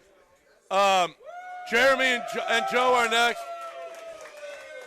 We cannot thank y'all enough for coming out. Every year, y'all show up. It's just awesome. Some of you might want to work more. I'm just saying. No. Keep coming out here. yeah, Work and wait. Right. AI is going to replace you anyway. Yeah. Robots are going to take your jobs anyway. Just come out here. How is Habanero guy holding up? You all right? Clam juice? Wait. He's gone. He left. Habanero guy left. Oh, yeah. All right. He's in the bathroom right now. Oh. Flames. And how's Matthew holding up? You all right? What about Clarence? They all right? Yeah, you okay? Yeah.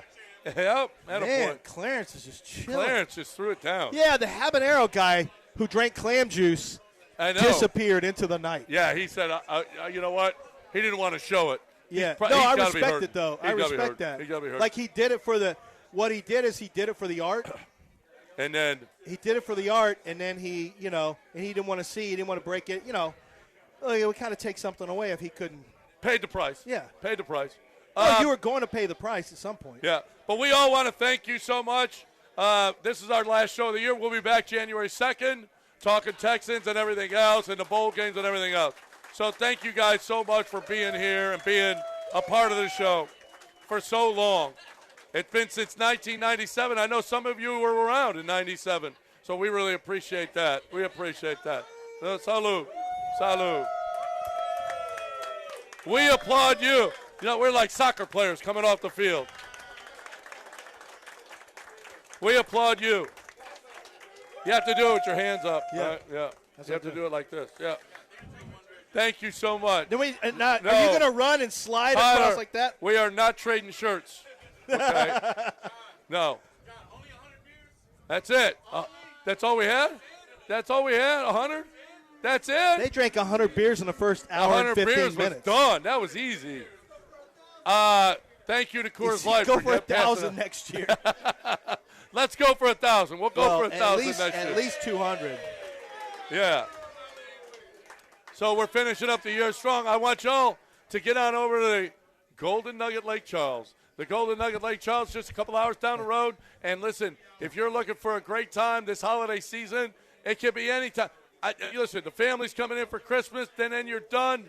Boom, get on down the road, I-10, 2 hours and 15 minutes, and you're there, and you're playing, you're on the tables as opposed to in the airport, and you're trying to check in your hotel, all of that crap, forget about it. And if you want to go New Year's Eve, you better hurry. I'm not sure that they still got rooms available, but try anyway.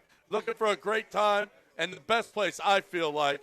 I mean, it's just as good as a Vegas casino, and yet it's only 2 hours down the road. Looking for a great way to spend the holidays, GoldenNuggetLC.com, GoldenNuggetLC.com.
Hello, Houston. He's Joe. I'm Jeremy. We're Jeremy and Joe, broadcasting from the Christmas party at Nick's Place. Oh, it's great to be out here. I thought Sean was going to die. I thought intern Sean, I thought he was going to pass away. He was competing above his weight class. Yeah, Granado put that perfectly. Like, that was the heavyweight division, and he's probably like, what, a bantamweight? Yes. Yeah. I got excited. When you Featherweight. You texted the group chat. Whatever. I thought you got Mapes in there for a second. You thought it was Mapes? I thought it was Mapes for a second. I walked in, I was disappointed. You thought No that offense to intern Sean was Mapes? You said Sean. You said Sean was doing the eggnog. Oh, yeah. There's two Seans. They're standing right next to each other. Yeah. Yeah, that was a mismatch. It was. That was like Anthony Joshua fighting Jake Paul. Oh, yeah. Great fight on Friday. You're lucky, Sean, you didn't break your jaw in two places. that was a big. So did Big C win it officially? I think so. Because the other Yeah, dude Big C threw won. up. Yeah. Is that why he has a bow on his head? No, that was from a different game they played. Oh, okay. Big C is a like a Hall of Famer in these games. You win everything. Didn't you win you won a pit a couple of years ago? You won how many eggnog chugging contests have you won now? This was the first one? What else have you won? You won that. You won the grill. That would be I don't know if anybody wins there. Maybe you. Everybody wins. I don't know about that. Okay, all right. So you're going out on top? You ever doing it again? Undefeated. There you go. What would it cost to get you in the eggnog contest next year? A lot of money. A lot of money? Yeah, I don't like dairy. That's true. Like I can eat cheese and stuff, but Yes. like, I'm not a huge fan of that. Mabe said $500. Well, he upped it to $1,000 after getting here. when he saw the size of the eggnog. It's one thing to participate in it. Yes. Because I could do what Sean did, take a couple sips and be done. Yeah. But if to drink half of it, yeah, like that would cost a few $100. I That's think Mapes fair. is right. That's Just fair. a few hundred? Yeah, I'll probably chip a few in for $100. that. Yeah, I'm very cheap. Okay. Yeah, I'm not a very expensive date. You know? I will chip in for that. I think Joe's on board. You would chip in for me to drink eggnog for a few $100? If it's just a couple $100, I would absolutely. If you're gonna compete in it and like actually try to win, yeah, you can't pull a No, intern Sean and take two sips. I think he was trying to be fair. I'm just talking about the results. I'm just talking about the result. Yeah, the result was poor. That was the result. Was very Low key, the worst part of his result is he didn't even finish the donut. Oh, for real? Yeah, he ate half the donut and then took two sips. That's tough. That's tough. I do like his shirt though. That shirt's awesome. It is. Southwest It is a Conference good shirt. It is a good shirt. It's an awesome. How'd the other games go this morning? I was listening in. They were pretty good. The Rapid one was funny. What was it? No, say the full name. Rapid before you tap it. Yeah. Yeah, there you go. That was Courtney's idea with the name? Yep. Yeah, we have to put that off on a female coworker. I don't think a male can name that game. No, Granado can get away with it. Well, okay, Granado could get away with with it. Good anything. point. No, they were good. It was. We saw some nasty. People eat some nasty stuff. Some clam juice. Yeah, I heard about that. A habanero. Yeah, a some habanero. habanero. So was that by design? It was roulette. Oh. So it was like you pull a cup. One had a gift card. One had something nasty in it. Poor guy. So yeah, it's tough. The clam juice one was the one that. Did you partake at all? No. Why not? I mean, I've been drinking since I got here, but you know. Look, it's been a long week. Hey, don't call me soft. That's garbage. Soft. That's garbage. Is Joe Soft 713-780? You know the text line's going to say yes. HRP listener line 713-780. SAWFT. Soft. They're saying you're soft, Joe. I know they're going to. Texans won yesterday against the Raiders. Kinda. Yeah, they won. What do you W. mean, kinda? Kinda. It says a W. Win. Okay, here's my thing on this. I don't believe in ugly wins. People are going to be ticked off whenever I say that. I don't believe in ugly wins. It's a binary result. It's like being pregnant or not being pregnant. Okay. It's like landing the plane or not landing the plane. There is winning. There is losing. I don't know if landing a plane is binary. Absolutely, You can land the plane but still take some damage. It's survive or die. What do you mean? What do you mean it's not binary? You can contact down. Yeah. Very loud. You can contact down, get some damage, and still land the plane. I mean, you can land a plane in the Hudson. Yeah, but he survived. It's survive or die. Yeah, but That's you landed in the wrong spot. You guys are taking liberties to the survive die pass. That was solely taking birds through the propeller and going down to the Hudson. They survived, but it was an ugly trip. Whenever, yeah, it's mine. Whenever you're on a plane, there is dying and there is living. Yes. Those are the only two results I care about. Sure. The Texans went down in the Hudson, though, and survived. Okay. Whenever you're pregnant, you either are pregnant or you're not pregnant. That's true. I don't know. They have a TLC show that says otherwise. But whenever you are playing a football game and you're playing any sort of game, there are two results. There's actually the tie. Yeah. But there's winning. Yes. There is losing. Whenever you listen to these coaches talk all week long, they say all we need to do is win. That is the ultimate goal. And yes, you're gonna play good some days. You're gonna play bad some days, and you're always gonna chase perfection, and you're never gonna be perfect. Always gonna chase perfection. You're never gonna be perfect. There's no such thing in my mind as an ugly win. I don't believe in ugly wins. Look, a win is a win. But it was ugly. No, I disagree. No, it's good they won. Show me the ugly win column. You're right. There's no ugly win column, but my eyeballs. Show me the pretty loss column. Tell me ugly. That's what I saw. That result that you like, the ugly win type of thing. That is your perception on what you think of the Texans going forward. That is what you think of how they played. But at the end of the day, you're either going to win, you're going to lose, or you're going to tie. However you get there really doesn't matter. No, it doesn't matter. All that matters is you make the playoffs, you get wins. Yes. And they got the win. It just was not – they didn't get any style points out of it. Didn't cover. But why does that matter is the point. That's not real. That's only real in the figment of your imagination. No, you're right, because they can go out next week and they can play the Chargers and they can win by 3 touchdowns and it's still the same exact result, right? Yes. So it doesn't really matter. But it still wasn't It changes your opinion of Yes. them. It changes your perception of them. Yes. It changes your confidence in them. It changes what you think of them going forward potentially. But at the end of the day, the goal for them last week and in yesterday's game was to win the game. And they did that. It's the Herm Edwards. We play to win the game. And they won the game. Now, was it a beautiful style of play? No. Was it this great performance? No, it was none of those things. So that's just why I don't believe in the ugly wins. Now we'll also slice and dice like they didn't play well. Yeah. Now here's one thing I want to throw at you real quick. Okay. Actually, we'll take this to break. 713-780-3776, broadcasting live, Nick's Place, the ESPN 97.5 Christmas party. Is this the pinnacle of Texans history? This is the first time in Texans history. And look, there's 18 weeks now, 17 games, one more than most of the Texans history. But this is the first time in Texans history that they've won 10 straight games, or 10 games in 3 straight years. They've also, the last 2 years, have reached the furthest point the Houston Texans have ever been in franchise history. So I make the claim, and you guys can think about it for a couple of minutes, 713-780-3776. Is this the pinnacle of Texans history? All right, you can watch us on Twitch, twitch.tv/ESPN 975. What kind of games we have in store here, Joe? I don't know. All the games have been used? I think the games might have been used. Oh, okay. But you can watch us twitch.tv/ESPN 97.5 on YouTube at ESPN Houston, Twitter at ESPN 975. Joe's at George Radio. Brian's at Sacked by BMAC. I'm at Jeremy Brown. Is this the pinnacle of Texans history in their franchise? It's Jeremy and Joe, ESPN 97.5 and 97.9 HD2. Football is in full swing, and however you like to get in on the action, you can do it on Underdog right now in Texas. This season, you can make team picks and player picks. Just download the Underdog app, sign up, and you'll get $75 in bonus entries when you make your first $5 fantasy entry.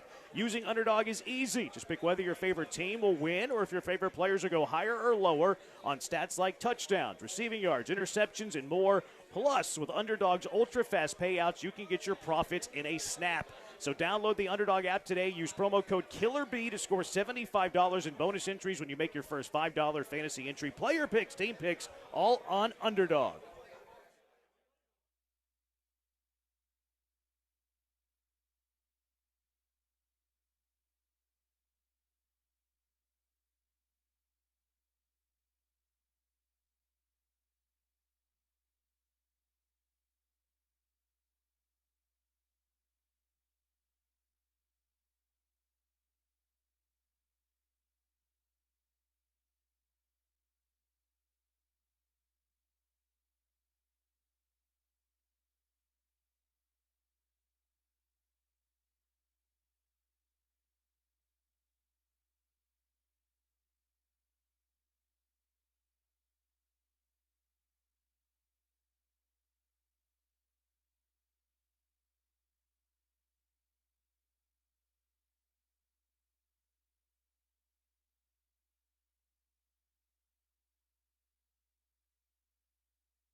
Hey, if you're tired of getting stuck in a car payment loan for over 7 years, it's time to make a change. And that's where D&M Leasing comes in to save the day for you. Right now, they got no payments for the next 60 days when you sign up for a lease. All you got to do is go to their website, dmautoleasing.com, or call their number at 713-290-1000 today, and you will speak with one of their leasing agents. The average leasing agent there has been there for over 10 years.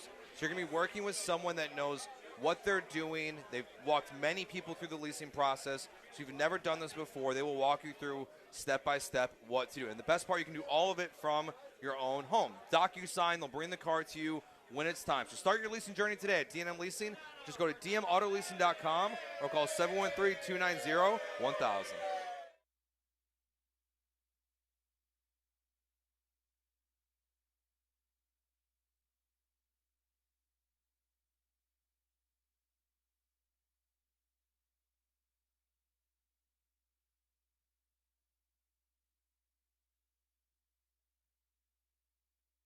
This is Jeremy and Joe. On ESPN 97.5 and 97.9 HD2. Broadcasting live from the mobile Huntington Bank Studios, located at Nick's Place. Here's Jeremy Branham and Joe George.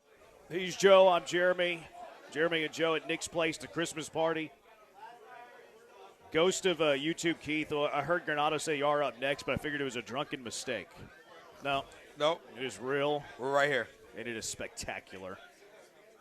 Always great to be out here at Nick's Place. So Joe, is this the pinnacle of the Houston Texans franchise? 10 wins, 3 straight years now. Yeah. In the regular season only? However you want to define it. I hope it's not. Because it's great to have, like... Let me rephrase. Okay. I'm talking about to this point. Yeah. To this point, yes. Yeah, hopefully this isn't the pinnacle. Hopefully the Texans have a conference championship in their future. No, I meant up to this point. Yeah, absolutely. 3 straight years, 10-plus wins. You're going back to the playoffs. Expectations are you're going to win a playoff game. Probably not going to win the AFC South again, but that's fine. But you keep winning these games. And the extra game doesn't matter to me because you've done it before that extra game has arrived. So, yeah, I think in terms of regular season success, this is the pinnacle. And the best part is that it can keep going, is that you can get 10 wins next year. It doesn't have to end. I don't like how you're putting the regular season caveat on it, though. I think it makes it an easy cop-out, easy answer to say, yes, it is the regular season pinnacle. I'm not talking about regular season. I'm talking about in the history of the organization, the entire franchise history that began in 2002 whenever Bob McNair was awarded another expansion team in the NFL. I'm talking about how you felt about them in the entire history of the organization. Because you look at the Astros had the golden era. That is the pinnacle of the Houston Astros franchise to date. The Rockets had the back-to-back titles. That is the pinnacle of the Rockets organization to date. Mm-hmm. What is the pinnacle of the Houston Texans organization to date, and are we living it? I think we are. The reason why I put the regular season caveat is because I do think if in 4 weeks the first round of the playoffs doesn't go the way you want, your answer is going to be a bit different, right? If they lose in the first round, I don't think we'd feel as good as we do right now in the moment. Yeah, but it shouldn't change the pinnacle. I think if you lose in the first round of the playoffs as a wild card team. But if you're currently here and you lose in the wild card, you drop. But the peak was still here. Yes. I feel like there's still so much more to go. It is the pinnacle. It is the pinnacle of the Houston Texans franchise right now. All right, Brian, I can sense some pushback on your behalf. I can't say that we're at the pinnacle until we see what the playoffs happens at the playoffs. I disagree. But to Joe's point, if they go out and, let's say, hypothetically get blown out in the wild card round, then I would still put 2011 and 2012 where they hit their highest ever regular season win total at 12. Then they're currently not at their pinnacle, is your answer. Yes. Yeah, okay. Yeah, that's I fine. can't say they've reached their pinnacle until I see what happens in the playoffs. Yeah. I think I'm there. You're good with this right now? That this is the pinnacle? No. You keep making it seem like they're not going to get better than this. No, to this date. Things can change. Yeah, of course. Things are going to happen in the future that are going to alter your opinion of them. But right now, you have a certain opinion of where this franchise is at. And they're on this little line that you create in your imagination of how high, how low are they. And, of course, if they lose out and then lose in the wild card, our feeling in 3 weeks from where they are now is going to decline. Sure. That's the process of how you feel about anything, quite frankly, and how you look at anything. But it's also going to continue. There are events in the future that are going to happen that are going to impact our view of the pinnacle. But right now, I'd argue that it is. I mean, this is the first time in franchise history that you've had double-digit wins in 3 straight years. Mm-hmm. Also, the last 2 years, you have reached the furthest you have gone in the playoffs. So, like, you've had some better regular seasons than the Texans have had. You won 11 games at 18. You won 12 games in 2012. But you didn't put the sustained body of work together. You didn't put the sustained double-digit wins 3 straight years. It's only the second time in franchise history where they've reached the divisional round in back-to-back seasons. I think it's very clearly the peak. Yeah, I mean, not that it's going to forever be. No, the peak. you're right. Yeah, I think to Brian's point, because there are seasons where you have these higher win totals, it does help that. But to your point, 3 straight years with double-digit wins, honestly, for any franchise is an accomplishment. Like there are your Chiefs, your Patriots, like your top teams do this. But I honestly, like, as a guess, like how many times has Jacksonville ever done this? I would guess maybe none is the answer, honestly. So to have 3 straight years of double-digit wins, it does put you in a category that you should feel very good about. I mean, I don't think anybody feels very good that the franchise's furthest outing in the postseason is the division. Oh, round. yeah, not like, that. I think, Yeah. if we looked at each organization as this mountain range, right? So just continue with the analogy, and the Texans' peak is right now because of how they fared in the last 3 seasons, and we'll see what they do. Obviously, the rest of the year. Their mountain range compared to a lot of NFL other organizations' mountain ranges are obviously very high. Like, their mountains are taller. Their Blue Mountains are a lot taller than the Houston. There's very few organizations that have a shorter mountain than the Houston Texans. Yeah. In fact, the Texans' mountain range is very level. I'll say it's more like a hill. It's a borderline a hill. Yeah. It's borderline. It's the hill country. Jacksonville did it early in their franchise. I think I would Right push out the back that this is not the pinnacle just by taking it by its very actual definition, your highest actual peak. And to me, the highest actual peak in this sad conversation, because it's all including second-round exits, is what was your closest to ever advancing? And to me, with the Jacoby Jones fumble, TJ Yates, those 3 picks, they were still pretty close to winning that Baltimore game. To me, that was the closest they ever were to advancing to an AFC championship game. So until further notice, until this team surpasses that point, I would still put 2012, 2011 as your highest. I mean, it was 13-12 going into the fourth quarter last year at Arrowhead with a real quarterback. That's true.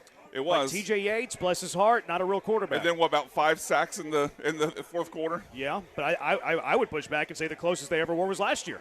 I think they win that game, but Jacoby Jones doesn't fumble. I mean, they're 1 play away. And then also, if you eliminate like the result of that game, which team did you feel better about? That team with TJ Yates or last year's Texans team with CJ Stroud? And I'm not calling Stroud like this elite quarterback. No, I feel better about Stroud, but I feel worse about the opponent, if that makes sense. Like I didn't think they were going to go into Arrowhead and win. But they were right there by a point going into the fourth quarter.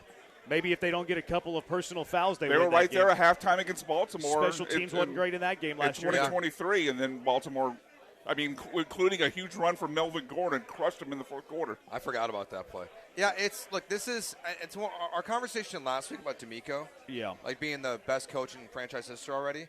This is a good check in that box for him to be the first coach to have that. It's a good check in the box for the resume. Yes, for the accolade side of that conversation. Yeah. Because, again, I always look at things 2 different ways. There's the accolade resume. And there's just the coach. And then there's the prowess and the caliber of the coach, player, whatever we're debating at the time. Yeah, but so now you add what we think of him as a coach, plus you're starting to stack up these accolades. And again, I know I'm moving the goalposts a little bit, fully aware of that. I hope this is not anywhere close to the pinnacle of it. No, no one wants that. But the fact that, like, at the moment, I think you're right. Like, now thinking about it more, like, you only have, 10 and 12 wins and 11 and 12. Yeah. So, and then the following year was 4 wins, I think, right? 4 or 5? That wouldn't impact the peak. No, but it's just like the hill fell off. It would be, it'd be a cliff. You rolled down the cliff pretty fastly. So, like, this year you've at least done this. So, yeah, I'm fine with saying this is the pinnacle right now. I really don't think there's an argument against. I'm trying to find one to make against you, and I really don't have one. Don't think there's an argument. Now, you could push back and be like, there's more games now, and that would be a good pushback. No, but see, I do think that's the best counter-argument. I don't know if it is. It only applies. I think absolutely it only applies to 1 year. What do you mean? They won 10-7 the last 2 years. They had an extra game to win double digits in each of the last 2 seasons. Yeah, but they got there. Now I make the argument for the other side. No. But they got there before that final game. Okay. So they already checked the box. They already now that this year they did. Yeah, this year 2023 they didn't. No, it was the last game of the season against the Colts. Yeah. So they've gotten the wins before that mark, and also it's just, I don't know. What are you going to do about that? They used to play, 14 games, right, at one point? So they played 12, they played 10. Yeah, it's hard. It's hard because it's like we can't change that part of the argument. So, like, I know if you don't want to make that side and you want to use it against the Texans right now, you can. But frankly, it's the schedule in front of them. Yeah, but I think it's a conversation piece, though. You have to, I think, bring it up whenever you're talking about volume stats. Now that they changed the schedule. 713-780-ESPN. There's a junkie on the text line saying that look at CJ's face. He doesn't even look like he wants to be here. I'm over him. Move on.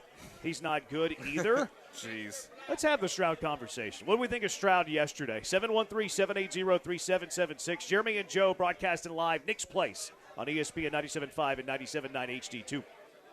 Oh, it's so great to be out at Two Creeks Crossing Resort. Oh, you got to get out there this holiday season. Look, they're always taking care of you. Look, maybe it's in January, maybe it's in February, but they're always taking care of their visitors. This weekend, for instance, little winter wonderland, Friday and Saturday, bonfire and s'mores. They always have great things for the kiddos. Live music all day on New Year's Eve. They're having a little New Year's Eve party out there at Two Creeks Crossing Resort. Just an example of how they're always taking care of their visitors. Escape the hustle and bustle, stress, anxiety, whatever's causing you to get some of that stress and anxiety, and get out to Two Creeks Crossing Resort and leave your troubles behind. Escape the city, enjoy the relaxing, great outdoors. They got the open green spaces for you. Wildlife you just don't see in the city. Beautiful nature. You're going to love it out there. Some of the best fishing in Texas, the Two Creeks that run alongside their property, the catch and release pond in the middle of the property. You're going to love your time there. It's just 90 minutes from Houston. You can escape the city without traveling too far at Two Creeks Crossing Resort on Lake Livingston. Hike their 92 acres of property. Do some kayaking, play some pickleball, or just hang out, have a drink. That's at Swampers. Swampers, great spot. They got the glamping for you. They got the cabins, a tree house. Pull up the RV. They have the perfect stay for everybody. From now through November, you can get 40% off all cabin rentals, also 20% off nightly RV stays if you got one of those big boys. That's the 40-20 discount, which is perfect for relaxing by the fire, exploring the beautiful outdoors. Book that stay now at twocreekscrossingresort.com. That's twocreekscrossingresort.com.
This is Jeremy and Joe. On ESPN 97.5 and 97.9 HD2. Broadcasting live from the mobile Huntington Bank Studios, located at Nick's Place. Here's Jeremy Branham and Joe George.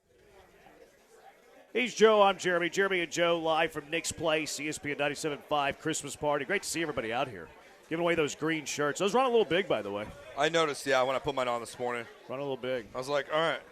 Yeah. I mean, that's good, though, because I got accused of not caring about people. Caring about the bigs? Yeah. Why is that? I didn't get any 3 X's. Oh. Sorry. I said, sorry. My bad. Oh. So, who accused you? My guy, Michael. Okay. Yeah. Yeah. It's a fair point. What do you have against the 3 X's? Nothing. Well, why didn't you get 3 X's? They're expensive. Oh, really? Well, it's more cloth. You get less T-shirts the more 3 X's you get. Well, it takes more to make them. That's true. It's just math. Yeah, it's just math. 713-780-3776. So the junkie said that he basically hates Stroud. Not good. Wants to be done with him. What did you make of that performance from Stroud yesterday? As he said after the game, not good enough. It was not good enough. Well, it's good enough to win. Barely. And it wasn't necessarily because of him. I would say, from how he played, he just felt largely inaccurate, airmailing throws left and right. It just wasn't. His mechanics were really sloppy. They kept pointing that out during the broadcast. Yeah, it wasn't up to par for him. Who was on the call? Jason McCourty and Charles Davis. What do they know about quarterbacking? They've guarded him. How do they know about footwork? I mean, you could see it was Stroud, though. He wasn't stepping into his throws. Now, you could blame that on the pass rush, but he wasn't stepping into his throws early on. Yeah, I just thought it was just a bad day from Stroud. It was all arm. It was. Now, I'm curious if there's something that's going on. I haven't seen anything that from D'Amico today. I know it's weird because we're doing the show so early. I don't even know if they met with the media yet. They beat it too. They did a Zoom meeting, so I'm probably not invited. That's probably true.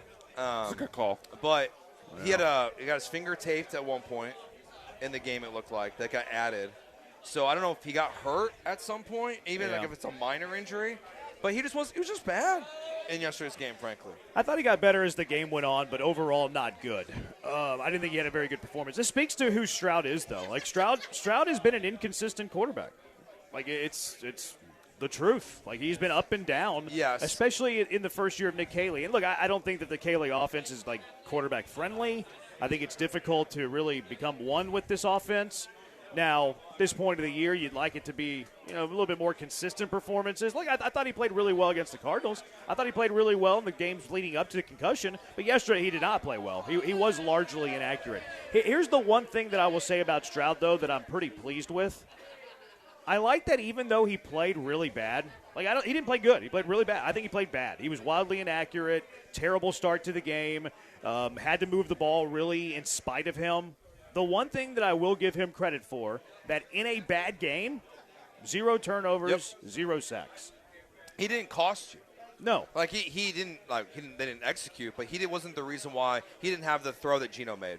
The pick six, which was awful. They almost had the little Stover fumble, but he I guess dropped it in time. But he just wasn't he was just largely inaccurate in a way that I think is worse than we've seen mostly this season. He is an accurate quarterback in my opinion. Yeah. I don't think he's an inaccurate quarterback in his body of work. Yesterday he was making routine misses, wide open stuff, missing badly. Big misses. Yes. It was very uncharacteristic of him. I don't know if Max Crosby was in his head or what was going on. Crosby is a freak. He is. It's not like he hasn't faced good pass rushers before this week, though. No. But Max Crosby's a freak. No, he's great. He's one of the probably top 3 pass rushers in the NFL. That play he made on Chubb, the chase down tackle. Yeah. I know it's still a huge explosive play for the Texans, but talk about a motor. Yeah, he just goes. He goes to the max. I'm sorry. Killed Dari on that 1 3rd down. See ya. I don't know. I said it real quietly so people couldn't hear me. Well, people on the radio. You're still on the radio. Yeah. Right. We're not just for the people I don't here. care about the people on the radio. I care about the people I see. That's what Granado said today. People that are in front of me. He said, sorry to the people that are listening. We don't care about you. Yeah, I kind of forget about That's them. the first. Yeah. So, I don't know. What do you think went wrong? Which is bad? Yeah, I think it was just one of those games where I think there is something to the – I know I was being a snarky jerk, but I think there was something to the footwork. I don't think that – he even talked about it post-game. He said his mechanics, he felt like he got a little bit out of sync, a little timeliness, wasn't on time, wasn't on schedule, things like that. It was just a bad game. Now, hopefully you just chalk it up to, like, hey, it's a bad game. But it does – like, if you want to have the C.J. Stroud total body of work conversation, he is an inconsistent quarterback. This is why – like, he has a good game, and people get mad at you if you don't call him a top 5 quarterback. Like, last week, he had a good game, and we're like, probably top 10, top 12, somewhere in that range, with the potential to be better, and people lose their mind. Yeah. Lose their mind. And then he has a game like this, and if you were to call him a top 10, top 12 quarterback, people are going to lose their mind that you're calling him a top 10, top 12 quarterback. So his inconsistent play, I think, is what is holding him back. Now, if the Texans are going to have like this deep run in the playoffs, obviously they need more consistent play from their quarterback. But it does show you, even though it wasn't a good team, even though it was a bad team in the Raiders, it does show you that you can win a game when you get poor quarterback play from C.J. Stroud because your defense is very good and he didn't have a ton of negative plays. And honestly, it reminded me of the 3 games without Stroud. That's kind of what I felt like I was watching yesterday. I felt like Davis Mills was back at quarterback. I could see that. Or like it just early on, it was. I think Davis Mills was better than what we saw yesterday. A long neck quarterback ain't ever broke my heart this year, though. That's true. So we know. Well, it would have been nice if we would have got the Denver win. But. Yeah, I don't blame a backup quarterback for coming into a game. You didn't have a week of game planning. They didn't game plan for you. They can say what all they want. They're like, it's a backup quarterback's job to be prepared at any single moment. Do you really think that Davis Mills is getting as prepared for that game against Denver, which he comes in relief, as the next week when he starts? Absolutely not. That's just human nature. Yeah. You're just also probably not taking a lot of reps at practice. Yeah, you're not getting first-team reps. You're not really out there. Yeah, that's a lie, really.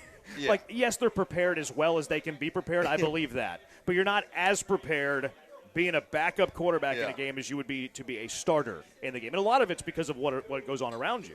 Reps around you, quarterback meetings. Like, they're not sitting there like, hey, as they look over Denver, like, hey, here's the Denver pass rush. Like, C.J. Stroud, what plays do you like here? They're not like also, and in case he gets concussed, Davis, what plays do you like? Like, what do you see here? Yeah. Like, I don't really – I give backup quarterbacks a lot of grace in those situations. Yeah, so my only other thing with CJ with this last game is just I just want to – I wish it wasn't against these bad teams that it feels like it keeps happening to. It feels like it goes back to his rookie year, the Jets game, the Panthers game. That was a good defense, though. It was. I mean, and the Raiders have been – they're bad, right? But they're not the bottom of the barrel worst team, I think, in the NFL. Yeah, this is dangerous. I don't know what's happening right now. The Godfather, John. I need to get on because I effed up, everybody. Oh, no. Okay. Courtney put all of this together. Let's have a big hand for Courtney. Huge. She did all of it. Okay, and she does it every year, and she's the best promo person. Unless somebody else wants to hire her, then she sucks. Okay? Thank you. Courtney's the best. Your whole team did great. It was unbelievable. Sam really didn't do anything, if you want to know the truth. She didn't do see? That not. Oh, no, she did. You were great, Sam. That's what I meant. All right, thanks, John. It's okay. It's all right. I just got the tap on the shoulder. It's time to to tag out. It's like, see you, buddy. Yeah. It's all right. We're Davis Mills. We get it. We understand. What were we talking about? CJ. CJ Stroud sucks. That's what we're talking about. Yeah, people don't like CJ Stroud a whole lot today. Shocker. This is like the ebbs and flows of sports, though. Like, quarterback plays well. He's great. Quarterback plays poorly. He's the worst. Don't give him money. It's also the ebbs and flows of a season. Texans start off 0-3. Who are they going to draft in the top 10 pick? They get red hot. How deep are they going to go? We're scared of nobody in the AFC. They lose. This offense can't take them anywhere. It's the ebbs and flows of a season. That's why I think it's silly to overrate and, underrate one particular loss. Like, what if the Raiders had an A-plus game plan yesterday? The Texans had, a D- game plan. Yeah. You still win the game, and then they're great the rest of the year. We don't remember the Raiders. Do you remember that? I went and looked at the Raiders games this year. The Raiders beat, first game of the season, the Patriots. Yeah. And look, I'm not saying, I'm not trying to put a feather in the Raiders' cap. I'm not trying to, excuse the Texans' poor play. Not an ugly win. Poor play. I'm not trying to excuse that. But at the same time, like, hey, you get out with a win. That's a good result. They took Jacksonville to overtime. They lost to the Broncos by 3. Yep. So, like, I'm not going to sit here and, like, cry about an ugly win because I don't believe in those. But at the same time, recognize that they didn't play well. And this is what the coaches are going to do. Coaches, okay, here are the areas we didn't play well. We need to fix this. That's what they do even after a win. You're always chasing perfection. But at the same time, D'Amico walked into that locker room yesterday. I could kind of see what he was thinking. I could see the wheels in motion. Because he walks into the locker room and he's like, everybody's kind of down. And his thought, what are we sad about? This is a win. Let's go. He's trying to fire up the troops a little bit. He read the attitude in the locker room the moment that he walked in and tried to lift them. But even though yes, I'm glad he did. I saw that too. But it is funny that, like, they all are also acknowledging that they're not playing to their standard. Sure. And D'Amico said that about the last game. And that's good, though. I can see why, because That's I good. see why That's the great. players are down. Like, I think your point's valid. I don't think it's making excuses for the Texans or anything like that. But because the Raiders have had a lot of competitive games this year, and you just weren't at your best. It's not the end of the world. And the CJ stuff, it just feels like this is what we're going to be doing going forward with him. Oh, no doubt. I don't know if we're going to get to a point where everybody is in or everybody's out with CJ. And once you pay him, it's going to get worse. It's not unique to CJ, though. No, This is any quarterback on any NFL team because, A, it's the NFL, and B, the quarterback position is the most important position in sport. Do you feel like it was like this with Deshaun? Yes. Oh, yeah. Deshaun was inconsistent. It's like this with everybody. Yeah, I feel like people were more in on Deshaun collectively. Okay, like you're talking about the perception, reaction to the player. I thought you meant the conversation. Oh, Like yeah. the volume of conversation about the player. No, yeah, I think it's like it was generally more positive. No, I think I would agree. His with highs that. were higher. Yeah, and I feel like his lows were lower in a lot of ways. Well, off the field, sure. Well, yeah, for Very- sure, very low. absolutely. But yeah, it didn't feel as volatile with Deshaun. I felt like everyone was kind of on the same page. That when you saw something bad, we all agreed. When we saw something good, we all agreed. See. And now to your point, when you say he's good, he's like, well, you can't call him top 5, or you need to call him top 5, not top 10. And now you need to call him top maybe 32 instead of top 10. One of the beneficial things for Deshaun, though, was that he was in a quarterback-friendly system. He was with an offensive-minded head coach. Their defense wasn't obviously nearly as good as it currently is. So there was a lot of the quarterback setting was better for Deshaun in terms of the volume, the stats, the public perception of him than it is about Stroud. In a lot of ways, Stroud kind of set his own bar, too. Like, he had one of the best rookie quarterback seasons in NFL history, and it's like, okay, well, he's going to be there every single year of his career. Yeah, we thought it was the beginning. And then we also don't, factor in, well, their offensive line, was probably the best that Stroud has ever had. The running game was non-existent that year, so you had to throw a little bit more. The schedule was Charmin soft, so you're getting a favorable matchup every single week, and then all of a sudden, okay, first place schedule. Bad offensive line. Running game improves, so you don't need to throw as much. Defensive-minded head coach that actually brings in an offensive coordinator so to take away explosive plays and try to be more of a death by 1,000 field goal offense. So, the quarterback setting for Stroud, I actually think has gotten worse since his rookie season, and far worse than it ever was for Deshaun. I also never want to hear you say death by 1,000 field goal. That's what it was. Offense. I That's know what it was. is. It was a death by 1,000 Miami Fairbairn field goals. Can we get a couple more touchdowns? I mean, a few weeks ago was a death by 1,000 punts. This is an improvement. Yeah, I guess it is. It's way better. But and Kymie's making them. He makes them inside. He makes them inside against bad teams. Well, I might be nitpicking Kymie because he is the first 1,000-point scorer in Houston Texans franchise history, by the way. Congratulations to him. The Texans have had one 1,000-point scorer. His name is Kymie Fairbairn. Put him in the Ring of Honor. Probably should be. It's going to take a lot of space, though. He needs to be the next one after John Weeks. Put the full name? You can't take him half the We stadium. got to put the full name. No, It'd go across the entire ribbon. No, you can't do that. It's a death by 1,000. Let's talk a little bit more about the offense. If you want to get in on Stroud, you can. 713-780-ESPN. Jeremy and Joe live from Nick's Place on ESPN 97.5 and 97.9 HD2. Hey, we were just at LaBerge this weekend. It was an awesome time. We were watching all of the games, the college football playoffs, the NFL games on Saturday. And right now you can book their VIP fan cave section on their website. Just go to LaBerge's website, click on the sportsbook. A QR code will pop up. They'll connect you with Pedro. and you can book it for your event. They're already booking for the big events coming up fast. Like the Super Bowl, they're already booked up, but you got time to get in for March Madness. You can do your 20-leg parlays. You can bet on your futures, whether it's World Series, World Cup. They're going to have action on as well. And look, they've got brand new menu items there. If you want to be crazy, like BMAC has been in the past, you can try the Death Valley Burger. It's on the menu still. I was looking forward this weekend.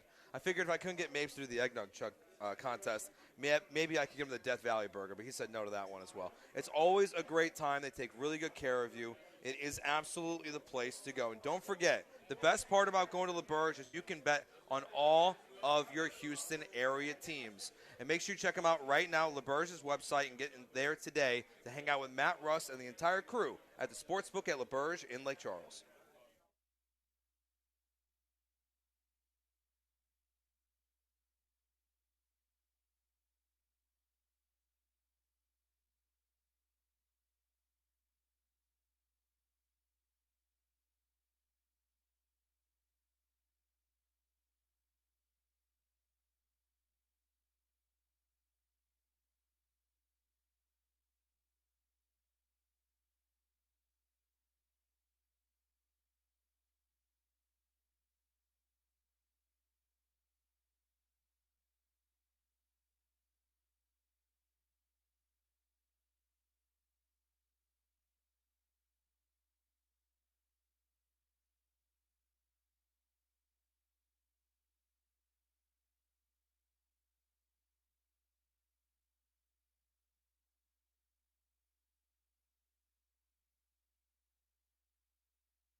This is Jeremy and Joe. On ESPN 97.5 and 97.9 HD2. Broadcasting live from the mobile Huntington Bank Studios, located at Nick's Place. Here's Jeremy Branham and Joe George.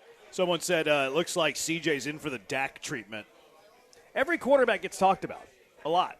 Like, you might be in a lower market or whatever, and like they don't talk about that quarterback much, but locally they talk about every quarterback. We might not talk a lot about Sam Darnold in Houston, but every quarterback gets talked about at a very magnified level.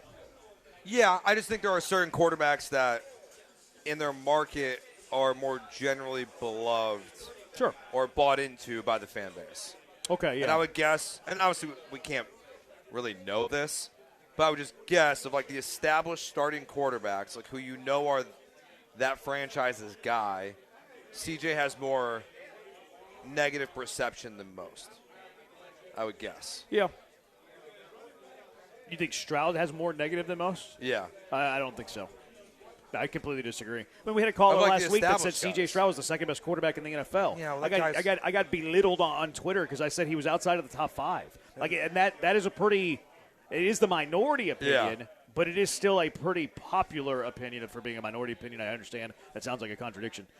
But if you stacked up the quarterbacks in the NFL, starting quarterbacks in the NFL 1 through 32, and like how are they viewed in their market, I don't think Stroud would be bottom half. I think of like the established guys, he would be. What if you looked at or wherever you rank Stroud? Let's say, for the sake of argument, it's 14. Top 14 quarterbacks. Where does he rank them in that opinion? Well, if Jalen Hurts is in front of him, I would imagine there's more negative about Hurts in Philly than there is Stroud in Houston. Yeah, probably.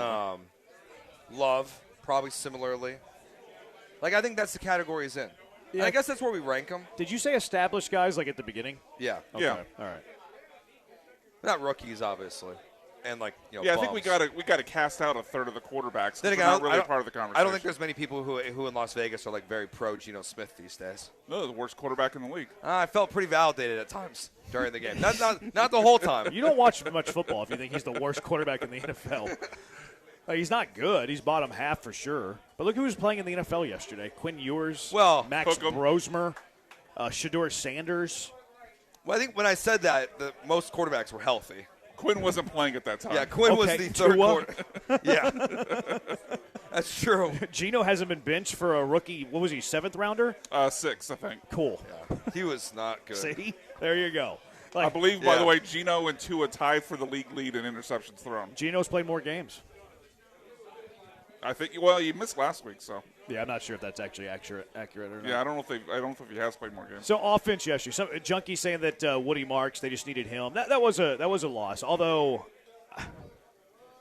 offensive line wasn't getting a whole lot of push. Nope. Like, I'm not sure if you put anybody behind there that you're gonna, like Jawar Jordan had potentially a career game previous week. Yesterday ran for 53 yards, 3.5 yards a carry. Chubb had more yards per carry than Jawar Jordan. No, I mean, a lot of it came on one run from Nick Chubb. Yeah, if you get rid of that one run. That's your gimmick. If you get rid of that one run. That is your gimmick. Yeah, sure. If you get rid of that run, he only ran for 3 yards. I mean, it was interesting, though, to see the pecking order between those two. Because I think a lot of people assumed when it was announced that Woody was going to be out, Chubb was going to be the quote-unquote bell cow for whatever that meant for this offense. But it was the exact opposite. I know, at least in the first half. I don't think people assumed that. Oh, I heard a lot of that opinion, at least nationally. Maybe what you hear locally is different. But, I mean, I know in the first half, I think it was 8 carries to 1, Jordan to Chubb. I can't remember exactly what it finished at. But clearly in the pecking order by the Texans coaching staff, Jawar Jordan looked at more favorably than Nick Chubb. I thought it was going to be more like close to like the 50-50 split that we've seen between Chubb and Woody Marks. But Jawar was fine. Like we saw what we liked last week. He's in still shifty. Small bursts, right? Yeah, he was still shifty, but to Jeremy's point, like there was too much traffic in the backfield for anyone to be consistently successful in that game. So if you look at the snap counts, it was pretty even between Jawar and Nick Chubb. So it was totally different than the carries. Like Chubb played, I think, like 40% of the snaps. Jawar played like 45. But when Jawar was in there, they ran the ball a lot. Like I wonder if they don't love where Jawar's at in terms of like pass pro. They don't love where Jawar's at, even like maybe in route running. Like I don't know. He's not the biggest guy in the world. No, he's very small. So I wouldn't he's ever like 5'9", 180, something like that. Yeah. So Nick Chubb being like your main blocker in that situation, it makes sense. Where Woody Marks can probably do a little bit more of both of these things that you ask him to do. Right. But it just wasn't. It was just really for the entire offense. I think this goes back to the Stroud conversation we were just having. They didn't do enough up front against the Raiders. And like while they have Max Crosby and they have guys that can have flashes like Thomas Booker, they just didn't help their offense enough. The offensive line I thought was just bad in yesterday's game collectively. Yeah, and also, like, by the way, don't ignore in victory what you win in defeat. Like, I'm a little worried that Andre Ursery's season might be done. He's got according to Aaron Wilson, which hit rate on that one low. He missed on Woody Marks too, by the way, last week. Oh, did he? He said that Woody Marks is expected to play. Oh, that's right. Yeah, that's right. He did not. He play. did not play. Didn't dress. So maybe of all the reporters reporting it, like we're happy that it's Aaron Wilson. No, but Aaron Wilson reported that Ursery has a broken hand. So that would be out for the that's season. out for the year. That's like out even, for the year. Even if it's a small bone, they're going to have to cast that. That's and I don't 4 think to he can 6 play weeks at least. I've never seen an offensive lineman play through the play with a smallest club of broken hands. Never an offensive No, lineman. you They see need that their from hands. linebackers and defensive backs at times, but not from a lineman. No, so then who's your left tackle? Well, they brought in Blake Fisher.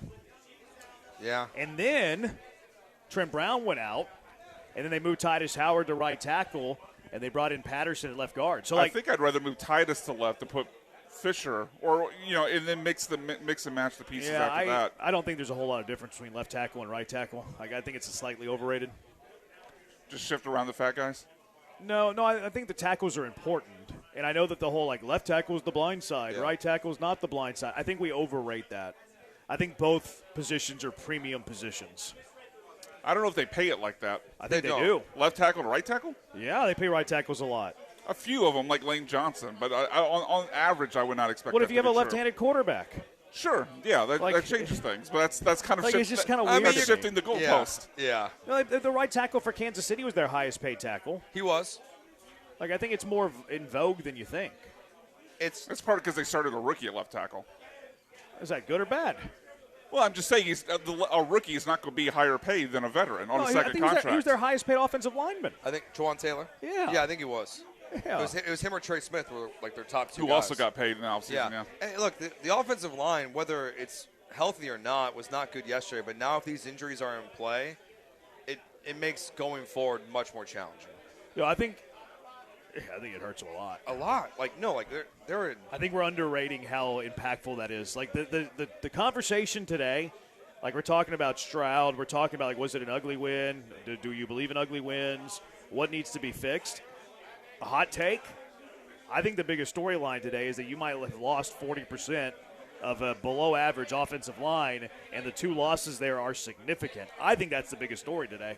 I mean, when we talk about the Chargers, the Texans got coming up next, one of the biggest reasons why people say the Chargers can't make a run is because they're missing both their tackles. Right. And those are good tackles. And those are really good tackles. Now the Texans are losing potentially both of their tackles. Now Titus goes back to right tackle, but we know on the interior it was better with him at guard than it was with him on the outside. Now maybe Patterson can make it work because we saw some good stuff with him before they made Trent Brown the guy.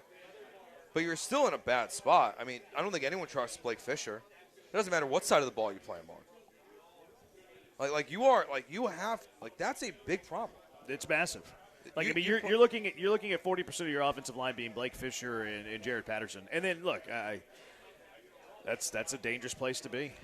Especially with a team that wants to run the ball really well. Yes. Wants to do death by 1,000 cuts. Yes. You're going to be getting instant pressure when you play these good teams, and it's the worst possible time because you also only have now, 2 games to really get this thing cooking before the playoffs. And even if it's not instant pressure, it goes back to the running game. Are you moving bodies? Are you creating space? Which they already weren't lanes? in the middle. Yeah. They could kind of move bodies on the outside a little bit at times, but now you're losing that too. It's going to be a challenge for the Texans to run the ball if both your tackles are out. I mean, you mentioned 2 games to figure it out, Joe. If they beat the Chargers, there's a chance it's 1 game. If they have nothing to play for in Week 18, I mean, you might be looking at a 1-game scenario to figure it out. Yeah. It's one of those where if the Texans season ends very quickly, it feels like this is what we're going to be looking to. Yeah, they're starting to get a little banged up. You're banged up. Your offensive. You might be without 2 tackles. Your interior defensive line's banged up. Miles Bryant had a poor game yesterday. Like, it's starting to add up. And, like, a lot of times you can survive an injury or two, you survive an injury or three, and then all of a sudden that fourth or fifth one in the dam breaks. Mm-hmm. And I'm a little worried about that when it comes to the offensive line especially. That's something that sticks out to me. Why wouldn't the Texans have anything to play for if they beat the Chargers next week? Because I believe the team in 8th place, the Colts would be out of it, right? Because the Colts are 2 games back. The division couldn't be in play at all? No, the division can still be. Yeah. Jacksonville would well, have to Jacksonville lose. also wins next week. But there's only 1 game lead, so Week 18 would still matter. Yeah, I guess I just don't know what the tiebreaker would look like in that scenario. Yeah, it's a common opponent. It's a divisional opponent. It's the Titans. They stink, but I think it'd still factor in. Well, I guess that's a part of the factor that the Jaguars will be playing the Titans in Week 18. And they play Phillip Rivers next. Yeah, so I've already cast off the division in my mind. But the game wouldn't be meaningless. Totally irrelevant. Mathematically, yes. Probability, it would be.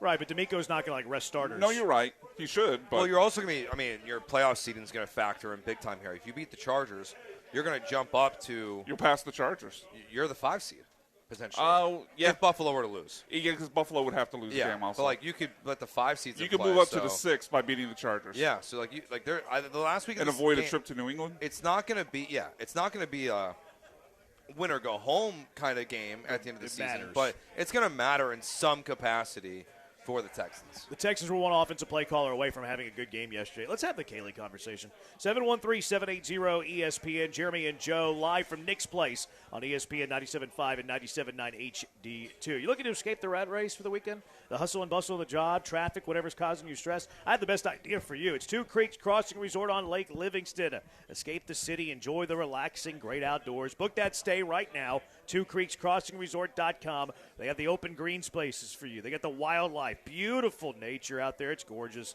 Loved when we went out there. We had a great time. It's only an hour and a half away from Houston there as well. You're there to hurry. You're there quick. You're not wasting your time in an airport. You're not wasting your time in the car. You're there in an hour and a half. Escape the city without traveling too far at Two Creeks Crossing Resort on Lake Livingston. Hike on their acres of property. They got some beautiful water down there that you can kayak on, pickleball courts, if that's your thing. And they got it all, too. If you have an RV, well, take out the RV. They have the perfect RV hookup spots.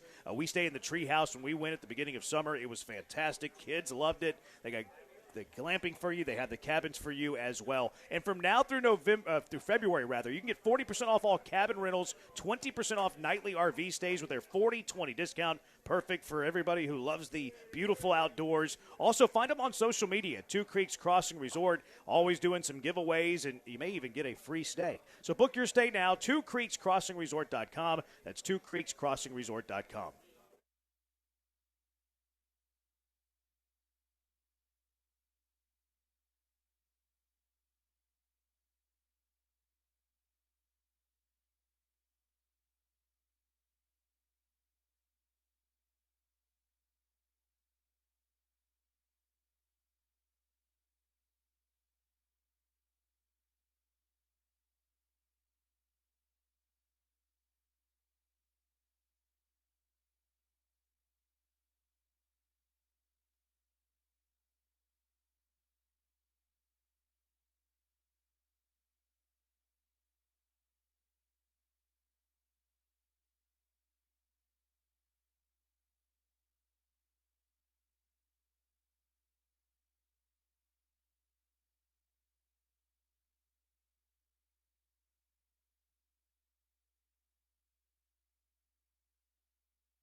He's Joe. I'm Jeremy. We're starting again. Christmas Day special at Nick's Place. Thank you for having us out. So, having the Nick Haley conversation. Somebody said shifting around the fat guys. Isn't that what ESPN 97.5 does? Touche. Fair point. I was really encouraged to see CJ's big third down conversion in the fourth quarter with 2 minutes to go and run the clock out. Momentum builder for Saturday's game. That was a great drive. Great drive. Very happy with that drive. Yeah, that's not the throw to Nico, was it? No, that was the end of the game. Yeah. That throw was great. That was a great play by Nico, too. I'd be interested to see the all-22 on that, if there's anybody else, like, remotely he could have thrown to, because it did feel like a shot play into double coverage was an odd choice in the moment. Yeah, but without seeing the all-22, it's hard to know for sure. It seems like he likes that throw to Nico. I mean, he made it, so congrats, but it feels like if it's an incomplete pass there, we might be killing him today. Yeah, Probably the fairly all-22 so. is a good point. Finally, some non-monotone talent in the 10 o'clock hour. The Eisen had D'Amico on. Let's talk about Dell. Oh, my bad. Have you seen our schedule? Yeah, my bad. But did you see Eisen had D'Amico on? I did. Did that air on our station? Sean booked it. Yeah, Congratulations. and then he didn't for some cut it reason out. doesn't book it for us. Yeah, people are like, oh, you guys, you have Eisen on. What do you mean? Eisen got us D'Amico. Yeah. There you go. That's all you need. Now, we'll see what the next one is. Maybe Might be CJ? Stroud. Yeah. You know, I hope secretly 610's mad about that. They probably are. That D'Amico was on our airwaves. Yeah, I mean, they don't let me in the Zooms. I bet you they are mad about that. I can't even get into the Zoom. They left me waiting in the waiting room like a jabroni. You going to try again today? How long did you wait? I waited until I saw Twitter that he was answering questions. Oh, okay. So, like, at first I thought he just could be late, you know? Yeah. Like, okay, he could be late. And then it got to about, I think it was an 11 a.m. Zoom. No, it was like a 1 a.m. Zoom because I was 1 p.m. because I was driving to work. So it's probably around 1. Actually, I think it might have been 2. I think it was a 2 p.m. Zoom. I logged in at like 1:55, and I stayed around until 2:10 or so, until I saw that D'Amico was answering questions. And you bailed. Because I thought at first he just might be late. So I was looking at Twitter, and then when it was like, oh, Aaron Wilson, D'Amico's not answering injury questions, I was like, okay, well, everybody knows that, Aaron. Like, so at that point, I realized that they left me in the Zoom, in the waiting room. Who's this clown, Jeremy Branham? I mean, they know who I am. Omar knows who I am. Well, maybe did it say something else on your name? No. I was like, so it couldn't be user error. They rejected you. It can never be a user error. You never know. Not for me. I log into Zooms. I do Google Workplaces. Yeah, I know you do. Yeah, it was not a. I was clearly there. It shows you your name. And they said no, Jeremy today. I don't know if they said no, but I was in the waiting room and I was not allowed in. Feels like they said no without saying no. Yeah, they just kind of ignored you. Yeah. So a lot of people were mad at Caley. This is like the divide going on now. It's like, are you a Caley guy or are you a Stroud guy? Most people are a Stroud guy. I don't think that Caley's terrible. I don't know if Caley caught a bad game yesterday. Yeah, I think Stroud was missing some easy stuff. Yeah, I'm not a Caley guy. I'm very pro removing Nick Caley at the end of the season still. But what have we talked about for the last half hour? C.J. Stroud was largely inaccurate. He wasn't good in this game for the most part. And the offensive line wasn't setting up the run game for success.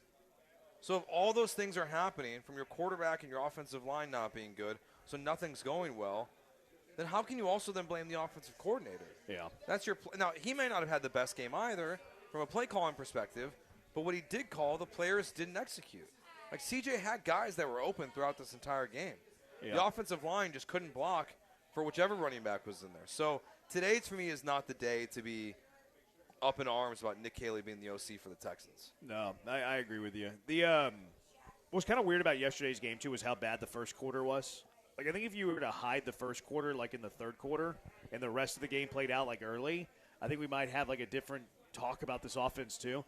Like, they did move the ball at times. Like, I always like to look at the drives, you know me. Like, I don't get geeked out by total yards. Points are obviously the best, but the drives that they had, 4 of the 9 I would consider good. That's not a terrible rate. It's just the first three quarter. were abysmal.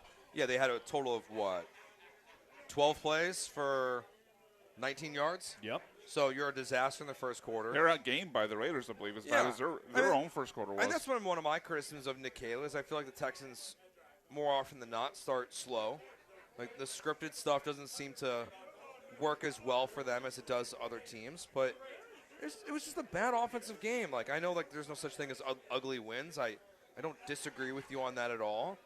But the offense was ugly throughout the entire game. They couldn't get anything going. I disagree through the entire game. I thought they showed moments of it being pretty good. The Colts lead the NFL in score percentage, which is the amount of times that you score per drive.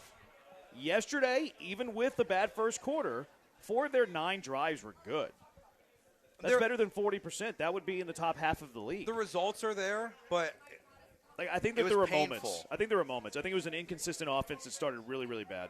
Yeah, but I think that there were moments where they were okay. Look, Stroud wasn't great, but he also didn't turn it over and take sacks, which he a lot of times does. No, and there's a couple nice escapes for him, too, to avoid sacks in that game. He took one he got away with that kind of annoyed me. The one where he drifted back into the end zone and they looked up and had a defender in his face. Yeah.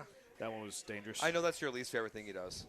I don't mind it at times. I don't love it whenever you're rolling out into the end zone. That seems like a stupid thing to do. Yeah, and he's done that a couple times this season. Yeah. But I don't know what the line of scrimmage was. It was probably around the 7, I guess. And here you go, like pressure in his face. Let me roll back into the end zone, and then all of a sudden he looks back up and he's got a defender right in front of his face. I think it was the Seattle game where he almost got the safety that Joe hates, the ruling that Joe hates. Oh, yeah, where it should have been a safety, yeah, but it wasn't. Yes. His knee came down in the end zone, but they ruled it wasn't a safety. Yeah, that's one of those. You hate that rule? Yeah. What do you hate about it? So I don't like how with like the tush push, they allow you to be moved forward constantly, right? Okay. They don't just call a dead ball. I feel like when it benefits the offense and you're going backwards, they don't call like backwards momentum the way they call forward momentum. So you don't believe in forward progress? Well, no, because they don't call backwards progress. I think it should go both ways. So if you get stuffed up at the line of scrimmage and they push you backwards, yes, and they keep you in the air, they do that for 20 yards. The play should end negative 20 yards. No, refs got to blow the whistle. No. But you got to let it play out a little bit. Like CJ was barely. So when do you stop it? When you decide? That's what they do now. Stop it when he's On down. On what? They just decide when someone's down. There's no like logic behind it. But you want there to be backward progress. Not like 10 yards. I guess that's redundant. I know. That's actually an oxymoron. You can't have backward progress. Yeah. Good to see you, John. Flying out to LA. Merry Christmas. Flights today. Safe Good travels. Yeah. Joe doesn't believe in forward progress. He wants the defense to be able to drive a ball carrier backwards. Yeah, why not? For 20 yards. Yeah, come on. What do you think about this, Granado, before you leave? Joe's not a believer in forward progress. Tell Granado your idea here. I don't think it's a very good idea. What is it? I just don't think that. Okay, remember when C.J. Stroud got sacked by the Seahawks and they didn't call the safety? Yeah. So to me, it's like I thought that was a safety. I don't like the rule call because to me, it's like he is tackled in the end zone, but they stop the progress before he gets there. Right. But they also will allow a tush push to go 4 yards forward. Without it, I just don't think feel if you like can push forward, you're going to push backwards. But once you're stopped, though, you're supposed to be stopped anyway. He's saying he doesn't like that. Before the tush push, if your forward progress is stopped, they stop you there, right? If it's stopped, if they do, but they rarely do. But yes, they rarely. Well, do. I guess what Joe's saying is that a lot of times your progress hadn't been stopped yet. Like if I hit you right now, this is the line to gain. And I drive you backwards, they're going to give you this spot. Exactly. I don't like that. He doesn't like that. Why? Because. Or you want him to where he falls back all the way over here? Yeah. No, but he got to here before he went backwards. Joe hates forward progress. He didn't fall though. He was getting pushed. My only hatred is rewarding crappy short passes with pass interference. I hate that too. Especially in the college Stingley football. one yesterday. Do what? Remember the Stingley one yesterday? Yeah. That was a bad call. Yeah. I just think it's and maybe they make a judgment call on punting, right? It's either a 5 or a 15. Yeah. Make the judgment call on that. If a quarterback throws a crappy pass, make it a 10-yard penalty instead of spot of the foul, or whatever. You know what I'm saying? I think it's one of the worst things we see. Kind of like a strike zone. Yeah. But, we don't want the referees to have more judgment calls because they're not very good at them now. They're best in the world at what they do. But are they now? Are they? Can you find better? Well, no. Well, I've seen better high school officiating No, games. you haven't. Ask No, you haven't. Ask Ime how the officiating is in the NBA. Well, there's some Starstruck, and then the other two don't even belong on the floor. They don't. You watch college basketball, though. Uh-huh. They're better than the college officials. Are they? Are they, though? I don't know. There's probably a few in college that are better than a few in the NBA. They don't know what a travel is in the NBA. They don't know what it is in college. They're better. They call it differently. NBA lets everything go. College doesn't let anything go. Well, I would rather they were over officiating that than under. Okay. Because it's ridiculous sometimes. It is. Yeah. I mean, the Giannis one where he walked like 5 steps. Come on. And the star treatment in the NBA is way worse than college, obviously, because there's more stars, right? Sure. And some of it's just ridiculous. And LeBron and his flopping is always rewarded. Did you see what LeBron said today? They asked him about Christmas games. He's like, I want to be home with my family. Yeah. Well, I can't blame him. He plays every Christmas. He's checked out, though. He plays every Christmas. But do you remember what he said last year? No. He called out the NFL and said that Christmas was their holiday. Yeah, right. The NBA's. Oh. And then now this year he's Well, like, I don't want to play. He's kind of right. I mean, if the NBA just went, a Wednesday? Sure, we'll play. Yeah. I mean, really? He's got his kid with him. It's true. So he's with his family. Yeah. Well, but he plays a night game. He plays a 7 o'clock game every night. That's right. Well, and they're going to lose. Huh? Appreciate it, John. Safe travels. Merry Christmas. 5 o'clock there. I was going to go, and I'm not. I'm going to go to the Texans on Saturday. Oh, yeah. They're in L.A. for you. Yeah, they're in L.A. Yeah, it'll be fun. It'll be fun. Face paint and all? Yeah, I'm going to face paint. Yeah, absolutely. Red and blue. Red, white, and blue. Oh, that'll be good. I look forward to because I don't have any pictures. white. I got to put white on. Okay. Thanks, boys. Have a Merry Christmas, everybody. Merry Christmas. OG, John Granado. All right, who are the frauds in the AFC? 713-780-3776. Jeremy and Joe, ESPN 97.5, 97.9 HD2, live from Nick's Place. All right, right now is the time to get in a brand new vehicle or a used vehicle. And if you don't want to be stuck in a long-term loan, you can get into a lease right now with D&M Leasing. They make the process easy, simple, and they teach you everything you need to know about leasing a vehicle, from how to avoid negative equity to working through the mileage. All that goes with leasing a car. All you got to do, go to their website, dmautoleasing.com, or call 713-290-1000 to speak with a leasing agent today. Again, they will walk you through everything. When it comes time to get the car, you can do everything from your own home. DocuSign, they'll bring the car to you, to your office, wherever you want to be. They will drop it off and make it as simple, as easy as possible, because they are the home of the easy lease. Check them out now, dmautoleasing.com, or call 713-290-1000.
This is Jeremy and Joe. On ESPN 97.5 and 97.9 HD2. Broadcasting live from the mobile Huntington Bank Studios, located at Nick's Place. Here's Jeremy Branham and Joe George.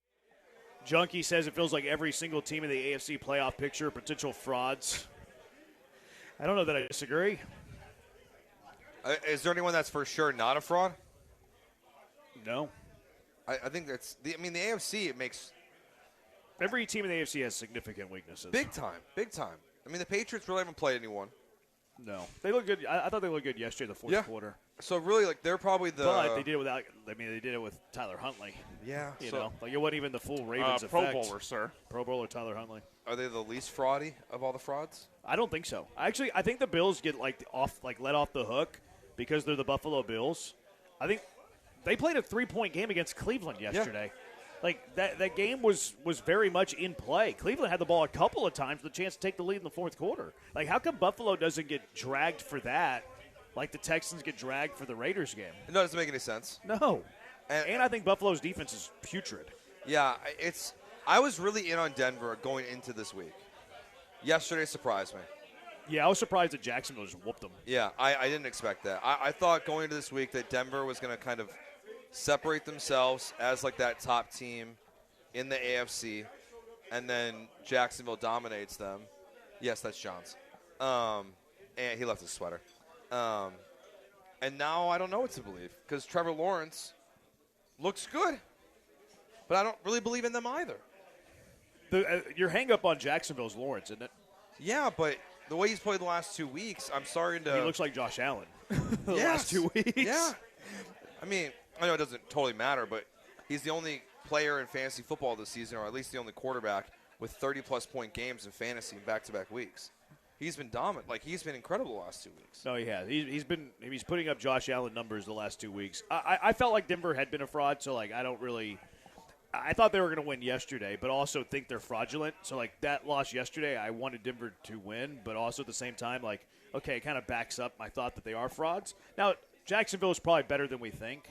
That defense is far better than we think. Mm-hmm. We don't like to give stock in Jacksonville because they're Jacksonville. Trevor Lawrence has always been kind of, inconsistent mostly. He had one good year, second year with Peterson, but I think the Jags low-key are the best team in the AFC.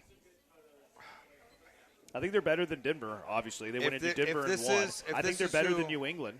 I think they're better than Buffalo. If this is who Trevor Lawrence is, then yes. And honestly, he's been much better when you really separate it, like pre and post Jacoby Myers. Yeah, Myers has helped a lot. Jacoby has helped out a lot there. And I like Strange, their tight end. At this point, you always like that. You're probably right. Been a fan of that. Yeah, I was just going to ignore it. I wonder what I could get on their value. I'm going to look that up during the commercial break because I like the Jags. I think they're the best football team. I really do. I think they're the most complete.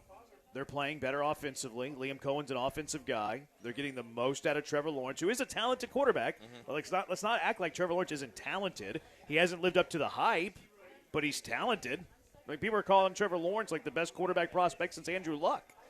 And now he's got a legit coach. I think Peterson was legit too. So he looks. This is what you expected Clemson Trevor Lawrence to look like. Yes, it's just taken a while plus to get there. 1,000, by the way.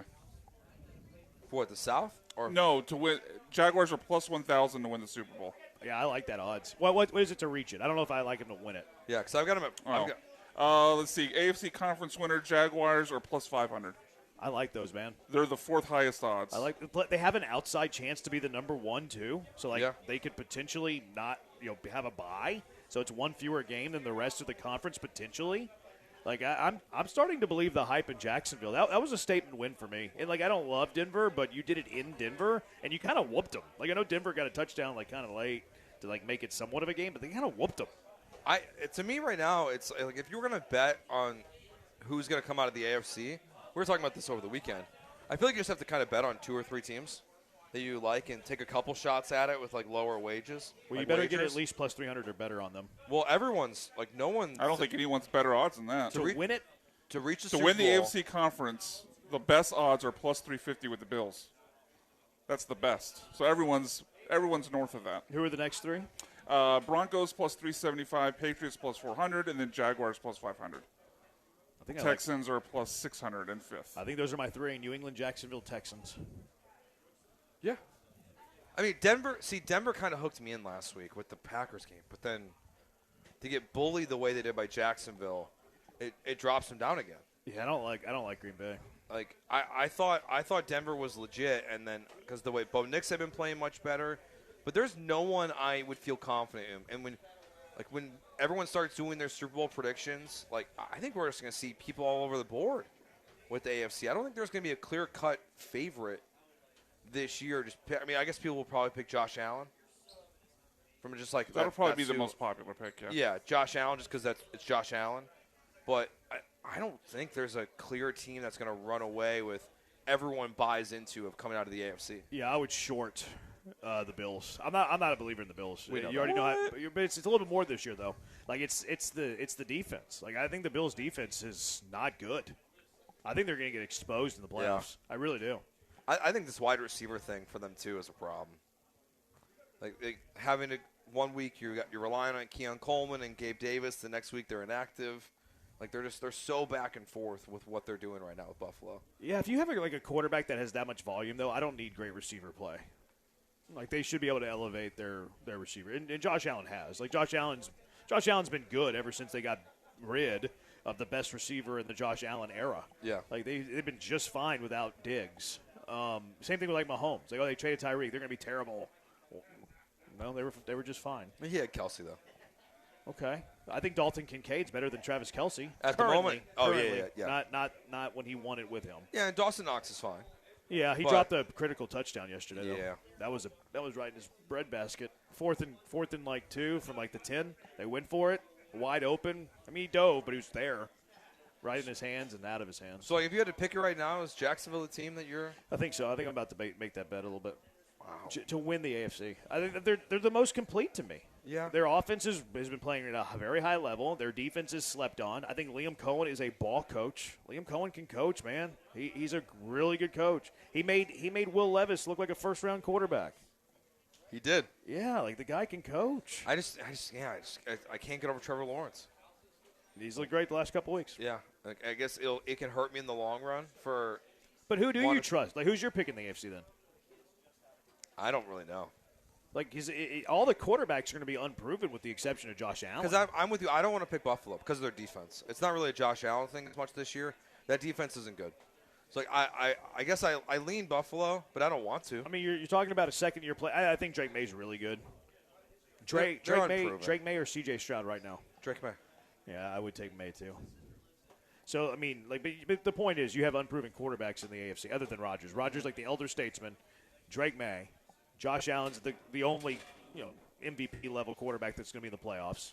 Trevor Lawrence, C.J. Stroud, Bo Nix, Justin Herbert, who's never won a playoff game. No, it's wide open. It's so open. I mean, I think it's like this in the NFC. I think the Rams have a little bit more of a lead. Them in Seattle are the top two teams there for me. Yeah. But it still feels completely wide open. But yeah, I mean, I'm leaning Buffalo right now, but I don't feel good about it. It's wide open in the NFC, but like in a more established way. Because like you still have your younger quarterbacks that are going to be there. Like Bryce Young's probably going to be there. Yep. Sam Darnold isn't young, but you wouldn't like call him established. He's inexperienced. Caleb Williams, sophomore season. But then you have Jalen Hurts, who's won a Super Bowl and has been to one. Matthew Stafford has won a Super Bowl. Mm-hmm. Brock Purdy's been around for a little bit now. Has Ben to a Super Bowl? He was hurt. That's right. Wasn't he? Yeah, I believe so. Yeah, the AFC. I don't know, Brian. So I'm Buffalo, Jacksonville. I think I lean New England right now because I think if you're talking, I mean, a lot of talk's been about Josh Allen. Drake May, I think, to me shows. Played. Oh, he did Purdy? Okay, I think of the year before he was hurt in the NFC title game when the Eagles went on to lose to the Chiefs. Yeah, they were playing like a receiver quarterback. Yeah, it was pretty bad. I think they might even have put in Christian McCaffrey at one point. I think they did. Oh yeah, I think you're it was right. Wildcat Christian McCaffrey. But I would lean Patriots. I do like their defense, and I like Vrabel more than a lot of these other coaches. I think Drake May's shown that he could get it done. Going on the look, I know it's not a vintage Baltimore team, but going on the road and getting that win for a Baltimore team that's still trying to compete and get in the playoffs to me was pretty impressive. All right, 713-780-ESPN. Let's get to these other NFL games. We'll touch on the Patriots-Ravens. Joe's Bears had a big win yesterday. a new dominating team in the NFC South, perhaps, and then a lot of controversy in this Pittsburgh-Detroit game. With a little offensive pass interference, huh? 713-780-ESPN. Jeremy and Joe, ESPN 97.5, 97.9 HD2. I got to tell you about the brilliance that is Two Creeks Crossing Resort on Lake Livingston. You looking to escape the rat race for the weekend? The hustle and bustle of the job, traffic, whatever's causing you stress. Not the best weekend idea for you. It's Two Creeks Crossing Resort on Lake Livingston. Escape the city, enjoy the relaxing, great outdoors. Book that stay at twocreekscrossingresort.com. They got open green spaces for you. They got wildlife for you. Beautiful, majestic trees, and just the great outdoors. Some of the best fishing in Texas, too, if that's your thing. It's an hour and a half away from downtown Houston as well, so you're going to escape the city without traveling too far at Two Creeks Crossing Resort on Lake Livingston. Hike their 92 acres of property, do some kayaking on their waters, play a little pickleball, too. They got some pickleball for you. And from now through February, you can get 40% off all cabin rentals, 20% off their nightly RV stays with their 40/20 discount. It's perfect for relaxing by the fire, exploring the beautiful outdoors. You can also find them on social media at Two Creeks Crossing Resort. They're always doing a bunch of giveaways, and they're also giving away a free stay. You may be able to win that. So book your stay, twocreekscrossingresort.com. That's twocreekscrossingresort.com.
This is Jeremy and Joe. On ESPN 97.5 and 97.9 HD2. Broadcasting live from the mobile Huntington Bank Studios, located at Nick's Place. Here's Jeremy Branham and Joe George. He's Joe.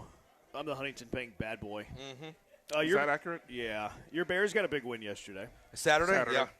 Yeah, same thing. It's a great day. Saturday, Sunday, weekend, it's the same thing. Big win. Thanks, it's the same week of the NFL season. Today, Joe also made money on it. Shout out to Aaron Rodgers for the first time in my life. I get Joe to say made that. money off of it? Yeah, but I'm at plus 180, like during the game. Look at you, standing up a little taller. You see he puffed out his chest when he said that? Honestly, I'm just I got him at plus 180. I've been sitting on my ass all weekend, so I just have to stand at this point. Like, I basically have been in a sports bar, chair at the book, blackjack table, car. 3 straight days. Oh, poor little Betty. 3 straight days. Yeah. Oh, little poor. It was Joe and I against Sean in that game. It ain't poor little Sean was Joe. on the pack, but yeah, too many Packers fans there. There were a lot of Packers fans. Not there. really. It was Joe, me because I was betting on the Bears, and that was it. Yeah, big win. 6th comeback win of the season when trailing 2 minutes or less. It's Caleb Williams. Yeah, I don't know. He's a stud. It's big throws and big moments. I can't believe it feels like everything that's ever gone wrong for the Bears Caleb has Williams gone a right for star. them. You mentioned the Raiders earlier. They had to get a block kick to win that game. A what kicked? Blocked. That's not what it It sounded did like. not sound like that. It did What did I not say? sound like that. It sounded like you subbed an A for that first foul. Yeah, it sounded like exactly. Oh. You got a little vowel confused Yeah. there. Maybe. Might have happened. That was a good win, though. What do the playoff odds look like here for the Bears? Like for Super Bowl? No, just to make it. They're locked in. They're clinched it? Yeah, clinched. Oh, okay. Yeah, the Lions losing yesterday. Yeah, Aaron Rodgers beating the Lions, clinched the Bears. Is Ben Johnson your coach of the year? I don't know. If it's not him, Vrabel's probably in the mix. What about obviously. Liam Cohen? Liam Cohen's Like definitely there in the are mix. 3 really good candidates this year for Coach of the Year. I don't think there's a clear runaway at all. I have an underrated one that should be in consideration. I wouldn't vote on him to win it, but I think it's criminal that he's not being discussed. Who's that? Criminal. Criminal. Criminal. Flat out criminal. Dave Canales. Oh yeah. Oh, yeah, Great for call. sure. You got you're the hot take. Hyperbolic no. criminal. And The then I mentioned- hyperbolic part was that's saying good call. criminal. Good call. Yeah, good call. Yeah. You're getting on to me because you thought it was about to be hyperbolic. No, and I'm then I getting say on to you because you used the word Canales, and they're criminal like, oh, yeah, it's for a a good one. coaching It's a award. great, it is criminal. Honestly, when you look at his, so year 2 now for him, I think they're gonna win the division. And last year he benched Bryce Young. Yep. And then had to put him back in because Andy Dalton got in a car accident. And then it's been just An upward trajectory ever since. Up since then. Like it's just been good for the Panthers. So yeah, Did Canales Dave is Canales definitely- cause Andy Dalton's car wreck? 713. or to Bryce Young. But I think those 3 coaches are all well deserving this year of Coach of the Year. Who are you omitting here? Because you said 3. I think you're omitting Canales. Well, Four. I still think the first 3 are. I think Canales deserves to be mentioned, but he's like a distant 4th for me. So Liam Cohen, Vrabel, and Ben Johnson. I think it's pretty clear. Canales should finish 4th. If he's not 4th, it's No, criminal. I think Somebody should be thrown he's a in very jail. solid 4. He could have won in some years, but Lamar doesn't look great for the Ravens, Joe. No. Looks bad. And we hurt his back. Is that what it was? Yeah. Their season's over, right? Yeah, they're toast. Yeah, and they haven't played well. I mean, now I'm curious if there's Not officially, but they're toast. a Harbaugh surprise. I don't think so. No, I think they're going to look at Baltimore's season like Lamar was banged up, an anomaly. Let's reload and get it back in gear for next season. I don't think that Harbaugh is going to leave. not only Lamar, but they were down there like half their defense Yeah. for half the season. I think you have to be able to look at that with context. I think it's so dumb whenever you have a great head coach and then it's like, oh, you've had a bunch of injuries and you win 8 games, we're going to fire you. I think it's so stupid because who are you going to find that's better? I guess you go offensive mind. Like Why? that's what you're looking for. Like, why would you get rid of a coach who's led you to like franchise heights? I agree. I don't think the game's passed him by either. I don't think he's this antiquated coach. The game's passed him by. Like, why do the Ravens stink this year? Because they've had tons of injuries and Lamar's been hurt. Yeah. It's not because Harbaugh's a crappy coach. He hasn't done it with Lamar though. I think that matters a little bit, right? Like the heights he took you to was with Joe Flacco. I think it's more on Lamar. That's fair, but you can't replace the quarterback. Like Lamar's your guy. Mm-hmm. By the way, there's another coach we might have forgotten. Because the second best odds to win the Coach of the Year is Mike McDonald. Oh, in Seattle. So it goes Vrabel, McDonald, Johnson, Cohen are the top 4. See, McDonald's done a great job. I think I put McDonald 5th though. I agree. Yeah, same. Like I've been on Seattle. Like I've liked Seattle. I think that team's good. You have a ticket on Seattle, don't you? Not to I think To I win the have- division? Certainly to win the division. I think I placed one to win it all though. That week that they played the Texans. Because that was my take that week was that the Seahawks are the most underrated team in the NFL. Right. I will say though that win that they had against the Rams was super fluky. Like, Yes. I don't Yeah, feel the as 2-point strong. conversion I still play. think Seattle's good. I don't feel as strongly about them winning the NFC today than I did in week 3, whatever it was. Yeah, I think it's like we talked about on Friday. You weren't with us, but I'm still not 100% they got the call right, to be honest. Which one? I thought it was a lateral or a backwards Oh, pass. the lateral, yeah. But like, I'm saying with the whistle. Oh. Because the whistle's debatable. When did the whistle happen? Well, see, some people say you can hear it before he picks up the ball, but then some people are disputing that it's not actually a whistle from a referee. Like It's you just think like it came from the it's just- stands or It's just something like you're hearing in the stands in the moment. So like, but that's so like you won a game on the luckiest player of the season. Shenanigans. Like yeah. but I think those are the 2 best teams in the NFC now. I don't know, 49ers, man. I know you're bigger on the 49ers than I am. They dealt with a lot of defensive injuries. They're still here. All they have to do is win 5 home. If they win against the Colts tonight, they win 5 home games. They win the Super Bowl. You still gotta. To me, you can't sleep on the Eagles, man. Like, I know they haven't looked as good as last year, but they're the defending champions. Their offense has started to look a little better now that they're tough getting to put the ball away. to A.J. Brown. Jalen Hurts is tough to put away. Been to back-to-back Super Bowls. Like, where would you rank him in the NFC then? 2. Because I wouldn't. I'd probably have him 4. I'd have him second. I like the Rams. Eagles, to me, I would take the Eagles over Chicago. I would take the Eagles over Seattle. I would take the Eagles over the Niners. I would take the Eagles over Carolina. Can't believe I mentioned Carolina. That's for sure. Yeah, to me, there's something about being the defending champion and ruling the NFC for the last 2 years. And they're starting to look better. The defense is starting to look good. Again, it's been good all year, but it's starting to look like really good. Saquon Barkley's getting it going. Like, you're not hearing as much about A.J. Brown, and he's getting the ball. Like, I think that the Eagles are a little undervalued. Devontae's been good recently as well. Yeah, he was good this last week. I would have the defending champs. Yeah, I would just meet you guys in the middle. I'd have him at third. I think it's Rams, Seahawks, Eagles, and not the Bears, huh? I mean, I don't know. Like, I don't know Call what your to shot, believe Joe. Come on. I'm not going to bet on them to go Super Bowl. What'd you think about this OPI, the 2 OPIs in the Detroit game? The last one is pass interference. Yeah, I thought they were both good calls, He actually. pushed off.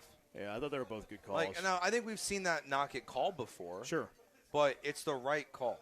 It was too much of a push-off. It was obvious for both of them. So I think it was clear-cut and dry. And now it looks like the Lions are going to be the team that's sitting at home this year. Yeah, I don't see any way they can make the playoffs. They have to win out, and the Packers have to lose out. Yeah, I guess it's possible. Do we know the long term on Jordan Love? Is he back next week? So he's in concussion protocol, and Malik Willis is If that was Stroud, he'd miss the year. Yeah, it's true. he probably would. So they might be down to their third quarterback when they play this weekend. Oh, Willis got hurt? He hurt his shoulder. I didn't realize that. So he's not going to play next week They're either? saying he's questionable right now. Okay. So Love's in the protocol, and then Willis is TBD. Yeah, it's rough. I don't even know who their third quarterback is. It doesn't matter. Did you see the Chiefs played yesterday? That little third Who string is that guy? He's got 2 Super Bowl rings. Who is that guy? I had never. We were driving home from LaBerge. Like I was listening to like a NFL whip around on Sirius, and they said the quarterback name. Like, Flex. He's that guy. Serious. Yeah, it's such a flex. That $10.99 per month. Dang, it's that much? Yeah. That's the basic You spend plan. that much on Sirius? Yeah. Huh? I just had That's Red Zone. that's I just like the had Red basic Zone on my plan. phone. I was just listening to Red Zone. That's what I do. Yeah. And That's then what I do when there's too. no traffic. Coaching stuff. Probably look at it more than that. So Pelissero is saying that Zach Taylor's expected back for the Bengals, which Joe Burrow, tip my cap to you. Thank you, sir. Rapp is reporting that Mike McDaniel's expected back, which I'm whatever, that's fine. Scratch that one off for the Texans. The Giants are supposed to have interest in Marcus Freeman. Joe? Damn it. Please don't do that, Marcus. Please don't do that. I mean, you have a chance to qualify for the playoffs. Yeah, you're right. I don't bring Brian Kelly back. He doesn't scream NFL coach to me. I think to me it's always if I'm worried about Marcus Freeman, I'd be more worried about like the Giants calling hiring Ryan Day. Why? And then Marcus Freeman going back to Ohio State. Oh, I see what you're saying. That's where he played. Yeah. So I'm more worried about that job because I'm with you. He doesn't scream NFL coach. I think he's really good at building a culture, though. So like that, and I do think we underrate that aspect of NFL head coaches. Yeah, I do see him as a even though honestly now I was listening to Bruce Feldman the other day on Ryan Russillo's podcast, and him and other college reporters, they just keep saying like because of the way the game is changing, that all these college coaches now are talking about getting to the NFL. Yeah, why wouldn't you? They're so tired because they want an off season, they want to spend time with their family. Like he said, there's one defensive coordinator he talked to. He's like, I get to coach my kids' baseball team. Like I could never do that if I was still in college. So why would I ever want to go back to that? You're not recruiting? Yeah, you're not recruiting all year long. Like you're not recruiting your entire roster every year. The rules are constantly evolving. Yeah, so that's where like I could see Marcus Freeman being that guy, but it would be a great hire for the Giants. If I were a Giant fan and I watched that football game, I would want to draft Mendoza because Dart was atrocious. Mm-hmm. Like, what if Dart's just mediocre? Let's not even say he's bad. Let's just say he's mediocre, and then Mendoza is a top 12 quarterback. That's a mistake not drafting Mendoza. Mediocre and gets hurt all the time. Yeah. Like we talked about this last week. I would take a quarterback. Yeah, I wasn't there last week, but this game kind of made me rethink my decision on that. To me, Most of it's because I don't love Mendoza. Like, Yeah. if it was like a can't-miss guy that I love, then no doubt about it. I'm a little indifferent on Mendoza, though. I like Mendoza. I'm still not sure he's this great NFL prospect, but I think it's more just. I mean, I still think he's kind of cheesy. And What does that mean, Brian? It was from after they beat Ohio State in the Big Ten championship Brian's game. talking with his hands coming on radio. together. Sean knows. It was when he was crying. When he was crying on the field, talking about the team coming together, and he was doing the hand motions to show us how the team came together. People like to talk with their hands. Do good quarterbacks talk with their hands? 713. Probably. Pat Mahomes, do you ever see him talk with his hands? Oh, he does the little, I mean, Manziel did that, too. He couldn't show up for College game day. That's true. That's Awesome. true. That's so. I mean, Manziel. we all knew that was going to happen, That's right? so on As brand. soon as we knew he was at the Jake Paul fight, he wasn't going to show up. Yeah. Did you see his Instagram? I don't follow him on Instagram, but people were reposting it. He issued an apology to people, but he said more is going to come out and there's a valid reason, but he never said the reason. And he also said he wasn't feeling well. I like that he said more is going to come out as if he couldn't just tell us what it was. He's like he he would wasn't have feeling the well. information. Yeah. And the night before, he was posting bottles. Yeah, he was hungover. Yeah, he was hungover. That's More why is going to come he out. needs more time to think about his alcohol lie. level? He was with an internet star throwing up the U the night before. Oh, really? Yeah. Huh. So that's my theory was he was told after that photo of Mr. Beast? Nope. Wrong version of the internet. Stretch? Or Sketch or whatever his name is? Nope.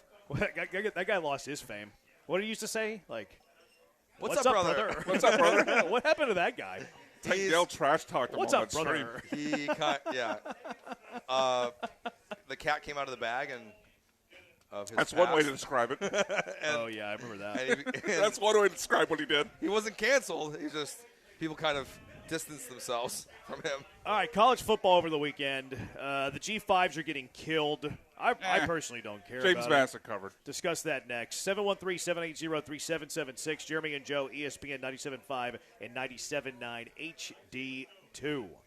You can watch the home team basketball game anywhere you want. There's only one place where the rally truly starts. That's at Tom's Watch Bar. Red Nation rallies at Green Street. Tom's Watch Bar, Red Nation is your new Friday and Saturday home game day destination. Watch the games with other fans like you who love their hometown team. And then 2 hours before tip-off, Tom's Watch Bar comes alive. Live DJs for you. Team swag giveaways. Who doesn't love that?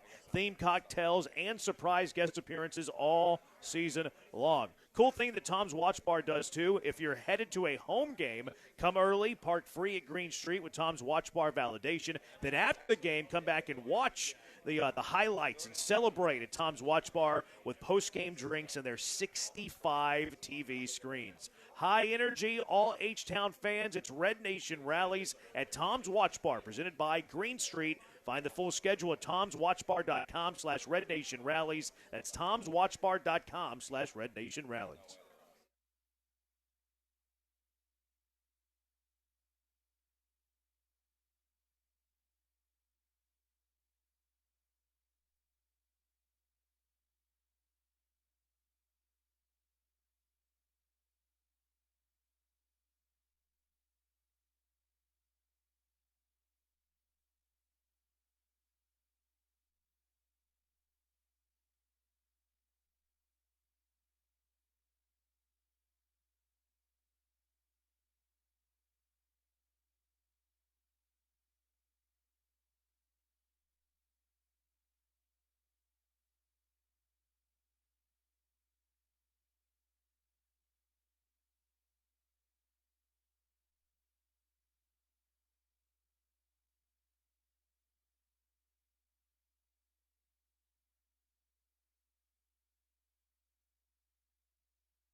This is Jeremy and Joe. On ESPN 97.5 and 97.9 HD2. Broadcasting live from the mobile Huntington Bank Studios, located at Nick's Place. Here's Jeremy Branham and Joe George. Anybody want to go to the Kinder's Texas Bowl? Giving away a pair of tickets. Anybody? We'll give them away here in a little bit. 713-780-ESPN. The college football playoff, Joe. These G5s are getting killed. Yes. James Madison, although James Madison was somewhat competitive. They weren't competitive, but they were. They made it a reasonable. They made it look nice. Margin of victory for Oregon. Yeah. They made it. Yeah, they made it look nice, I guess. Tulane got beat up pretty good by Ole Miss. I don't care about this. Like, a lot of these people are, they shouldn't be in. They shouldn't be able to be in the playoff. They're proving that they do not belong. This isn't the first time blowouts have happened in the playoff, and it hasn't happened with the group of five either. Yeah. Robert Griffin III, he posted this. In the playoff, Alabama lost to Clemson 44-16, blowout, Power 4 schools. Oklahoma lost to LSU 63-28. Ohio State lost to Clemson 31-0. Ohio State lost to Alabama 52-24. TCU lost to Georgia 63-7. Florida State lost to Oregon 59-20. Michigan State lost to Alabama 38-0. SMU lost to Pitt 38-10. Notre Dame lost to Clemson 30-3. Tennessee lost to Ohio State 42-17. Why are we kicking out all those conferences? Why are we kicking out the Power Fours? Like, I don't care if I will never care if a group of five gets blown out in every single playoff game they play in for the rest of college football history. I don't care if they get blown out by 70. We're not putting them in the playoffs so they play competitive games or with the thought that they can win the national title. Mm-hmm. We put them in the playoffs that way that every team that participates in the sport can win its championship. College football for too long was the only sport that I can think of in the entire world where every team that played in its league could not win its title. That's why they're in. They're in because it's fair. Mm-hmm. They're not in because they're actually going to be in these games. And I'm not going to let a single day of results impact that decision ever for me. I will always die on this hill. I think that, like, the reason why I'm anti-expansion here a little bit when it comes up, and I've come more around that it does make sense, but it's also such a small sample size. Like, we don't think a team that is a group of five team is going to win a national championship, and it doesn't feel like they can even win a playoff game right now. But you never know. I mean, I think there's times when Boise State could have won one. Cincinnati was group of five. Like, they could have won one. UCF, the Cougs back in the day, like not that long ago, like, could have won one. But now it's – so, like, you always wanted them to have a spot. Yes. So for the last – basically since Boise State, Oklahoma, since the Statue of Liberty, people have been talking about giving these lower-level teams a chance to play for a title. And then now we see it for 2 years and we just want to get rid of it? Yeah. It doesn't make any sense. Like, it's conference elitism, I guess. Well, I just simply think that every team that plays in its sport should have a chance to win its title. Name me another sport where that's not the case. It's the only one. It's the only one. So I think it's a really fair point, like, to look at the previous history of the college football playoff and say these games happen all the time. Yes. This is not a new occurrence. It's just the brands are not there. It's not a great when you see, it would be like what would like. Well, I think it's more who they left out. I think that's why, like, people would have rather seen Notre Dame in that game. I agree. Obviously, biased over here. They'd rather see Texas in that game. And I get it. Vanderbilt, they had a good year. They have the Heisman runner-up. Like, I get it. But it's such a flawed system regardless. Like, there's no method to the madness to make this perfect. 6761, you care more if U of H was a bubble team and didn't get it. You're wrong. You're putting words in my mouth. You're ejected. Like, I would not have changed this thought. I think that a group of five representatives should always have a spot in the playoff. Now, if you wanted to put some parameters on it, like, should there be two? Okay, like, that's a conversation we could have.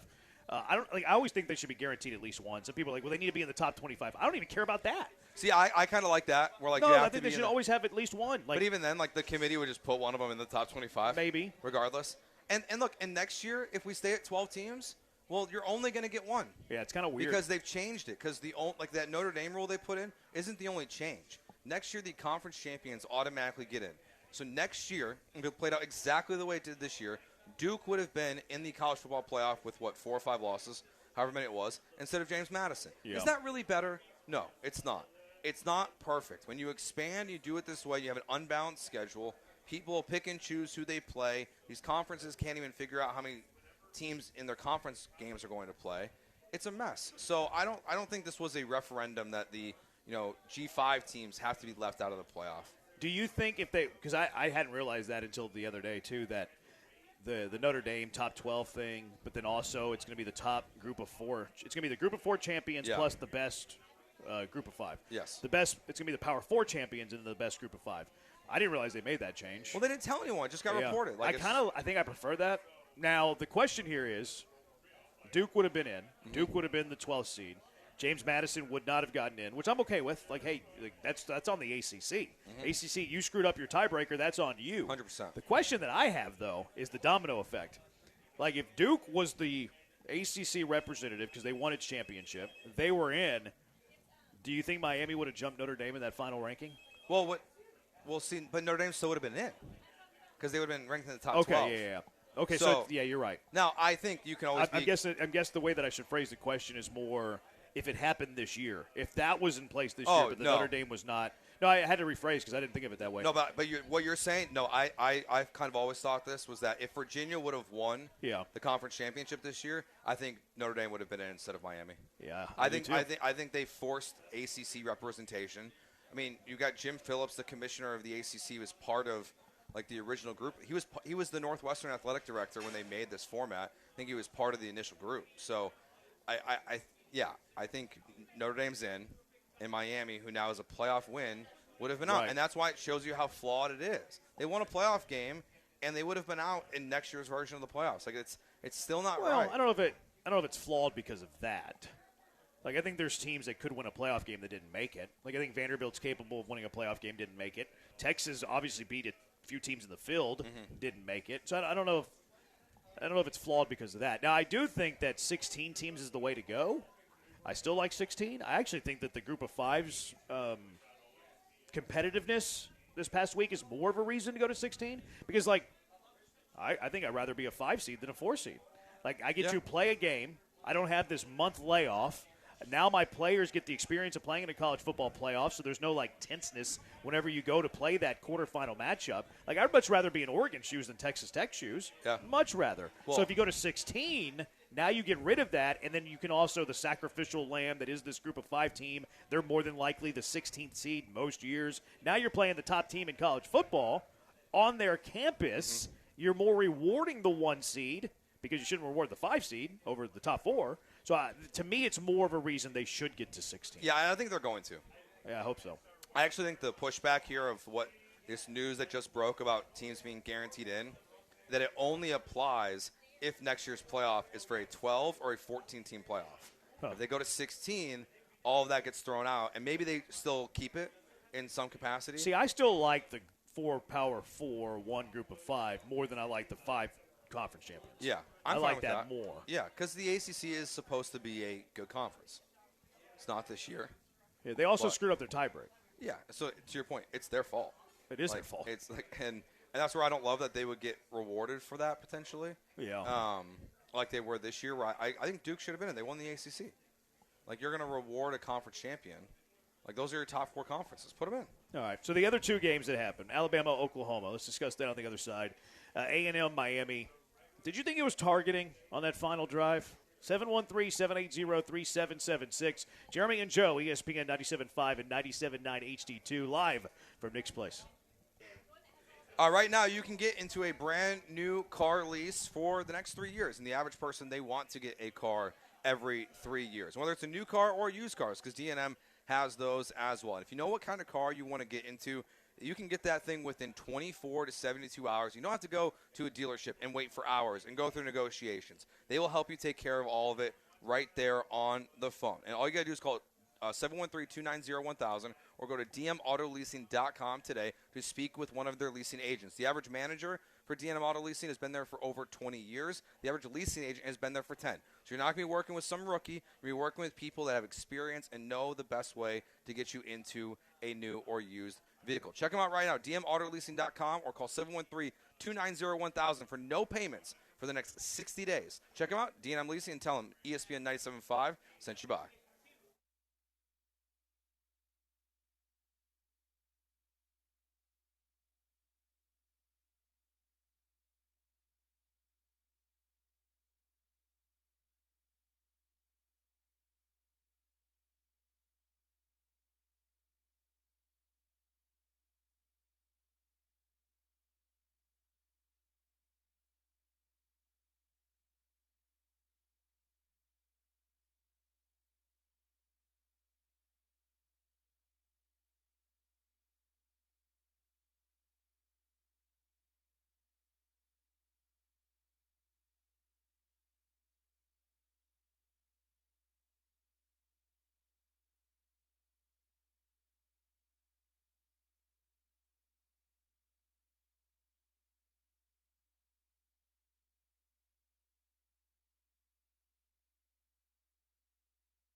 We're going to do our New Year's resolutions next week. I have one for Cutler. Get his rejoins right. We can get that changed. There's a few ways I thought that was going to go. What was the other options? Well, wait and see next week. What does that mean? That I don't want to say it. I was waiting to see what you were going to say. You didn't know what he was going to say? No, I didn't know he was going to talk about his rejoins. That's all he ever talks about. I haven't heard it. I like to mix it up. All right, 713-780-ESPN. Junkie on the text line. Here's my only thought of putting Power Fives in. Football, I believe, is the only sport where there are levels. Basketball and baseball pretty level as far as skill. I just think the skill in the bigger schools have a pretty large gap in talent. I don't disagree with that. I do think that the talent gap has shrunk, though. Mm-hmm. I think the NIL era and transfer portal has actually led to more parity, which people were terrified of. They thought it would lead to greater disparity. But I think it's actually been leveled. I think look at Indiana. Indiana, I was mocked 2 years ago whenever I was calling Indiana a football school. Like I would say it every single week. What do you believe now? I believe that Indiana's a football school. I believe Indiana's a football school. I got mocked and ridiculed. They're a football school. They are. Like, and things can, and I understand that Indiana's Big Ten. They need a lot of resources, a lot of money. But the level of talent has spread across to more teams because players want to play. You're not going to spend a lot of NIL on players who aren't playing. Those players want NIL, so they're going to go somewhere they can play. Like it's in a weird way actually led to more parity. I also think with the G5 thing, like if they go to 16 starting next year, I think people will be less upset about it when it's 1 versus 16. Yeah. And it's going to more resemble what we see in March Madness, where Indiana's going to dog walk, some of these teams, or if it's Ohio State, whoever's number one. But that's to be expected, right? It's the number one team in the country. It's like a 1-16 in the NCAA basketball tournament. And that's they where, get the benefit of playing the 16 because they were the one. Yeah, I think once that comes into play, and then people will be more okay with it. Yeah. And I think a lot of times it'll be like this year where Tulane was ranked 20th. If they're 16 because of it, I think people are okay with that. Yes. Like, would you rather have that team? To me, deserves to be in more, just like in March Madness, than the 5th or 6th SEC team. Like in March Madness, we have these debates of, does the 9th or 10th SEC team deserve to be in? Probably not, because they're 9th or 10th in their conference, but they're going to get into the tournament. Yeah. So I'd rather see the chance for a miracle, than that random, Yeah, a little Missouri. different in college basketball because the at-larges there are like, you're not picking them over a conference representative. You're picking them over the at-large schools, which, that usually 11 or a 12 seed. And then they also have the play in there, by the way. Oklahoma, they blew a 17-0 lead. Yeah. That drop ball in the 3rd and 4, in my opinion, changed the game, where Mateer got free, had the deep ball as a running back, actually, right there, catch the ball. I think it's a different game. Was 17-7 there. Could have been a touchdown. Instead of dropped, and the punter drops it on the next play. Which that was dropped it on the next play. I mean, he just choked. Yeah, I don't know. Man. Just dropped the ball in front of him. Check his betting accounts. That was worse than what Young Ho Ko did. Young Wei Koo? Young Ho Ko. Remember whenever he? Oh yeah, when he tripped in the turf. Yeah. He tried to pull back because the snap wasn't there or something. Yeah, because it looked like he botched it. Yeah, the snap wasn't there, so he just freaked out a little bit. Kicked the ground. Worst moment of Young Ho Ko's career. And then he got cut for it. I don't think he got cut for that. Well, he got cut 2 weeks later. Yeah, but I don't think it was for that. I think it added to it I don't probably think a little so. bit. No, I think that specialists looked at that play of him doing the right thing. Yeah. But the perception of it looked terrible. But the punter, yikes. Yeah, just that was weird. I've never seen a punter do that. And then, as they said, 3,000 times on the broadcast, the Oklahoma kicker hadn't missed a field goal since his first kick of the season. And then he pulled up short on a field goal he had made earlier in the game.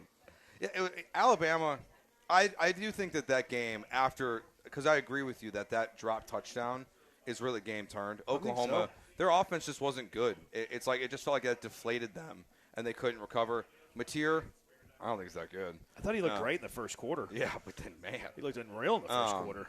And then, but I think the rest of that game, though, is more accurate of who Alabama is. I'm a big Ty Simpson fan. Like, I think he's a good quarterback, and now that he seems healthier, I think the number is a little big, honestly. What's the number at? 7. Oh, wow. For Indiana. I was surprised. I thought it'd be closer to 3 to 4, somewhere in that range. Boy, if Bama wins there, the SEC is going to be obnoxious. Yes, they will be. And they already are. They already are. Even though they also had, people want to give grief about James Madison and Tulane. They looked a lot better than A&M did. Well, at least James Madison scored a touchdown. Because A&M well, come on, stinks. They look better offensively. Yes, defensively, A&M A+ game. Not scoring a touchdown in a playoff home game is very disappointing. Yes, yes. What's more Very disappointing, blowing a 17-point lead at home or not scoring a touchdown I at think home? the latter. Yeah. The latter. Because, I mean, Alabama started to get back into it pretty quickly. Like, it didn't take long for them to be back in it either. Like midway through the second? Yeah. Yeah, I mean, I was driving to LaBerge. It was by the time I got to LaBerge, it was 17-0 and 17-17 by the time I got there, where A&M just had no shot because Marcel Reed was just bad. Yeah, you think Aggie fans are out on him? Yes. Like, I know They he's should coming be. back, but should they, like, be looking? I think you look at some of these quarterbacks in the portal, and I would be curious. I would look at, we talked about it this weekend, I think maybe you try to do what Ole Miss did. You try to find, like, your Trinidad Chambliss, someone That's a that good idea. is a lower-level prospect that you bring in, and then it turns into a quarterback competition, and then when he just outright beats out Marcel Reed for the job, everyone's like, okay, this makes sense. That's a great idea. Like, instead of don't go. Like, maybe as the kid from Cincinnati. Oh, he's too good to be He's a too backup. good. He's too Oh, good. yeah. Yeah. He's too probably good. going to be Tech's quarterback. But like, yeah, I would bring in someone that can compete with Marcel. That going to spring ball, Marcel's starter, but this kid, whoever he could be the guy who takes over. Because I would be out on Marcel Reed, frankly. I wouldn't trust him. He can't throw, and for a guy who's supposed to be super athletic, he's really not. He doesn't make guys miss in the open field. Well, I think it was neutralized because Miami's probably good defensively. Yeah, like he can go north and south, but even in other games, like he doesn't have like that east-west shiftiness that you're looking from a quarterback that can't really throw the ball that well either. Yeah, I would. I'd be intrigued with your Chambliss idea. Like, he was a really good Division II quarterback that people are sleeping on, and we have our eye on. That would be a good idea. Do you think that it should have been a targeting on the play where the Miami player nearly got paralyzed? Actually, I think it should have been. Really? Absolutely. I thought the contact came through the shoulder, kind of like the Jalen Petrie hit on Rashee Rice, where he led shoulder, hit shoulder, and then What did he hit with his shoulder? Huh? What did he hit with his shoulder? I thought it was shoulder to chest, Oh, and then he like transferred up to the helmet. Like the initial contact was not helmet to helmet. He didn't lead with his helmet. I'm not 100% sure it has to be initial contact. Secondly, I disagree. I thought it was a clear shot to the head. And I don't think that he led with his helmet. I don't think it was like a leading with the crown of your helmet. But the receiver for A&M was clearly defenseless because he was trying to reach for the ball. He was like kind of in the air. He was a defenseless receiver. He got hit in the neck-head area. That's targeting. By the definition of the rule, it is. Yeah, I thought it should have targeting. It's one of those where I don't love how they call targeting. No, it's in college football. And honestly, they're very inconsistent with how they call it. And that's part of it. Like, I guess that's the ultimate reason why is I feel like they don't ever really follow the letter of the law that they write. It feels like they pick and choose when it is. I also don't like the punishments for it sometimes, especially when it's not a egregious targeting and the player misses the next half of a game. I hate that there's an ejection for it and Yeah. potential suspension depending on when it happens in the game. Yeah. I would get rid of that part of it. So it's one of those where it's ultimately like Miami wins the game still. I disagree. If that gets called, Miami does not win the game. It'd be first and goal at the 1, right? Yeah. Oh, I guess you're right. It would have been. I forgot where that happened on the field, but I guess it would have been half the distance, but semantics. Like yeah. I think the Aggies you're right. win the game. No, you're right. And because they can run the ball then, instead of have Marcel throw it. Yeah. Which that last interception. I mean, it's not a guarantee that they get in the end zone. No, but previous 59 minutes might tell you otherwise. But yeah. I think that they score a touchdown if that is called. I do think that the Aggies got a bad whistle on that play. Now, is it bang-bang? Is it at 60-40 versus 90-10? Well, I do think it's closer to bang-bang than like this obvious missed call. But I do think it was a bad whistle. Yeah, it was. It was just. Was it a good weekend for college football? There was one good game. Yeah. I mean, the Alabama-Oklahoma game I thought was good. That's what I'm talking Well, about. Miami A&M was competitive. Yeah, it was a good football, though. I hate this. I don't like this argument either. That's Like, fine. I don't need a lot of points for it to be good football. I like from time to time two defenses. But see, I don't going think at it was two defenses dominating. I think it was two bad quarterbacks being the coaches taking the ball out of their hands because they were terrible quarterbacks. Yeah, I don't think this would be like if we had like a Broncos-Texans rematch in the playoffs where it's two great defenses. And A&M and Miami have good defenses. I think exactly. But I think the quarterback play was really bad. But that's college football. Like, I there's know. not a No, ton you're right. of great No, college you're right. You're quarterback right. play. Yeah, I'm kind of looking at it from like an NFL lens in a way. of what that game was. But I like that game. I thought it was a fun game. I also would push back a little bit that A&M wins that game because it would just – I mean, unless we're assuming they go for 2 and get it, that would have tied the game. Which, at the way that game's going, I think they would have gone for it, but I'm not assuming they're going to get it. Yeah. Yeah, that's fair. I wonder what Elko would have done. I think they would have gone for it. The way the game had gone, I think why risk going because overtime? your offense has been dreadful. I know, but and like your defense is your strong suit. Let's put them back on the field. Isn't that the reason to go for it, though? Because you don't have to put together more scoring drives in overtime? Well, no. Because, I mean, it's your offense needs to play against their defense versus overtime. It's your defense has an equal opportunity as your offense. And that's my other thought in that game was that because if it does go to overtime, can we please change the overtime rules? I do hate the overtime rules. Because it's one thing for the regular season to end with a 2-point conversion off. I hadn't thought about that. Like, can you imagine a college football? What if the national championship was decided by back-to-back 2-point conversions? Like, I would hate that. They have to get rid of it. Like, even the potential of it. I don't like college football makes me overtime. sick. Period. I don't like starting at the 25. I think it's a gimmick. I like the old rule, like where I know, and they got rid of it because A&M or UT and Tennessee, whoever it was. I don't even it like was that A&M one. LSU 7 overtimes. Yes, yeah, like.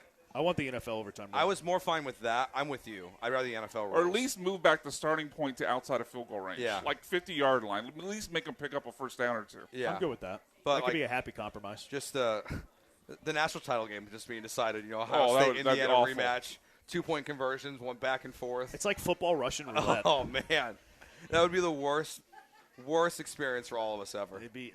It's going to happen eventually. They're going to have to rethink because college football is not proactive. No, they're not proactive no, thinkers. It won't change until that happens. They're not proactive thinkers. Look at the ACC and their tiebreaker. The ACC, the G5 stuff we're talking about today. Look at them changing the playoff format every year. Yeah, like it's all reactive. Instead of letting something play out, and you know how the playoffs are going, they're going to change it again in a month from tomorrow, probably. And then this one, until it happens on a national scale and everyone's is crushing them, because that's where I feel like the G5 stuff too. It's Brian said this over the weekend that this is where the media actually I think makes an impact in a sport versus the NFL, Major League Baseball. I actually think like when Paul Feinbaum speaks, I think there are a lot of athletic directors and things like that listen. Oh, I talked to Hunter the other day on Saturday. Yeah, Hunter Yurchek. I went 6'7". Remember he did that on national TV. Yeah, I know. He didn't like it all the Yeah. time. He can't. I know. I hate it. It's the worst. Hey, it's the worst rush. I dropped. Sean and I were. Joe and Sean were dropping so many of those. We were trolling. They're Brian just trying to get under my skin. Yeah. Why are y'all 6, 7 years old? Why are y'all acting like children? It was funny because Brian was getting so upset. I'm on Brian's side of this. All right, 713-780-3776. Are we going to just let the Rockets off the hook when they lose the second leg of a back-to-back all season? Are we going to allow that to happen? And also, Joe's going to write a thesis on what he saw from Houston, Arkansas on Saturday. 713-780-3776. Jeremy and Joe broadcasting live from Nick's Place on ESPN 97.5 and 97.9 HD2. Football season. We're in the thick of football season. Donna loves football. She's a huge football fan. We're all football fans. And Underdog is the best place to get in on all the action all season long. You're in Texas. Texas is the best place to make picks and win money on Underdog. Playing on Underdog is so easy. All you have to do is pick whether your favorite players will go higher or lower on a bunch of different stats. Rushing yards, receptions, touchdowns, much, much more. Team picks, too. Get your picks right. You can win up to 5,000 times your cash, and you can play with as little as $1. So what are you waiting for? It's just $5. You're going to get some bonus entries, too. In fact, Underdog's got a little bonus entry going on right now. Looking at this Monday Night Football matchup. San Francisco, Indy, Christian McCaffrey. What do you like from Christian McCaffrey today? He's at 0.5 for rush and receiving touchdowns. Feels pretty safe there. George Kittle, Brian's dude, 67.5 receiving yards, higher or lower there. Jonathan Taylor has been phenomenal, 98.5 rushing yards, higher or lower there. And then old man Rivers, he's playing football tonight. His passing yards, 159.5. You like the higher or lower there? Something might have caught your interest there, and if it did, download the Underdog app right now. Use promo code KILLERB to score $75 in bonus entries when you play your first $5. That's promo code KILLERB, KILLERB.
This is Jeremy and Joe. On ESPN 97.5 and 97.9 HD2. Broadcasting live from the mobile Huntington Bank Studios, located at Nick's Place. Here's Jeremy Branham and Joe George. He's Joe. I'm Jeremy at Nick's Place, ESPN 97.5 Christmas party. Before we talk about Rockets and Joe with his top 3 things he saw from the Cougar win over the Razorbacks on Saturday, let's go out to the HRP listener line. Charles, you're in with Jeremy and Joe. What's up, Charles? Hey, how you doing? Listen to the show daily. I just want to call and let y'all know that college football is broken. The way to fix it, conference realignment. You do 6 conferences, 2 divisions. Each division, each conference winner automatically gets a shot to the playoffs, and then everything else just falls in the way it may. But the only way to fix college football is a real conference realignment. And thank y'all. Yeah, have a great day. Merry Christmas, Charles. Merry Christmas. I would love it. Give me real conferences back. Go back to the Pac-12, the real Pac-12, not this new fake Pac-12 that's coming to existence. The Mountain West abomination that they're going to do? I mean, the conference. What's happened to these conferences is it's how – now, I think A&M deserved to be in the playoff, obviously, but, it's how A&M skated by, frankly, this year with playing the bottom of the barrel of the SEC, how Indiana last year, same thing. These conferences have gotten too big, and it's all a mess. I hate all these games we're losing. The Apple Cup is gone. You care about the Apple Cup? It's tradition. You care about the Apple Cup? I would watch it. You can still watch it. Well, the same way we watch the Iron Bowl. Yeah. The Apple Cup. They're traditional games. Joe's putting on he's getting on his high horse for the Apple Cup. But Joe's also going to miss the Civil War between Oregon and Oregon State. All that stuff, I think that one's staying. Oh, is it? I know they played this year. I think they found a way to keep that one. Joe shed a tear when the Apple Cup died. But we didn't have, that was a bridge too far. Yeah, well, we didn't have Texas and Texas A&M That's for what how broke long? college 11 football. years. 11 years. It's too much. It's dumb that today Notre Dame USC got canceled. Yeah. It's the conference realignment, and it all trickles down to that stuff. I know you want someone just to come in and buy college football. Yeah, I mean, it's pretty similar to what and look, that's never going to happen. I understand that. I would go to 80 teams, 8 conferences of 10, geographic, however you want to set up the playoff, whatever. I'm probably in favor of an automatic qualifier of some sort, but you can talk me into a bunch of different things when it comes to that. No, I don't think it's broken, though. That's what I would disagree with. Is it ideal? Is it the best that we want it? Is it optimal? No, it's none of those things. But they're still making tons of money. Everybody's going to the games. Everybody's watching the games. Mm-hmm. They're making billions of dollars. It's not broken. It's just flawed. The only thing that's at this point that's probably broken and going to die is bowl games. Which I'm okay with. And I think that's the only one of college football that really is a problem that's going to go away. Yeah. At least in the way that we know it right now. Maybe we will see it become a week 0 game. Love that idea. The following year. Will never happen, but love that idea. You really think it would never happen? No. It's hard logistically because you have one, teams make the bowls. The other half of college football doesn't. What are those teams doing? Are they just playing one fewer game? Are they now going to schedule games against each other? Yeah. They have 6 months to try to figure that out. I think it's tough. It does make it more challenging, obviously. But because then it forces the playing other people thing. And there's also complications where that would mean next year Texas and Michigan, do they play next year in the regular season? Oh yeah, you could play twice. No, they play Ohio State next year. That's right. That's right. But you could have that wrinkle, a bowl matchup. Michigan comes back a couple years later. But you could have a bowl matchup where you play again. Like if BYU and Notre Dame would have played, now they're on each other's schedules next year. It almost happened with Houston LSU. Houston LSU are playing in the bowl game this year. They kick off the season not next year, but the year after. So I mean, if this was the Texas Bowl matchup next year, then now you're playing a back. So you'd have to move bowl games to make it work that way. But I think college football is it's in a weird place. They've changed so much, changed so fast, and they're trying to catch up on how to get everything back on a track where everyone feels good about it. You've got these conferences that all want different things. They have different goals. It's because you don't have a governing body. Yeah. Like the Big 12 wants some things. The ACC wants some things. The SEC doesn't want California teams. The ACC clearly doesn't care.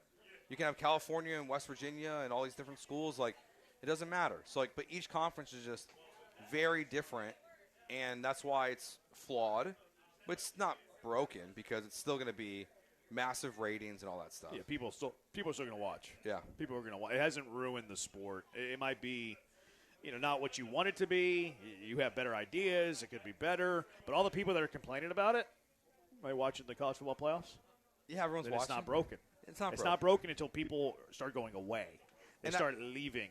And I think, and we'll see a ratings dip this year, I would imagine, for the first round, right? Because last year you didn't have these G5 teams in the first round. Boise State had a bye. Yeah. So you'll see a ratings dip for sure, but it's not going to be a dip that you're like, oh, that's a problem.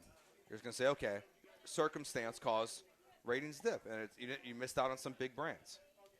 Yeah, that's got a ways to go. Ways to go. All right, Houston beat Arkansas in Newark in the Rock. Lockdown defense. All right, that's one.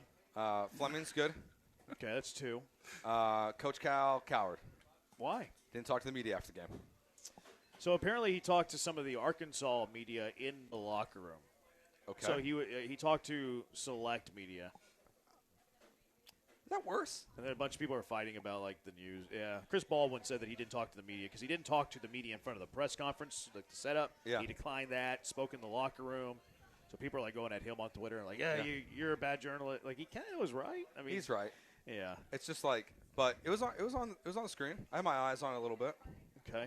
So Coach Cal's a coward. I would look at it in the corner while watching the Bears lose. You should have had it with sound up. I'm sure you're listening on the Varsity Network app. To yours truly. That was a good win. Yeah, I had my AirPods in. Q1 victory. At the sportsbook. Such a liar. Top 15 matchup. 94 points for Houston, too. I know a lot of people are like, hey, the Cougars' offense looking really – they did. They looked really good in that game. I know Ocho is probably pleased because Ocho always gets a little upset about the Cougar offense. He does. Like, what is he going to say about this? Like, 94 points, hit 11 threes. Like, Ocho's always about shooting. He's always about the Cougar offense. 94 points, 11 threes, Ocho. What do you got? Sharp went 3 for 9. Not good enough. He was good second half. Yeah. Sharp had 22. 16 came in the second half. He was really good in the second half. First half, a little shaky. Second half was very, very good. Ramon Walker, missed the story there. Came off the bench. He's, the culture guy. Yeah. Had a season-high 12. Took a critical charge late in the game. Yeah. All right. Rockets yesterday. Fall to the Kings. Overtime. 125-124. Are we just going to let them off the hook? Are we going to let the Rockets off the hook in back-to-backs? No. Everybody lets them off the hook. You criticize them after they lose the second leg of a back-to-back. Oh, it's a back-to-back, no big deal. Well, Sacramento's also in a back-to-back. Here's the thing. They're 0-3. They're 0-3. They're 0-3, and you got a bunch more coming. At least 2 of the 3 they've played on a back-to-back were also playing a back-to-back. It Yes. might be all 3. I know 2 for a fact. It might be all 3. And it's the Kings and the Jazz. Yes. So it's like you're playing down your competition. And the Mavs. And yes, and the Mavs, who are bad. Like I think it was all 3 played the previous game too. I think all 3 Certainly opponents the that Jazz you played, and I think the Mavs did as well. I think all 3, and I know that the Kings did. No. All 3 opponents you've played were also in the second leg of a back-to-back. So it kind of lessens the excuse, in my opinion. Yeah, I don't think there's any letting them off the hook for what's been happening recently. Whether it's the back-to-backs, the poor play that we've seen in closing situations. Because I think that to me is the bigger picture of like last night's game is that they're not good closing. It's just the reality right now. They are a step behind of where they should be at this point in the season, in my opinion. Like they have too much talent for being that bad at the end of quarters, at the end of games, and overtime. Yeah. Last night's losses, it's not good. Yeah. It's not good. Alpi looked really good the first half. Was like dunking on the Kings left and right. He looked as good as I've seen him look this year. And then they changed their game plan. Like, hey, let's not give him a dunk every time up the floor. Sound defense. The Tari Eason returned yesterday. That's great. Bad news is he left the dude wide open in the left corner. They gave them the lead, Schroeder. Sarge posted today that people who think that Tari Eason left him, if they think there was a bad basketball play, they don't know ball. Oh, even though Ime told his players not to leave their guys? Ime said in the press conference that Tari should have left. Calvin Murphy's a basketball Hall of Famer. Said that's crazy. Sarge said that. That's where, I like Sarge. Let me pull you don't it up, have to defend everyone because he deleted the tweet. Because he probably then heard the press conference in which Ime. Well, I commented to him. Oh, okay. I said Hall of Famer Calvin Murphy, head coach Ime Udoka, color analyst Ryan Hollins, and not ball knowing Branham all disagree respectfully. Yeah. And then he deleted it. But he said, here's the tweet from Sarge. Some of y'all don't know basketball, and it shows. Tari Eason didn't do anything wrong on the Kings' last possession in overtime. Yeah, he did a lot wrong. A lot wrong.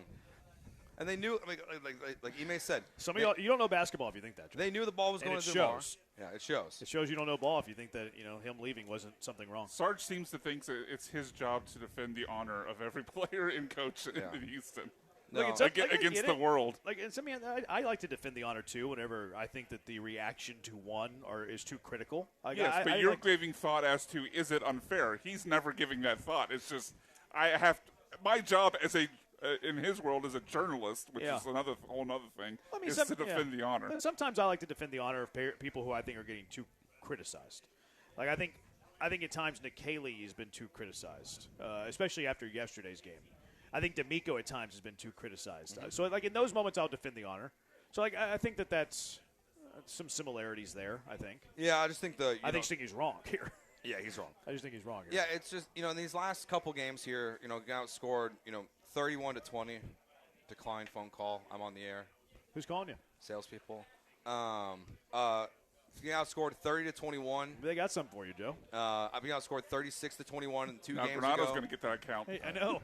You're not hustling, man. I've got his hoodie. I've got his sweater. All right, now Lance is going to get it. I think I want to keep it. That's kind of a cool sweater. Yeah. You're not going to mail it to L.A.? No. He can get it when he comes back in like 2 months. Don't put it in the old locker. The lockers will get thrown out like your sweater did. Yeah. But they're just, I don't know. I'm not panicking. I don't think there's any reason to panic just yet about the Rockets. But I do feel uninspired with their closing performance, and my gosh, they turned the ball over so much. Yeah, I got I made some Reed Shepherd fans mad yesterday because he had a bad turnover, and I was like, you know what actually annoyed me here is that Reed Shepherd, they've been posting like these highlights of his passes these last couple of games, and I think they're stupid passes, but they're lucky and they land. Yeah. Like there was one I think he threw to Durant where like he leaped in the air from the left wing and fired it to the right block between 2 defenders in a tight window. I was like, that's a terrible pass, but it got home, and then Durant dunked it. People are like, oh, look at the great vision from Reed Shepherd. That ball gets tipped away 9 times out of 10. So I've been looking for a bad pass for him to like say that. And I said it yesterday. People are like, it's just a turnover ratio. I'm like, I don't care about that. I'm saying he's making dangerous passes. He is. He's making big-time dangerous passes. He does the thing where he throws it like over his head as fast as possible. Yes. He's like chucking it in there. And then it lands, and people are like, oh, my goodness, look at the great vision and great decision-making of Reed. But then the 9 times out of 10 where it doesn't land, no one says a peep.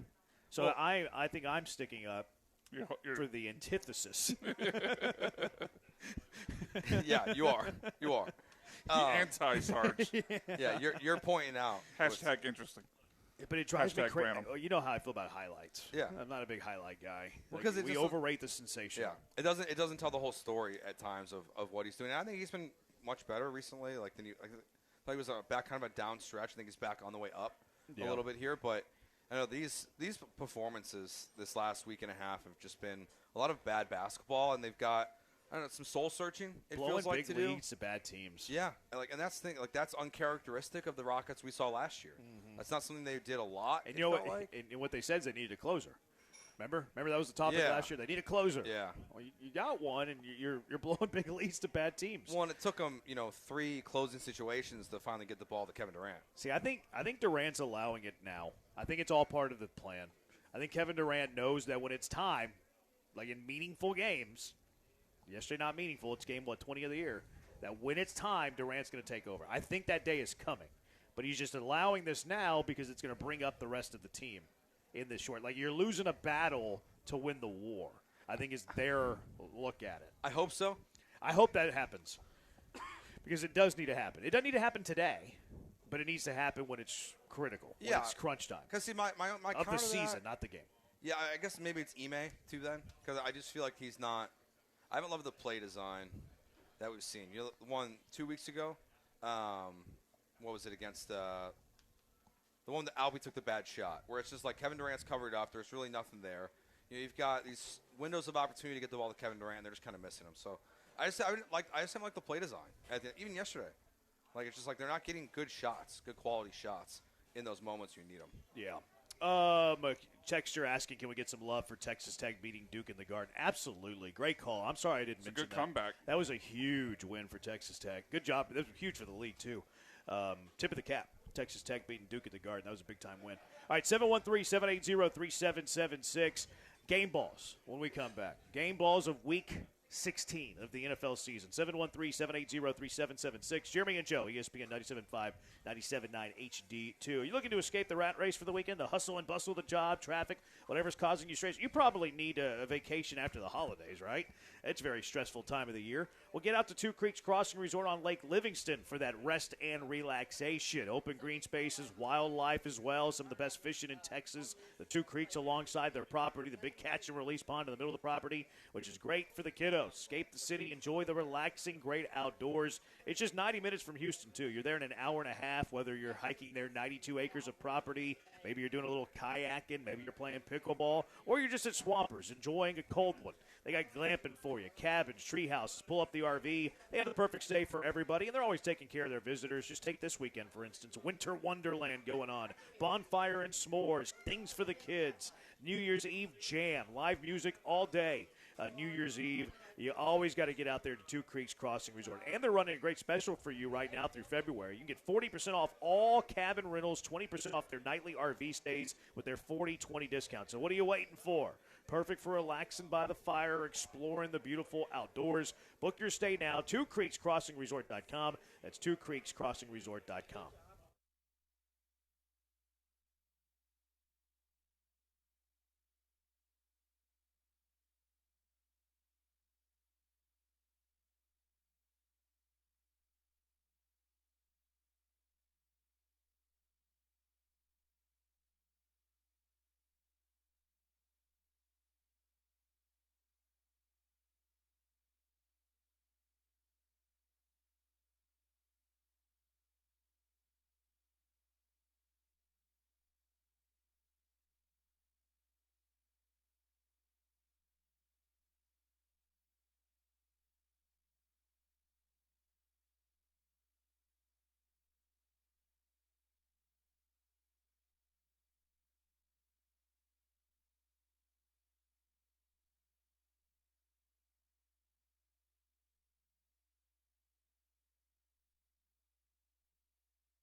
This is Jeremy and Joe. On ESPN 97.5 and 97.9 HD2. Broadcasting live from the mobile Huntington Bank Studios, located at Nick's Place. Here's Jeremy Branham and Joe George. 713-780-ESPN. Who are you handing out game balls to? Week 16 of the NFL season. Who is your first game ball going to, Joe? Let's go. Let's give it to the young kid. Undrafted, rookie, Jade Walker. Nice touchdown catch. Homer.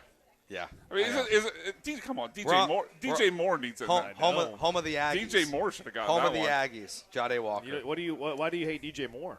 I don't hate DJ Moore. It's a great catch. The game-winning catch. He should get the game ball.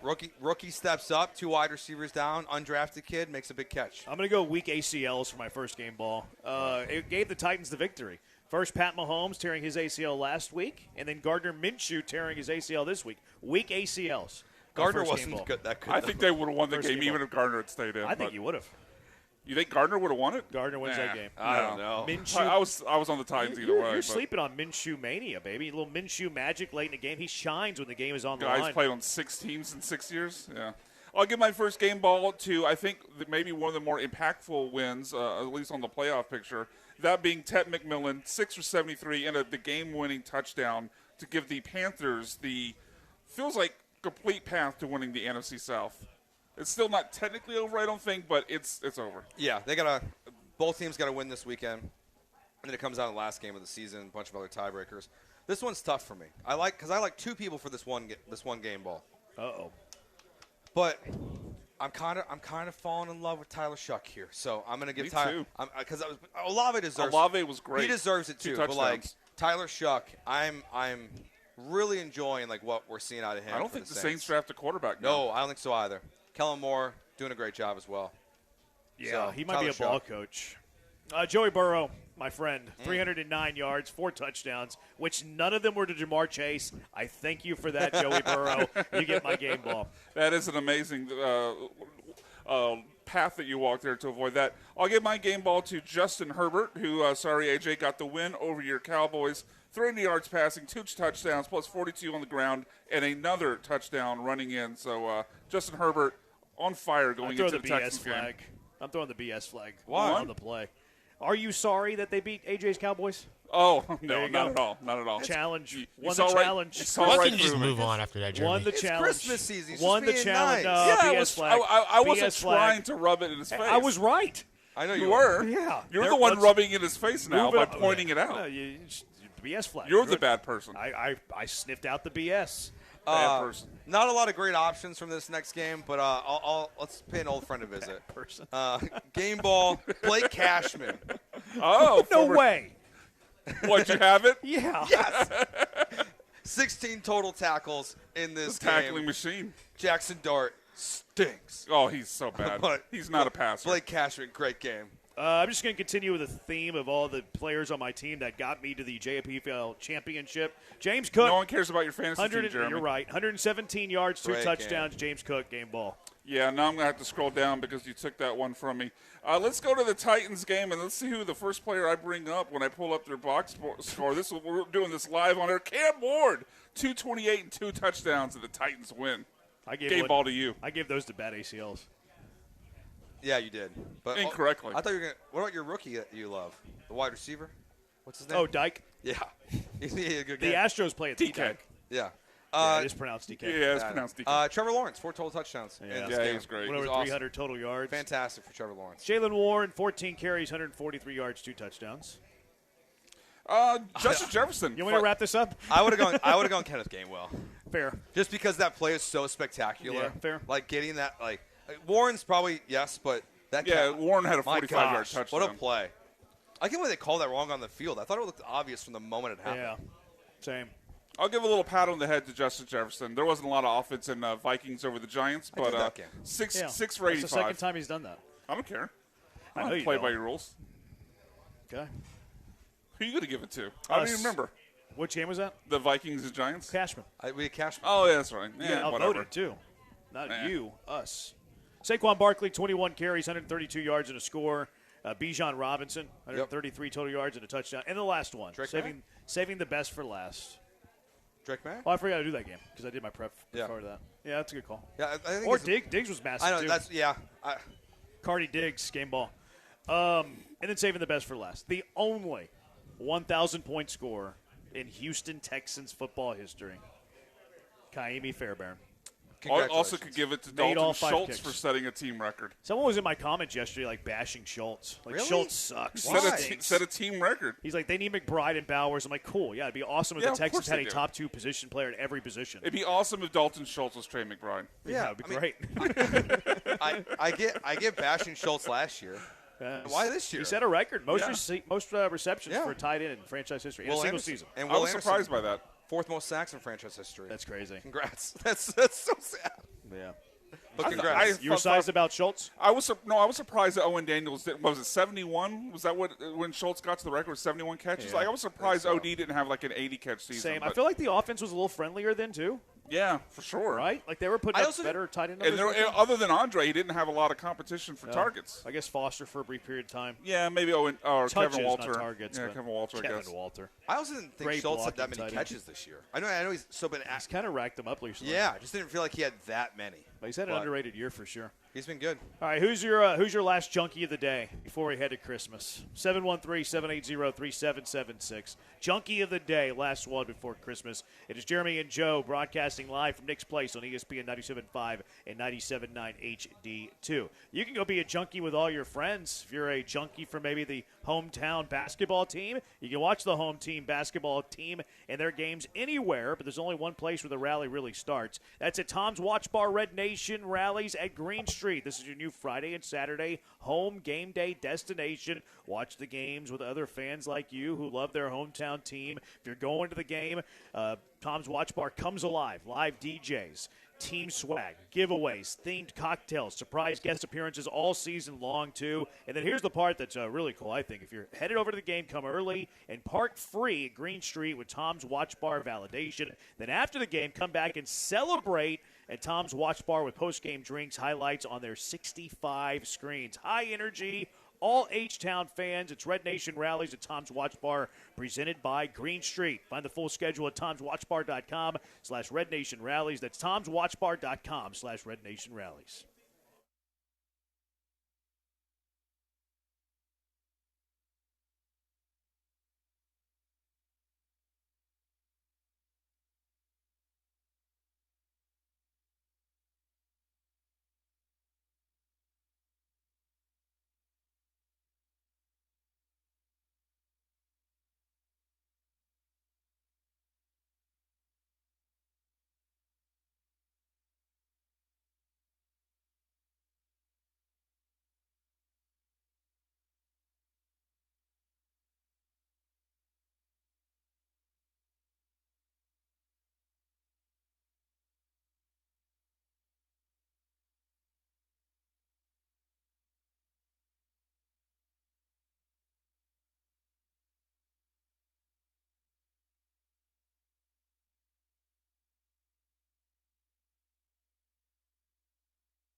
First Junkie of the Day nominee. Thanks to Nick's Place, by the way, for having us out. Thanks to everybody who came out today for the Christmas party. Awesome. Thank y'all. Junkie of the Day, Alex wants to nominate you, Joe. Why? For not taking shots with Twitch. When? I don't know. You just said that. Today? How would I know what he means? Were they here? Yeah, Alex was here. I've been here since I missed Alex until he left. I get here at 7 a.m. I don't know how that's relevant to you not taking shots. Well, they didn't ask me. That sounds like more opportunity to take shots. I didn't reject the shot.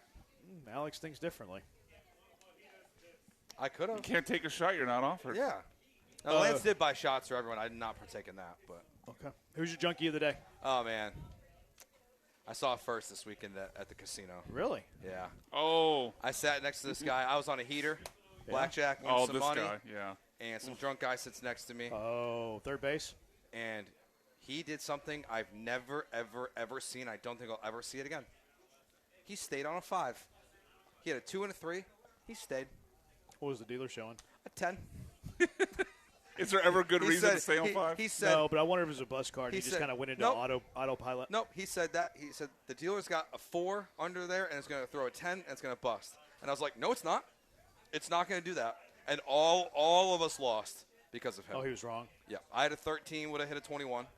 So he said there was a 4 under, and he thought the next card was going to be a 10. Yep, so he was just calling the shot. So he stayed on a 5 because he didn't want to take what he perceived to be the dealer's bus card. Yes. Even though the dealer was showing a 10. Yes, in his mind. This is what he did in his mind. Yeah, never seen that before. What was your play? What did you do? I had a 13. No, I don't mean – I mean after the fact that you all lost that hand. Played like 2 more hands with him. I would have left that immediately. I know. I probably should have done that too, but that's crazy. Yeah, I've never seen that before. That was, and he made a bunch of wild calls. Was he hammered? Yeah, very. He stayed very. And he kept telling Joe, he kept saying I was going to leave, and then so Joe stuck around, and he just never left. Yeah, he kept saying like I'm going to leave. Oh, he so he was deking you too. He kept saying like because he'd be like if I lose this one I'm going to leave, and he would tell his girlfriend, and she'd be like okay like it's time to leave. He'd be like oh let me do one more. And he walked up with like $200 left with 0. Jeez. Did you come out ahead? Huh? Did Yeah. you come out ahead? Yeah, you played nothing but blackjack? I played a little roulette as well. Okay, what do you play on the roulette table? I'm lame. I got kicked off of out of a casino once playing roulette. I just play red or black. Yeah. Why'd you get kicked off? Yeah. I was doing progressive bets, and they frown on that if you're winning. If you're losing progressive bets, they don't care. Yeah. But if you're winning progressive bets, they don't take too kindly. No. They were nice about it. Hey, do you mind not doing that, and can you please leave? You got it. And they didn't take my money, so I was cool with it. Did you play anything, Brian? Yeah, I play Ultimate Texas Hold'em. Lost a little on that, but still up one for the weekend because betting college football was pretty nice. Yeah, Plus good TV. weekend. I was 7-0 on those. Johnny Manziel gets yeah. my for junkie sure. of the day. I'm pretty sure he was just hungover from the Jake Paul Anthony 100%. Joshua fight. Yeah. Like he took to Instagram saying that, I was sick, I'm not feeling well, you guys will understand later. Why not just say what happened there? Especially because like he probably was getting on a PJ. You would think. Like I don't think he missed a flight. Yeah. Because he probably was on a PJ. Yeah. Which they wait for you. Yeah. So he just a little hungover, Johnny. Poor Alex Caruso. Alex Caruso's the B team. Hey, Alex, we're going to need you. I kind of sort of like, we're like, they're just like walking around, like they like call like the Aggie, like AD. Who's the most popular SID, person like, here? who's going to be here? Probably. And then, actually, I'm not going to mention DK Metcalf. He might not be the junkie of the day. I need to know more. Sounds like there's some history. Yeah, it sounds like there's history. I need to know what was said. So I was thinking about DK Metcalf here, but I'm not going to do it. He's still going to get in trouble.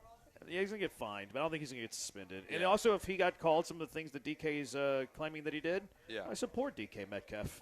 So Probably- he's not a junkie of the day. Probably could have done more. Oh, yeah. Honestly. Could have been a DKKO Yes. to that guy. Brian? Ted Cruz was at Kyle Field. That's one nomination. The Aggies had 3 times the amount of fans kicked out of their game than they scored points on the field. And then the offensive lineman, I don't know if you saw this before the game, just said they weren't worried about Reuben Bain. Well, Reuben Bain, 4 tackles for loss, 3 sacks, and a block kick. And then that offensive lineman didn't talk to the media after the game. How did Texas do in the playoff? They beat the Aggies. How did they do in the playoff? They won 2 games last year. How did they do in the playoffs They have this more year? playoff wins in 2025 than the Aggies. How'd they do in the playoffs this year? More wins in 2025 than the Aggies. That's not this year. It's 2025 calendar year. Oh. The win over Arizona State was in January. Like, that's a good poll. They have more playoff wins in 2025 than the Aggies. They shouldn't have won that game. I'm still bitter about that game. 4th and 12, baby. Matthew Golden. Arizona State should have won that game. Woulda, coulda, shoulda. Matthew Golden. Stop 4th and 12. Wasn't there a controversial play ahead of 4th and 12? I'm sure too? you think that, yeah. No, I'm asking. No, I don't remember. Honestly, don't remember. I think there was a controversial play ahead of the 4th and 12. I think so. Who's winning Junkie of the Day?